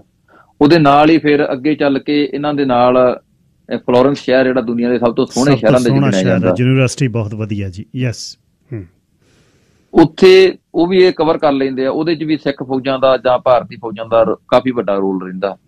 ਉਹ ਇਹਨਾਂ ਸਾਰਿਆਂ ਇਲਾਕਿਆਂ ਦੇ ਵਿੱਚ ਜਦੋਂ ਮੈਂ ਘੁੰਮ ਕੇ ਦੇਖਿਆ ਤਾਂ ਮੈਨੂੰ ਇੰਨਾ ਮਾਣ ਮਹਿਸੂਸ ਹੋਇਆ ਕਿ ਸਾਡਾ ਇੰਨਾ ਸੁਨਹਿਰੀ ਇਤਿਹਾਸ ਅਸੀਂ ਕਿਸੇ ਨੇ ਦੇਖਿਆ ਤੱਕ ਨਹੀਂ, ਕਿਸੇ ਨੇ ਪੜ੍ਹਿਆ ਤੱਕ ਨਹੀਂ, ਕਿਸੇ ਨੇ ਕੋਸ਼ਿਸ਼ ਤੱਕ ਨਹੀਂ ਕੀਤੀ। ਮੈਂ 2-2000 ਪੰਨੇ ਦੀਆਂ ਕਿਤਾਬਾਂ ਵੀ ਪੜ੍ਹਨ ਦੀ ਕੋਸ਼ਿਸ਼ ਕੀਤੀ, ਪਰ ਕਿਤੇ ਵੀ ਭਾਰਤੀ ਫੌਜਾਂ ਦੀ ਜਾਂ ਸਿੱਖਾਂ ਦੀ ਤਾਂ ਗੱਲ ਹੁੰਦੀ ਨਹੀਂ ਕਿਤੇ।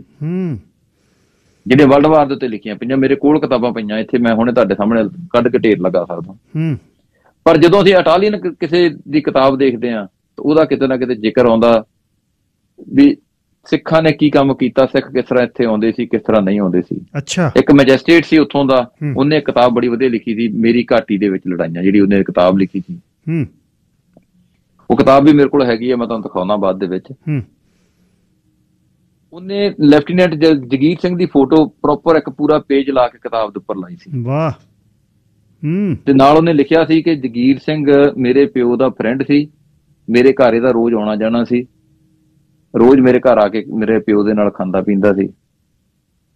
ਇੱਥੋਂ ਤੱਕ ਕਿ ਉਹ ਕਹਿੰਦਾ ਕਿ ਮੈਂ ਖੁਦ ਵੀ ਉਹਦੇ ਮੁੰਡੇ ਨੂੰ ਵੀ ਚਿੱਠੀਆਂ ਲਿਖਦਾ ਰਿਹਾ ਇੱਥੋਂ। ਪਰ ਹੁਣ ਉਹਨੂੰ ਉਹ ਪਿੰਡ ਨਹੀਂ ਪੂਰਾ ਯਾਦ ਆ ਰਿਹਾ ਜਿਹੜਾ ਮੈਨੂੰ ਪਿੰਡ ਦੱਸਦਾ, ਮੈਨੂੰ ਪਿੰਡ ਪੰਜਾਬ 'ਚ ਲੱਭਾ ਨਹੀਂ। ਮੈਂ ਪੂਰੀ ਕੋਸ਼ਿਸ਼ ਕੀਤੀ ਆਪਣੇ ਵੱਲੋਂ, ਪਰ ਉਹ ਕਹਿੰਦਾ ਉਹ ਮੈਨੂੰ ਯਾਦ ਨਹੀਂ ਆ ਰਿਹਾ ਪਿੰਡ ਕਿਹੜਾ ਸੀ, ਕਿੱਥੋਂ ਦਾ। ਮਾਲਪੁਰ ਪਿੰਡ ਦੱਸਿਆ, ਪਰ ਮਾਲਪੁਰ ਦੇ ਵਿੱਚ ਮੈਨੂੰ ਕੋਈ ਲੱਭ ਨਹੀਂ ਰਿਹਾ ਇਸ ਤਰ੍ਹਾਂ। ਅੱਛਾ ਜੀ, ਪੰਜਾਬ ਦੇ ਵਿੱਚ ਮਾਲਪੁਰ ਹੈ ਵੀ ਬਹੁਤ ਨੇ। ਸੋ ਜੇਕਰ ਅਸੀਂ ਇਹਨਾਂ ਸੰਗਰੂਰ ਦੇ ਵਿੱਚ ਹੀ ਮੈਨੂੰ ਅਦੇਲੇ ਮਿਲਦੀ ਹੈ ਇੱਕ ਬਜ਼ੁਰਗ ਔਰਤ, ਉਹ ਇੱਕ ਮੇਅਰ ਨੇ ਇੱਕ ਫੰਕਸ਼ਨ ਦੇ ਵਿੱਚ ਜਿੰਨੇ ਵੀ ਵਰਲਡ ਵਾਰ ਦੇ ਪੁਰਾਣੇ ਲੋਕ ਜਿਹੜੇ ਜਾਣਕਾਰ ਸੀ ਉਹਨਾਂ ਨੂੰ ਸੱਦਿਆ ਸੀ, ਸਾਨੂੰ ਸਪੈਸ਼ਲ ਬੁਲਾਇਆ ਸੀ ਉਹਨਾਂ ਨੇ, ਇਸ ਕਰਕੇ ਤੁਸੀਂ ਵੀ ਜ਼ਰੂਰ ਆਇਓ। ਉਹ ਮੈਨੂੰ ਮਿਲਦੀ ਆ ਤੇ ਮੇਰੀ ਪੱਗ ਦੇ ਉੱਪਰ ਇਸ ਤਰ੍ਹਾਂ ਹੱਥ ਫੇਰਦੀ ਆ। ਵਾਹ ਵਾਹ। ਜਦੋਂ ਇਸ ਤਰ੍ਹਾਂ ਹੱਥ ਫੇਰਦੀ ਆ ਤੇ ਮੁੜ ਕੇ ਮੈਨੂੰ ਗਲ 'ਚ ਲੈ ਕੇ ਕਿੰਨਾ ਚਿਰ ਰੋਂਦੀ ਰਹਿੰਦੀ ਉਹ। ਤੇ ਮੈਂ ਵੀ ਭਾਵਕ ਹੋ ਜਾਂਦਾ, ਮੇਰੇ ਨਾਲ ਮੇਰੇ ਜਿਹੜੇ ਸਾਥੀ ਸੀ ਉਹ ਵੀ ਭਾਵਕ ਹੋ ਜਾਂਦੇ ਵੀ ਕੀ ਹੋਇਆ, ਕੀ ਸਾਰੇ ਇਟਾਲੀਅਨ ਲੋਕ ਵੀ ਇਕੱਠੇ ਹੋ ਜਾਂਦੇ ਆ ਵੀ ਕੀ ਕਾਰਨ ਹੋਇਆ। ਲਗਭਗ 150-200 ਬੰਦਾ ਸੀ ਉੱਥੇ। ਉਹ ਮੈਨੂੰ ਆਖਦੀ ਕਹਿੰਦੀ ਪੱਗ ਤੇਰੀ ਬਹੁਤ ਸੋਹਣੀ ਲੱਗੀ ਮੈਨੂੰ, ਪਰ ਜਿਹੜੇ ਤੁਹਾਡੇ ਫੌਜੀ ਸੀ ਉਹਨਾਂ ਦੀ ਪੱਗ ਤੇਰੇ ਨਾਲੋਂ ਕਿਤੇ ਸੋਹਣੀ ਹੁੰਦੀ ਸੀ। ਵਾਹ। ਜਦੋਂ ਇਸ ਤਰ੍ਹਾਂ ਦੀਆਂ ਭਾਵਨਾਵਾਂ ਸਾਨੂੰ ਸੁਣਨ ਨੂੰ ਮਿਲਦੀਆਂ ਲੋਕਾਂ ਦੇ ਕੋਲੋਂ ਤਾਂ ਅਸੀਂ ਆਪਣੇ ਆਪ ਦੇ ਵਿੱਚ ਕਿਤੇ ਦਾ ਕਿਤੇ ਪਹੁੰਚ ਜਾਂਦੇ ਹਾਂ। ਇੱਕ ਹੋਰ ਔਰਤ ਸੀ, ਉਹਨੇ ਮੈਨੂੰ ਖੁਦ ਦੱਸਿਆ ਕਿ ਫੌਜੀ ਤੁਹਾਡੇ ਸਾਡੀਆਂ ਧੀਆਂ ਭੈਣਾਂ ਦੀ ਇਸ ਤਰ੍ਹਾਂ ਰਾਖੀ ਕਰਦੇ ਸੀ ਜਿਵੇਂ ਅਸੀਂ ਉਹਨਾਂ ਦੀਆਂ ਹੁੰਦੀਆਂ। ਕਿਆ ਬਾਤ ਹੈ। ਕਿਸੇ ਦਾ ਕੋਈ ਜ਼ਰੂਰਤ ਨਹੀਂ ਸੀ ਕਿਸੇ ਦੀ ਪੈਂਦੀ, ਜਾਂ ਕਿਸੇ ਦਾ ਕੋਈ ਧਿਆਨ 'ਚ ਇਹ ਗੱਲ ਆਉਂਦੀ ਸੀ ਕਿ ਉਹ ਸਾਡੇ ਵੱਲ ਅੱਖ ਤੱਕ ਕੇ ਦੇਖਦੇ। ਸਰਦਾਰ ਸਾਹਿਬ, ਇੱਕ ਹੋਰ ਬੰਦਾ ਮੈਨੂੰ ਜਾ ਕੇ ਦੱਸਦਾ ਕਿ ਇੱਕ ਫੌਜੀ ਪਹਿਲਾਂ ਮੇਰੇ ਘਰ ਆਉਂਦਾ, ਮੇਰੀ ਮਾਂ ਨੂੰ ਆ ਕੇ ਪੁੱਛਦਾ ਕਿ ਕੀ ਮੈਂ ਨਹਾ ਸਕਦਾ ਇੱਥੇ। ਮੇਰੀ ਮਾਂ ਉਹਨੂੰ ਕਹਿੰਦੀ ਹਾਂ ਤੂੰ ਨਹਾ ਲਾ। ਉਦੋਂ ਬਹੁਤਿਆਂ ਘਰਾਂ ਦੇ ਵਿੱਚ ਖੂਹੀਆਂ ਹੁੰਦੀਆਂ ਸੀ ਪਾਣੀ ਵਾਲੀਆਂ। ਅੱਛਾ ਜੀ। ਜਦੋਂ ਉਹ ਆ ਕੇ ਨਹਾਉਂਦਾ, ਆਪਣੇ ਕੇਸ ਸੁਕਾਉਂਦਾ, ਬਾਅਦ ਦੇ ਵਿੱਚ ਆਪਦੇ ਅੰਡਰੋਂ ਗੰਢੋਂ ਸੱਦ ਕੇ ਲਿਆਉਂਦੀ, ਕਹਿੰਦੀ ਦੇਖੋ ਪਹਿਲਾਂ ਤੇ ਇਹਦਾ ਸਰੀਰ ਦੇਖੋ ਕਿੰਨਾ ਸਡੋਲ ਆ। ਫਿਰ ਉਹ ਆਖਦੀ ਕਹਿੰਦੀ ਇਹਦੇ ਕੇਸ ਦੇਖੋ, ਤੁਸੀਂ ਵਾਲ ਦੇਖੋ ਕਿੰਨੇ ਆ। ਮੁੜ ਕੇ ਉਹਨੂੰ ਆਖਦੀ ਕਿ ਕੀ ਮੈਂ ਤੇਰੇ ਵਾਲ ਆਪਣੇ ਹੱਥਾਂ ਨਾਲ ਛੂਹ ਕੇ ਦੇਖ ਸਕਦੀ ਆ। ਉਹ ਆਖਦਾ ਕਿ ਮੇਰੀ ਮਾਂ ਕਹਿੰਦੀ ਇਹਨਾਂ ਤੇ ਰੇਸ਼ਮ ਵੀ ਵਧੀਆ ਨਹੀਂ ਹੁੰਦਾ ਜਿੰਨੇ ਇਹਨਾਂ ਦੇ ਵਾਲ ਵਧੀਆ। ਪਰ ਇੰਨੀਆਂ ਗੱਲਾਂ ਹੋਣ ਦੇ ਬਾਵਜੂਦ ਵੀ ਸਿੱਖਾਂ ਦਾ ਕਰੈਕਟਰ ਜਿਹੜਾ ਸੀ ਉਹ ਬਹੁਤ ਉੱਚਾ ਤੇ ਉੱਚਾ ਸੀ। ਮੈਨੂੰ ਇਸ ਗੱਲ ਨੂੰ ਕਹਿਣ ਨੂੰ ਕਿਤੇ ਅਤਕਥਨੀ ਨਹੀਂ ਆਉਂਦੀ, ਕਿਤੇ ਪੂਰੀ ਝਿਜਕ ਨਹੀਂ ਹੈ ਕਿ ਸੰਸਾਰ ਜੰਗ ਦੇ ਵਿੱਚ ਜੇਕਰ ਚਾਲ ਚੱਲਣ ਦੀ ਜਾਂ ਚਰਿੱਤਰ ਦੀ ਜਾਂ ਤੁਹਾਡੇ ਕਰੈਕਟਰ ਦੀ ਗੱਲ ਕਰਨੀ ਹੋਵੇ ਤਾਂ ਸਭ ਤੋਂ ਨੰਬਰ 1 ਤੇ ਸਿੱਖ ਫੌਜੀ ਸੀ। ਸਭ ਤੋਂ ਮਾੜਾ ਕਰੈਕਟਰ ਉੱਥੇ ਉਸ ਵਰਲਡ ਵਾਰ ਦੇ ਵਿੱਚ ਗਿਣਿਆ ਗਿਆ ਮੋਰੋਕੋ ਦੇ ਫੌਜੀਆਂ ਦਾ, ਜਿਹੜੇ ਫਰਾਂਸ ਦੇ ਨਾਲ ਰਲ ਕੇ ਟੀਮ ਬਣ ਕੇ ਆਏ ਸੀ। ਕਿਉਂਕਿ ਫਰਾਂਸ ਦੇ ਮੋਂਤੇ ਕਸੀਨੋ ਦੇ ਮੋਰਚੇ ਦੇ ਵਿੱਚ ਫਰਾਂਸ ਦੇ ਨਾਲ ਜਿਹੜੇ ਮੋਰੋਕੋ ਦੇ ਫੌਜੀ ਸੀ ਉਹਨਾਂ ਨੇ ਬਹੁਤ ਸਾਰੇ ਕੇਸ ਇਸ ਤਰ੍ਹਾਂ ਦੇ ਕੀਤੇ ਸੀ ਜਿਨ੍ਹਾਂ ਨੂੰ ਅੱਜ ਵੀ ਲੋਕ ਚਿੱਤੇ ਕਰਕੇ ਬੜਾ ਬੁਰਾ ਭਲਾ ਆਖਦੇ ਆ। ਅੱਛਾ, ਸਿਰਫ ਚਾਲ ਚੱਲਣ ਦੀ ਗੱਲ ਕਰ ਰਹੇ ਸਰਾਰ ਸਾਹਿਬ, ਫਿਰ ਹੁਣ ਇਹ ਸ਼ਹੀਦੀਆਂ ਤੇ ਕਿੰਨੇ ਸਾਲ ਸਾਡੇ ਪੁਰਖੇ ਉੱਥੇ ਰਹੇ ਤੇ ਉਹਨਾਂ ਦੇ ਸ਼ਹੀਦੀਆਂ ਨੂੰ ਕਿੱਥੇ ਕਲਮਬੱਧ ਹੋਇਆ ਤੇ ਕਿੱਥੇ ਉਹਨਾਂ ਦੀਆਂ ਫਿਰ ਅੰਤਮ ਕਿਰਿਆਵਾਂ ਹੋਈਆਂ, ਉਹਨਾਂ ਦੀ ਯਾਦ 'ਚ ਕਿੱਥੇ ਹੈ ਉਹਨਾਂ ਦੇ ਸੰਸਕਾਰ ਹੋਏ ਜਾਂ ਉਹ ਦਫਨ ਕੀਤੇ ਗਏ, ਇਹਦੇ ਬਾਰੇ ਕੀ ਲੱਭਿਆ ਜੀ? ਹੋਰ ਦੇਖੋ, ਜਿਹੜੇ ਆਪਾਂ ਸ਼ਹਿਰ ਦੇ ਗਿਣਨ ਲੱਗੀਏ ਤਾਂ ਸਭ ਤੋਂ ਪਹਿਲਾਂ ਸ਼ਹਿਰ ਤੁਹਾਨੂੰ ਮੈਂ ਤੋਰੀਨੋ ਦੀ ਸਾਂਗਰੋ ਦੱਸਿਆ, ਉੱਥੇ ਵਾਰ ਸਿਮਟਰੀ ਬਣੀ ਹੋਈ ਆ। ਅਨਕੋਨਾ ਦੇ ਵਿੱਚ ਵਾਰ ਸਿਮਟਰੀ ਗੋਰਖਿਆਂ ਦੀ ਬਣੀ ਹੋਈ ਆ। ਮੋਂਤੇ ਕਸੀਨੋ ਦੇ ਵਿੱਚ ਵਾਰ ਸਿਮਟਰੀ ਬਣੀ ਆ ਸਿੱਖਾਂ ਦੀ ਵੀ, ਗੋਰਖਿਆਂ ਦੀ ਵੀ, ਹਿੰਦੂਆਂ ਦੀ ਵੀ ਤੇ ਮੁਸਲਮਾਨਾਂ ਦੀ। ਅੰਗਰੇਜ਼ਾਂ ਦੇ ਵਾਰ ਸਿਮਟਰੀਆਂ ਤਾਂ ਹੈ ਹੀ ਆ ਨਾ ਸਾਰਿਆਂ ਦੇ ਵਿੱਚ, ਪਿੱਛੇ ਵੀ ਲੜੇ ਆ, ਪਰ ਇਹਨਾਂ ਨੇ ਵੱਖੋ ਵੱਖਰੇ ਕੀਤੇ ਹੋਏ ਆ। ਤੇ ਉਸ ਤੋਂ ਬਾਅਦ ਅਨਕੋਨਾ ਤੋਂ ਬਾਅਦ ਰਿਮਣੀ ਦੇ ਵਿੱਚ ਵੀ ਗੋਰਖਿਆਂ ਦੀ ਵਾਰ ਸਿਮਟਰੀ ਬਣੀ ਹੋਈ ਆ। ਉਸ ਤੋਂ ਅੱਗੇ ਆਪਾਂ ਚੱਲ ਕੇ ਆ ਜੀ ਤੇ ਅਰੇਸੋ, ਜਿੱਥੇ ਮੈਂ ਰਹਿੰਦਾ ਹੁੰਦਾ ਸੀ ਜਿਸ ਜ਼ਿਲ੍ਹੇ ਦੇ ਵਿੱਚ, ਫਲੋਰੈਂਸ ਦੇ ਟਸਕਨੀ ਏਰੀਆ ਸਾਰਾ ਫਲੋਰੈਂਸ ਦੇ ਲਾਗਲਾ, ਉੱਥੇ ਵੀ ਜਿਹੜੀ ਹੈਗੀ ਆ ਸਿੱਖਾਂ ਦੀ ਨਹੀਂ ਹੈਗੀ, ਪਰ ਉੱਥੇ ਜਿਹੜੇ ਇੱਕ ਸਿੱਖ ਫੌਜੀ ਦਾ ਹੈਗਾ ਉੱਥੇ, ਬਾਕੀ ਜਿੰਨੇ ਵੀ ਹੈਗੇ ਆ ਸਾਰੇ ਪੰਜਾਬੀ ਮੁਸਲਮਾਨ ਤੇ ਗੋਰਖੇ ਤੇ ਅੰਗਰੇਜ਼, ਉਹਨਾਂ ਦੀ ਵਾਰ ਸਿਮਟਰੀ ਬਣੀ ਹੋਈ ਆ। ਉਸ ਤੋਂ ਮੈਂ ਉਹਨਾਂ ਦੀ ਗੱਲ ਕਰ ਰਿਹਾ ਜਿੱਥੇ ਸਿਰਫ ਆਪਣੇ ਭਾਰਤੀ ਫੌਜਾਂ ਦੀ ਗੱਲ ਆ। ਉਸ ਤੋਂ ਅੱਗੇ ਚੱਲ ਕੇ ਅਸੀਂ ਆ ਜਾਂਦੇ ਤੋਰੀਨੋ ਦੀ ਸਾਂਗਰੋ। ਅੱਛਾ ਜੀ, ਸੌਰੀ, ਤੋਰੀਨੋ ਦੀ ਸਾਂਗਰੋ ਆਪਾਂ ਗੱਲ ਕਰ ਚੁੱਕੇ ਹਾਂ। ਫੁਰਲੀ ਚ ਆ ਗਏ, ਫੁਰਲੀ ਦੀ ਗੱਲ ਕਰਦਾ। ਫੁਰਲੀ ਦੇ ਵਿੱਚ ਬਹੁਤ ਵੱਡਾ ਇੱਕ ਵਾਰ ਸਿਮਟਰੀ ਬਣੀ ਹੋਈ ਜਿਸ ਦੇ ਵਿੱਚ ਸਿੱਖ ਫੌਜੀਆਂ ਦੀ ਗਿਣਤੀ ਬਹੁਤ ਕਾਫੀ ਆ। ਉਸ ਦੇ ਨਾਲ ਗੋਰਖੇ ਵੀ ਹੈਗੇ, ਉਹਦੇ ਚ ਪੰਜਾਬੀ ਮੁਸਲਮਾਨ ਵੀ ਹੈਗੇ ਆ। ਜਿਹੜੀ ਸੰਸਕਾਰ ਦੀ ਗੱਲ ਕਰਦੇ, ਜਿਹੜੇ ਇਹਨਾਂ ਦੇ ਕਿਰਿਆਕਰਮ ਦੀ ਗੱਲ ਆਪਾਂ ਕਰਦੇ ਹਾਂ ਕਿ ਕਿਸ ਤਰ੍ਹਾਂ ਕੀਤੇ ਗਏ, ਉਹਦੇ ਵਿੱਚ ਜਿਹੜੇ ਖਾਸ ਕਰਕੇ ਹਿੰਦੂ ਤੇ ਸਿੱਖ ਸੀ ਇਹਨਾਂ ਨੂੰ ਜਲਾਇਆ ਜਾਂਦਾ ਸੀ, ਜਿਹੜੇ ਮੁਸਲਮਾਨ ਸੀ ਉਹਨਾਂ ਨੂੰ ਦਫਨਾਇਆ ਜਾਂਦਾ ਸੀ। ਪਰ ਜਲਾਉਣ ਦੇ ਵੇਲੇ ਫਿਊਮਾਨਾ ਮੈਨੂੰ ਦੱਸਦਾ, ਉਦੋਂ ਬੱਚਾ ਸੀ, ਕਹਿੰਦਾ ਮੇਰਾ ਪਿਓ ਮੈਨੂੰ ਦਿਖਾ ਕੇ ਲਿਆਉਂਦਾ ਹੁੰਦਾ ਸੀ ਕਿ ਇਹਨਾਂ ਨੂੰ ਇਕੱਠਿਆਂ ਨੂੰ ਜਲਾਇਆ ਜਾਂਦਾ ਸੀ। ਅੱਛਾ, ਕਿਉਂਕਿ ਮੋਰਚਾ ਜਿਹੜਾ ਸੀ ਉੱਪਰ ਮਰਾਦੀ ਦੀ ਪਹਾੜੀਆਂ ਦੇ ਵਿੱਚ ਸੀ ਤੇ ਸ਼ਮਸ਼ਾਨ ਘਾਟ ਜਿਹੜਾ ਸੀ, ਇਹਨਾਂ ਨੇ ਜਿਹੜੀ ਜਗ੍ਹਾ ਚੁਣੀ ਸੀ ਫੁਰਲੀ ਸ਼ਹਿਰ ਦੇ ਕਾਰਨਰ ਦੇ ਇੱਕ ਪਾਸੇ ਦੇ ਉੱਤੇ, ਉਹ ਸ਼ਹਿਰ ਦੇ ਲਾਗੇ ਸੀ। ਫੁਰਲੀ ਸ਼ਹਿਰ ਉਸ ਸਮੇਂ ਸਭ ਤੋਂ ਵੱਡਾ ਕੇਂਦਰ ਸੀ ਭਾਰਤੀ ਸਾਨੀਆਂ ਦਾ, ਜਿਹੜਾ ਮੁਸੋਲਿਨੀ ਦੇ ਮੁਸੋਲਿਨੀ ਸਮੇਂ ਬਾਗੀ ਸੀ। ਤੇ ਉੱਥੇ ਫੁਰਲੀ ਦੇ ਵਿੱਚ ਜਿਹੜਾ ਹੁਣ ਇਸ ਟਾਈਮ ਵਾਰ ਸਿਮਟਰੀ ਬਣੀ ਹੋਈ ਆ, ਉਹਦੇ ਵਿੱਚ ਇੱਕ ਸਿੱਖ ਫੌਜੀਆਂ ਦਾ ਬੁੱਤ ਵੀ ਲੱਗਾ ਹੋਇਆ। ਅੱਛਾ ਜੀ, ਜਿਹੜਾ ਪਹਿਲਾ ਬੁੱਤ ਲੱਗਾ ਸੀ ਸਿੱਖ ਫੌਜੀਆਂ ਦਾ, ਮੈਂ ਤੁਹਾਨੂੰ ਕਿਤਾਬ ਦੇ ਵਿੱਚ ਉਹਦੀ ਫੋਟੋ ਦਿਖਾ ਦਿੰਦਾ। ਹਾਂਜੀ ਹਾਂਜੀ। ਤੇ ਉੱਥੇ ਜਿੰਨੇ ਵੀ ਸਿੱਖ ਫੌਜੀ ਆ ਤੇ ਜਿੰਨੇ ਹਿੰਦੂ ਫੌਜੀ ਆ, ਉਹਨਾਂ ਨੂੰ ਦਫਨਾਇਆ ਨਹੀਂ ਗਿਆ, ਉਹਨਾਂ ਨੂੰ ਜਲਾਇਆ ਗਿਆ ਸੀ। ਅੱਛਾ ਜੀ, ਅੰਤਮ ਸੰਸਕਾਰ ਉਹਨਾਂ ਦਾ ਅੱਗ ਦੇ ਨਾਲ ਕੀਤਾ ਗਿਆ ਸੀ। ਹਾਂ, ਆ ਦੇਖੋ, ਜੇਕਰ ਸਾਫ਼ ਦਿਸਦਾ ਹੋਵੇ ਤਾਂ ਬੁੱਤ ਲੱਗਾ ਹੈ। 2 ਸਿੱਖ ਫੌਜੀ ਆ ਤੇ ਇੱਕ ਕਿਸੇ ਸਿਵਲੀਅਨ ਦੀ ਜਾਨ ਬਚਾ ਰਹੇ ਆ, ਨਾਲ ਝੰਡਾ ਚੱਕਿਆ ਹੋਇਆ। ਵੈਸੇ ਹੋਰ ਵੀ ਕਾਫੀ ਥਾਵਾਂ ਦੇ ਵਿੱਚ ਸਿੱਖ ਫੌਜੀਆਂ ਦੇ ਹੁਣ ਉਹਨਾਂ ਨੇ ਵਾਰ ਸਿਮਟਰੀ ਕੁਝ ਯਾਦਗਾਰਾਂ ਬਣਵਾ ਦਿੱਤੀਆਂ। ਇੱਕ ਫਾਂਸਾ ਸ਼ਹਿਰ ਹੈ ਛੋਟਾ ਜਿਹਾ, ਉਹਦੇ ਵਿੱਚ ਪਹਿਲੀ ਸੰਸਾਰ ਜੰਗ ਦੇ ਕੁਝ ਭਾਰਤੀ ਫੌਜੀਆਂ ਦੇ ਜਿਹੜੇ ਹੈਗੇ ਆ ਸਮਾਧਾਂ ਬਣੀਆਂ। ਸਰਾਰ ਸਾਹਿਬ, ਕਿੰਨੇ ਆਏ ਪੁਰਖੇ ਟੋਟਲ, ਕਿੰਨੇ ਸਾਲ ਰਹੇ ਤੇ ਕਿੰਨੇ ਮੁੜੇ ਤੇ ਕਿੰਨੇ ਸ਼ਹੀਦ ਹੋਏ? 1943 ਦੇ ਵਿੱਚ 9ਵੇਂ ਮਹੀਨੇ ਦੇ ਵਿੱਚ ਜਿਹੜੀਆਂ ਮਿੱਤਰ ਫੌਜਾਂ ਸੀ ਉਹਨਾਂ ਨੇ ਇਟਲੀ ਦੇ ਵਿੱਚ ਐਂਟਰੀ ਕੀਤੀ ਸੀ।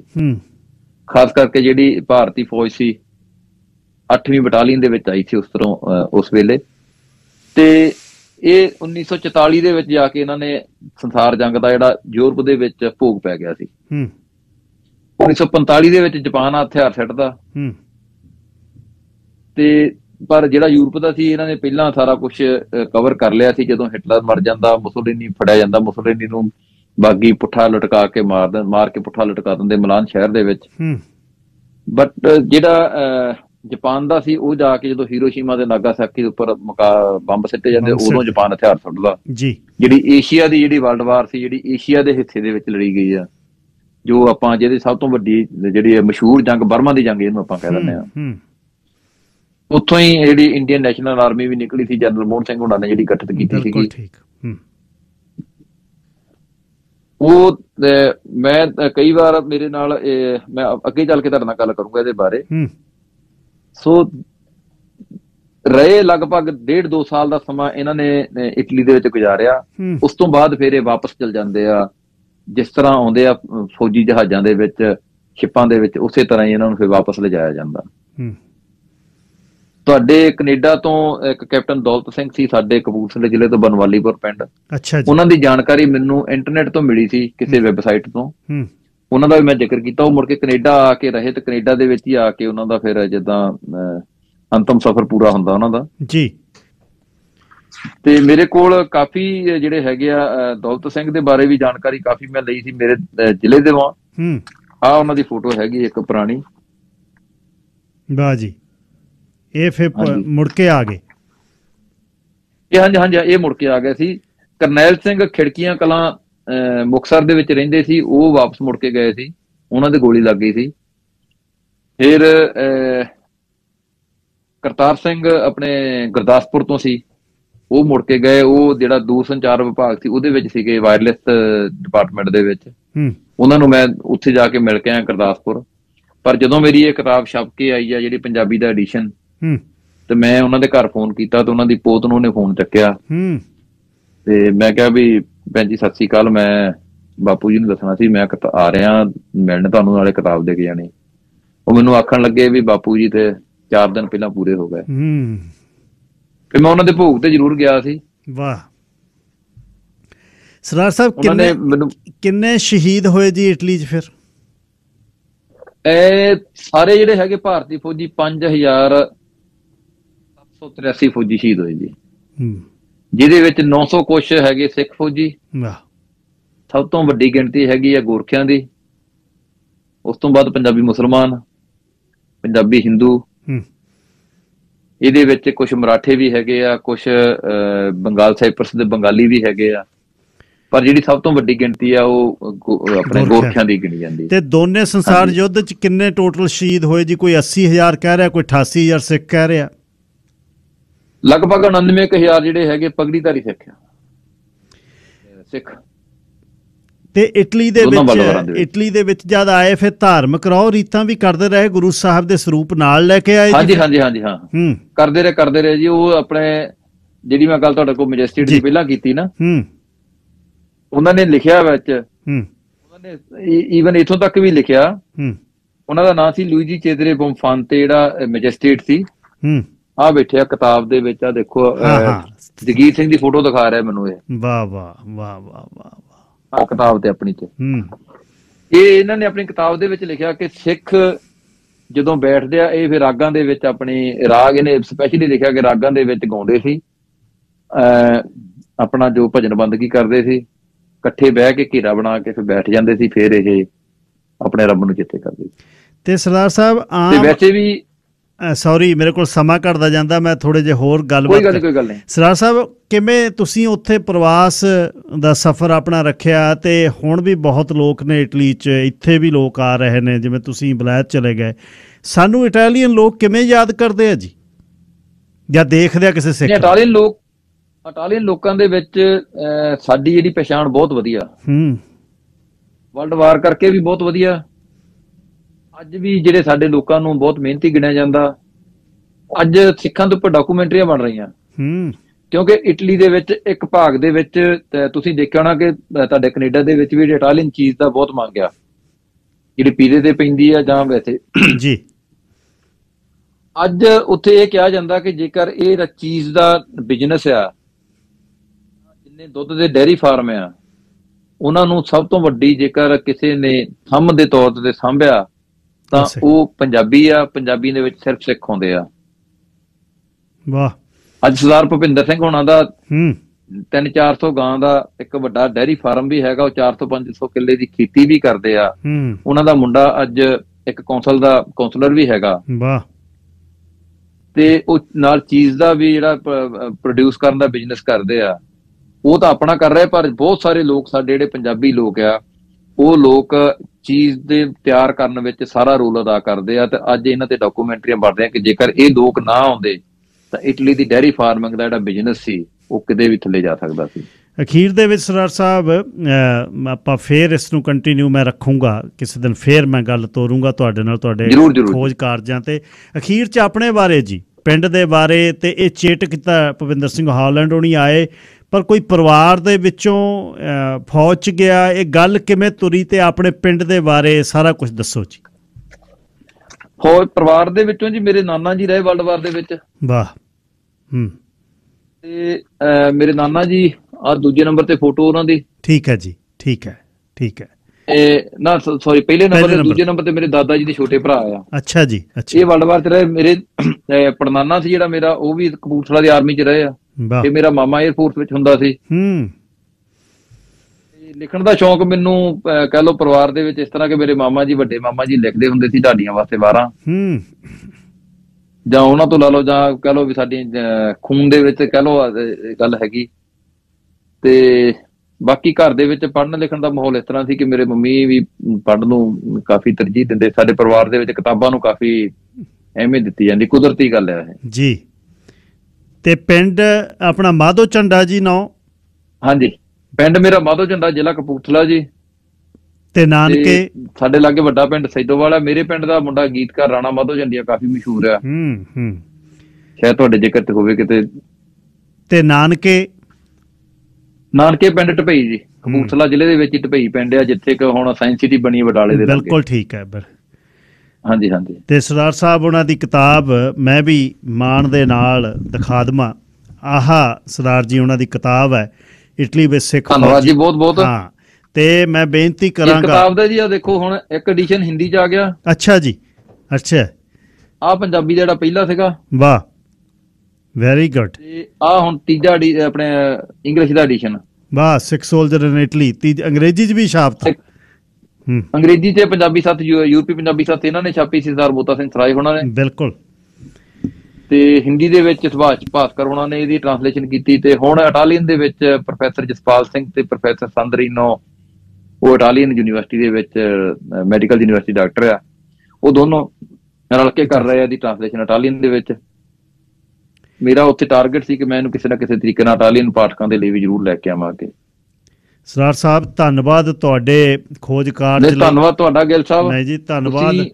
ਐਡਾ ਵੱਡਾ ਉਪਰਾਲਾ ਕੀਤਾ, ਸਾਡੀ ਕੀਤੀ ਹੋਈ ਕੋਸ਼ਿਸ਼ ਨੂੰ ਤੁਸੀਂ ਖੰਭ ਲਾ ਕੇ ਸਾਰਿਆਂ ਦੇ ਵਿੱਚ ਪੇਸ਼ ਕਰਨ ਦਾ ਜਿਹੜਾ ਤੁਸੀਂ ਉਪਰਾਲਾ ਕੀਤਾ, ਉਹਦੇ ਵਾਸਤੇ ਮੈਂ ਕਿਸੇ ਵੀ ਤਰ੍ਹਾਂ ਤੁਹਾਡਾ ਮੈਂ ਧੰਨਵਾਦ ਕਰ ਨਹੀਂ ਸਕਦਾ। ਮੇਰੇ ਕੋਲ ਸ਼ਬਦ ਥੋੜੇ ਆ। ਮੈਂ ਸ਼ੇਰੇ ਪੰਜਾਬ ਰੇਡੀਓ ਦੀ ਸਮੁੱਚੀ ਟੀਮ ਦਾ ਧੰਨਵਾਦ ਕਰਨਾ ਚਾਹੁੰਦਾ, ਜਿਨ੍ਹਾਂ ਨੇ ਸਮਾਂ ਦੇ ਕੇ ਮੇਰੇ ਵਰਗੇ ਇੱਕ ਨਮਾਣੇ ਜਿਹੇ ਨੂੰ ਆਪਣੇ ਏਡੇ ਵੱਡੇ ਮੰਚ ਦੇ ਉੱਤੇ ਲਿਆ ਕੇ ਕੈਨੇਡਾ ਦੇ ਸਮੁੱਚੇ ਸੰਸਾਰ ਦੇ ਜਿੰਨੇ ਵੀ ਪੰਜਾਬੀ ਸੁਣਨ ਵਾਲੇ ਆ ਉਹਨਾਂ ਦੇ ਰੂਬਰੂ ਕੀਤਾ। ਧੰਨਵਾਦ ਜੀ, ਬਹੁਤ ਬਹੁਤ। ਤੇ ਗੁਰੂ ਪਾਤਸ਼ਾਹ ਕਿਰਪਾ ਕਰੇ ਤੁਸੀਂ ਚੜ੍ਹਦੀਆਂ ਕਲਾਂ 'ਚ ਪਰਿਵਾਰ ਸਮੇਤ ਰਹੋ, ਤੇ ਤੁਹਾਡੇ ਨਾਲ ਜ਼ਿੰਦਗੀ ਦੇ ਵਿੱਚ ਕਦੇ ਸਾਂਝ ਪਏਗੀ।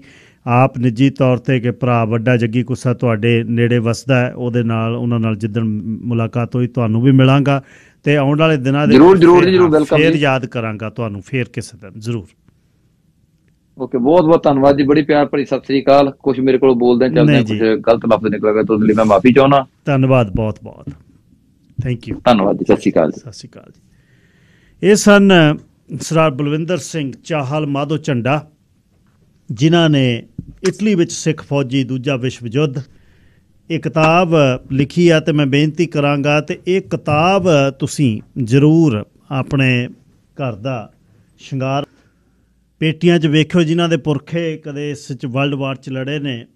ਦਾਦਾ ਜੀ ਉਹਨਾਂ ਦੇ 2 ਭਾਈ ਛੋਟੇ ਵਰਲਡ ਵਾਰ ਪਹਿਲੀ ਦੇ ਵਿੱਚ, ਮੈਂ ਪਾਪਾ ਜੀ ਉਹਨਾਂ ਨੂੰ ਪੁੱਛਦਾ ਉਹਨਾਂ ਨੂੰ, ਕਹਿੰਦੇ ਭਾਈ ਕਹਿੰਦੇ ਸੀ ਬਸਰੇ ਬਗਦਾਦ ਗਏ ਸੀ ਅਸੀਂ ਤਾਂ ਬਸ।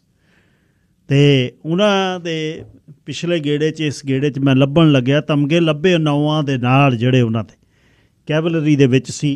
ਅਤੇ ਸੋ ਇਹ ਬਹੁਤ ਚੀਜ਼ਾਂ ਜਿਹੜੀਆਂ ਸਾਡੇ ਘਰਾਂ ਦੇ ਵਿੱਚ ਪਈਆਂ, ਪਰ ਬਹੁਤ ਮਿਹਨਤ ਕਰਕੇ ਸਰਦਾਰ ਚਾਹਲ ਨੇ ਇਟਲੀ ਵਿੱਚ ਸਿੱਖ ਫੌਜੀ, ਇਹ ਕਿਤਾਬ ਜੇ ਤੁਸੀਂ ਲੈ ਕੇ ਆਵੋ, ਚੇਤਨਾ ਪ੍ਰਕਾਸ਼ਨ ਤੋਂ ਇਹ ਮਿਲੇਗੀ 84 ਤੋਂ 128 ਤੋਂ, ਮੈਂ ਉੱਥੋਂ ਲੈ ਕੇ ਆਇਆ ਸੀ ਗੁਲਾਟੀ ਜੀ ਉਹਨਾਂ ਤੋਂ, ਬਿਲਕੁਲ ਗ੍ਰੈਂਡ ਤਾਜ ਦੇ ਨਾਲ। ਅਤੇ ਸੋ ਬੇਨਤੀ ਹੈ ਕਿ ਇਹ ਆਪਣਾ ਇਤਿਹਾਸ ਜਿਹੜਾ ਪੁਰਖਿਆਂ ਦਾ ਬਹੁਤ ਵੱਡਾ ਇਤਿਹਾਸ ਹੈ, ਅਤੇ ਆਨੰਦ ਵੀ ਆਉਂਦਾ ਹੈ ਸੁਣ ਕੇ ਅਤੇ ਦੁੱਖ ਵੀ ਆਉਂਦਾ ਹੈ ਕਿ ਜਿਨ੍ਹਾਂ ਨੇ ਸਾਡਾ ਦੇਸ਼ ਉਜਾੜਿਆ, ਸਾਡਾ ਸਰਕਾਰੇ ਖਾਲਸਾ ਉਜਾੜਿਆ, ਸਭ ਕੁਛ ਲੈ ਆਏ ਪੱਟ ਕੇ, ਅਤੇ ਆਖਰੀ ਰਾਜੇ ਨੂੰ ਈਸਾਈ ਬਣਾ ਕੇ ਰੋਲਤਾ, ਅਤੇ ਉਹ ਆਪਣੀ ਧਰਤ ਨੂੰ ਤਰਸਦਾ ਦਮ ਤੋੜ ਗਿਆ। ਉਹਨਾਂ ਦੇ ਫੌਜੀਆਂ ਨੂੰ ਫਿਰ ਆਪਣੇ ਲਈ ਵਰਤਿਆ, ਅਤੇ ਫਿਰ ਮਿਊਜ਼ੀਅਮ ਦੇ ਵਿੱਚ ਰੱਖ ਕੇ ਉਹਨਾਂ ਦੀਆਂ ਲੁੱਟੀਆਂ ਹੋਈਆਂ ਚੀਜ਼ਾਂ ਦਿਖਾਉਂਦੇ ਨੇ, ਅਤੇ ਅਸੀਂ ਦੇਖਣ ਜਾਂਦੇ ਹਾਂ। ਸੋਮਵਾਰ ਤੁਹਾਡੀ ਸੇਵਾ ਦੇ ਵਿੱਚ ਫਿਰ ਹਾਜ਼ਰ ਹੋਵਾਂਗਾ। ਧੰਨਵਾਦ ਸਾਰਿਆਂ ਦਾ, ਸੁਣਨ ਵਾਲਿਆਂ ਦਾ, ਅਤੇ ਸਰਦਾਰ ਚਾਹਲ ਦਾ ਧੰਨਵਾਦ ਜਿਹੜੇ ਇੰਗਲੈਂਡ ਤੋਂ ਸ਼ਾਮਲ ਹੋਏ। ਆਉਣ ਵਾਲੇ ਦਿਨਾਂ ਦੇ ਵਿੱਚ ਫਿਰ ਉਹਨਾਂ ਨੂੰ ਕਿਸ ਦਿਨ ਲੈ ਕੇ ਆਵਾਂਗੇ, ਅਤੇ ਇਹਨੂੰ ਸਾਰੀ ਨੂੰ ਰਿਕਾਰਡ ਕੀਤਾ, ਅਤੇ ਇਸ ਨੂੰ ਅਸੀਂ ਛੇਤੀ ਫੇਸਬੁੱਕ 'ਤੇ ਪਾਉਂਦੇ ਹਾਂ।